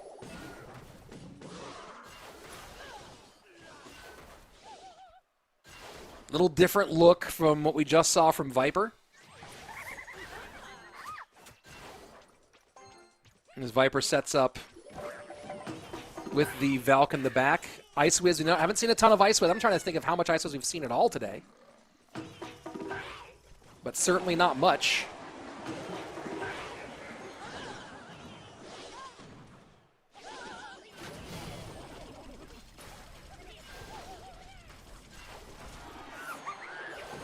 And Vitor playing with some pressure early. And Snowball will get a couple of stabs there. And that Fire Spirit might get a leap on tower, and it does. Huge Fire Spirit connection for Vitor as we pass the first 90 seconds, and he has opened up a huge lead. This is where you start getting worried for Viper. This is where you start thinking, hey, you just lost a best of 5, tight one at the end of game game 5. Then you just kind of got a big struggle situation in game number 1. And now here you are in game 2, having given up a big lead. Josh, looking at this one, we haven't seen a ton of Ice Wiz in this competition. Yeah, and Ice Wiz really, it should do well against the meta. The problem is, in these best of 3s, there's just usually a better response, a better answer. Instead of the Ice Wiz, people are just swapping that for Furnace. And so when you have that opportunity for a card that's very similar and just kind of so much stronger, it does make sense why we haven't been seeing it. Right there, a rough giant snowball. I really expected a lot of damage right there, but the Valk just gets kind of pushed into the goblins. Vitor with work to do on both sides, defends the Furnace on the left side with the Berserker right-hand side. A lot of splash to go to work here. Vines on offense, maybe trying to get some chip from the Valk. Berserker intercepts it just in time, and this right-hand tower just keeps on getting worked on. Yeah, down to below 800 HP, almost below 700 HP, and Vitor just not having a problem. It's oh my goodness, and I don't mean to overreact, but like these are massive things that Viper is just missing right now. And maybe a little early on the vines on Graveyard too. And you got to think Viper appearing to be a little tilted. Berserker gonna put in work on top of the Valk. Evo Furnace placed at the bridge, doesn't want to give poison value. But right there, again, the Goblin's going to work. That's game over. He's gonna be able to poison another shot from the Goblin. Wow. Vitor clapping it up for himself, and he has every right to. And lower bracket wins the best of 5, goes 3-2, up 2-0 now. I mean, he is feeling himself. Vitor has 3 consecutive points to send him to the World Finals. He has to win 1 of 3. And, that's an interesting thing, right? Where you think Vitor probably has all the confidence, but we know what it's like being right there on the precipice. Whereas Viper, just after having kind of the easy street on the way to the finals, has really found himself just struggling. And we take a look at some of the matchup stuff here. And Graveyard has won this quite a lot. Thoughts on Vitor changing the story here? Yeah, I mean, the way this was played, I really thought the matchup advantage was for Vitor. Trying to take a look at some of the differences between the two. The Goblin Hut pressure might be something where it changes how the matchup gets played. Evo Valk instead of Evo Tesla or Cannon. And yeah, I mean, that's basically the only difference. I guess what it is you actually finally have pressure against pressure with those Goblin Huts. And that might be the biggest difference maker. Evo Valk against Evo Valk. So yeah, I would say that the Goblin Hut on Vitor's side probably stole the show and made it a game. So 2 games for Vitor to open up. Vitor first winning with the Goblin Giant Furnace deck, and then now with this Drill deck. Giant Snowball, Poison, Rage, Barb Barrel all gone. Viper with the Drill, Snowball, Rocket deck in game 1. Graveyard, and now Poison, Curse, and Barb Barrel all gone. So you think about 2 of the most impactful small spells right now in terms of, not Curse, I meant the Vines. Vines and Giant Snowball both gone for Viper. 2 super impactful cards from the small spell side. And now you start looking at what he's got going on. He still has Fireball, still has Earthquake, still has Lightning. If I'm on Vitor's side, I'm maybe putting him on Hog Lightning is a very likely call out of Viper, or potentially Bridge Spam Lightning. But I would not be surprised to see Viper either go with like a RG Fireball deck or go to Hog Lightning, Bridge Spam Lightning. Yeah, I love the idea. We've seen a couple of these players use it, but the RG Fireball Skeleton King deck just seems to work against Viper. I think that'd probably be a pretty good deck right now against him. I feel like after getting the upper bracket, your opponent forces the reset. You want to go to comfort in game number 3. You want to go out with a bang, try and do your absolute best to give yourself a chance. I think RG Fireball just counters Viper's decks. I also wonder if RG Fireball might be the way Viper goes here, but I think a Lightning deck is most likely. And might be Hog here. Might be Hog in both directions.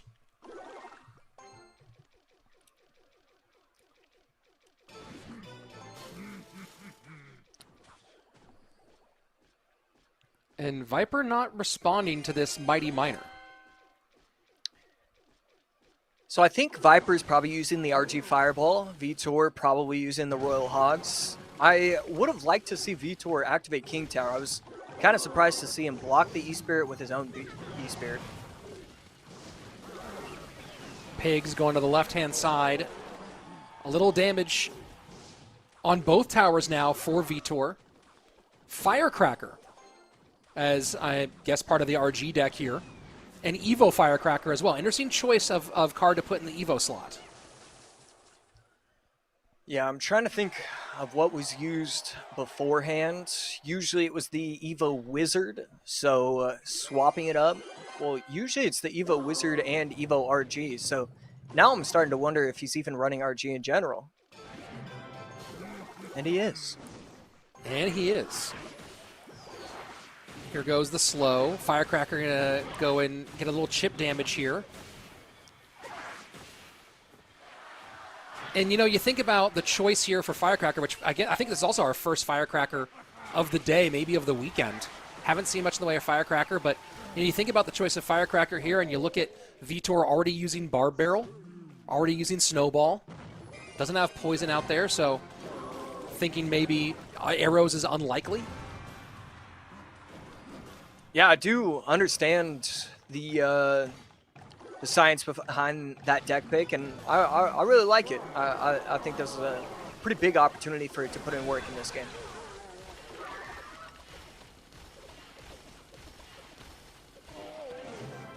Into double elixir now, RG in front of the Evo Witch. Evo Cannon trying to hold a little bit. Log plus Skelly's mostly focused on the RG right now, then worry about the Witch later. Good timing with the E-Spirit and the Mighty Miner. Going to allow the Miner to lock onto the Witch instead of anything else.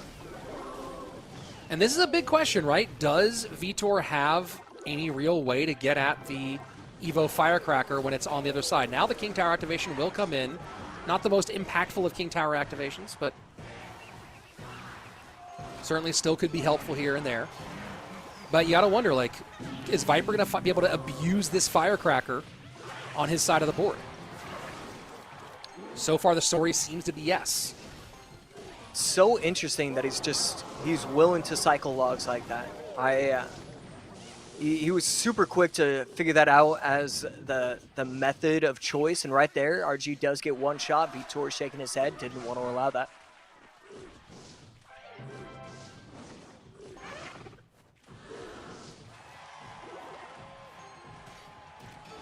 .30 seconds away from triple elixir. An RG shot and some Firecracker damage. Chip has been the big stuff so far for Viper. Pigs go the opposite direction. Evo Witch going to work. Log to clear. Pigs will get some damage. The Mighty Miner should get onto the RG now with the work done by the Electro Spirit. Firecracker just a centimeter away from locking onto the tower and getting some chip shots. Evo Baby Dragon to take out the Witch on the right side and going to get aggressive. So this RG should be stopped completely, and I believe so, especially with the help of the log. Great damage from Vitor here, who got a good read on the situation that there wasn't really any good way to take care of the skeletons that were doing DPS on that Royal Giant. Viper has 30 seconds to try to preserve his shot at World Finals. Yeah, just shaking his head. It doesn't look like he has any option, any chance of getting it. I mean, just scratching his head right now. And this Baby Dragon, I mean, Vitor's got this. RGN and Viper had no way to shut this down. Vitor knows it. Vitor knows it. So pumped up. And Vitor returns to World Finals for the 5th time in his career. He will see you in Atlanta. Congratulations to Vitor. I mean, forcing the second set is so difficult. You know that you're going to have to win again. It's hard to get that through your head. He was able to do that, gets himself into the second set, and then 1, 2, 3. Nobody had gone 2-0 in any of these best-of-5 sets. He said, well, I'm not going to stop at 2-0. I'm going to go 3. And he is now our champion. Unbelievable. He's going to be our champion going to the World Finals. And it almost feels like what's a World Finals without Vitor in it? Yeah. After having him there so many times over and over again. And you see the excitement and the passion in that response the moment he knew he locked it up. And, you know, you talk about gutting out a performance here. Vitor on top of the podium with his friend and former teammate Wallace, Viper there in number 2. But, yeah, talking about just what it took to get him here. The loss to Wallace in round 2 after winning that first one, dropping down and fighting through that lower bracket. He faced Coco twice, faced Wallace twice, faced Viper twice, and got a win over Clown for what has really been an impressive performance. 5-1 overall to get there. 14 games won, 17 games lost, and just an absolute show of veteran poise and skill to get this win and secure what clearly is a very meaningful trip to Worlds. Yeah, he was getting some serious airtime on his celebration. I definitely should be proud of himself on that. And here we go. This is the graphic of all of our world finalists. And man, we have such a stacked lineup this year. And it's so crazy when we look at the quality of this World Finals, where almost everyone here, except for just two players, except for Frontier Guard and Ian, everyone here has been to World Finals before. Most of them have been multiple times before, right? This is for, Pedro got second at Worlds. Mugi and Mohamed Light, of course, both two-time world champions. Igor, a former world champion, and third place in that first solo one, where Mugi and Mo ended up getting first and second, respectively. Vitor joining. What an amazing World Finals class. And this is one of those ones where, obviously, you always say that Mohamed Light is the favorite, but man, there are so many live and dangerous players in this Worlds. I am so excited for Atlanta. Yeah, and I mean, if you take a look at all these players, none of them are scared of Mohamed Light. Mugi, never scared of Mohamed Light. Zopsam, he's been there before. He's played for the last 8 years competitively. He's not going to be scared of any one person. Lucas wants to get his revenge. He wants to beat him. Pedro wants his revenge. He wants to be able to beat him. Igor, he's already been a world finalist. That's the best part. It's not just that the talent is there. It's not just that the meta should be entertaining, should be interesting. It's that none of these players are worried. As long as they play their best game, they know that they have the opportunity, the chance to knock him off the podium, beat him. That's why I'm so excited about this World Finals. Yeah, I mean, you think about the list of players here. Adriel's the one who knocked out Mohamed Light in 2023 in what was kind of a shocking result in that matchup. So lots of talent on here. I'm very excited to see the return of Igor after we, of course, winning World Finals in 2019 and then seeing him play remotely in 2021, making it in the top 3. We get to see Igor in front of a crowd again, which we haven't seen for a long time. That's exciting. A lot of players here, too. When you think about this one, a lot of players who have experience, not, of course, just at World Finals, but Sam played played live for a long time. Igor played live quite a lot. This is a pretty exciting lineup overall. Yeah, I gotta say, I mean, out of all the players, I'm either an 8, 9, or 10 out of 10 in excitement for. Zopsam is the only one who makes the 10 out of 10. I cannot wait to see him perform. He gets so excited in front of the cameras. He just wants to perform, wants to make that insane deck that the casters are going to be talking about for the next 45 minutes. This is just a joy. And yeah, I mean, again, I'm going to go ahead and have to do a counting of who has the most World Finals here. Mohamed Light, of course, making his 5th appearance at World Finals, and now we have Vitor joining the 5-time club, which there's a pretty small list. I believe Lucas is on that list. Mugi is either on that list or very close to being on that list. So you have a lot of multiple-time World Finalists, and I think we're getting ourselves ready here. I don't know if we have him yet, but we're going to get our number 12 player in our 2025 World Finals and 5th-time World Finalist here in Vitor for an interview in just a moment. I'll see if production has him ready, but we're working on getting that up. We'll have him in here in just a minute. Josh, let's turn the focus to this weekend and to Vitor here. What do you really think of as the defining moment for Vitor in terms of coming towards this qualification? Yeah, I mean, that's a phenomenal question. Vitor, I mean, when I take a look at everything he's done, he was able to knock off certain players. He was the one that was able to beat Coco twice, I believe, and I don't even know. It's just the consistency was unreal, and it's welcome. Vitor, congratulations on making it to Atlanta. Vitor, can you hear us? Let's see if we can. I don't know if he hears us yet. We'll get production working on making sure he can. They're gonna solve that audio problem here in just one moment. You know, I gotta think that when it comes down to all of these things, it has to be Game 5 of the first set for the Grand Finals.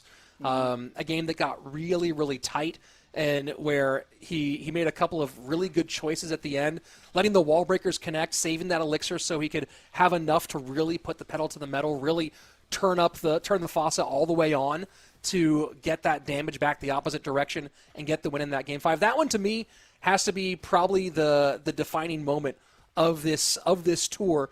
You know, you also have some close matches against Wallace, but that one for me really stands out as one of probably the critical moment for Vitor.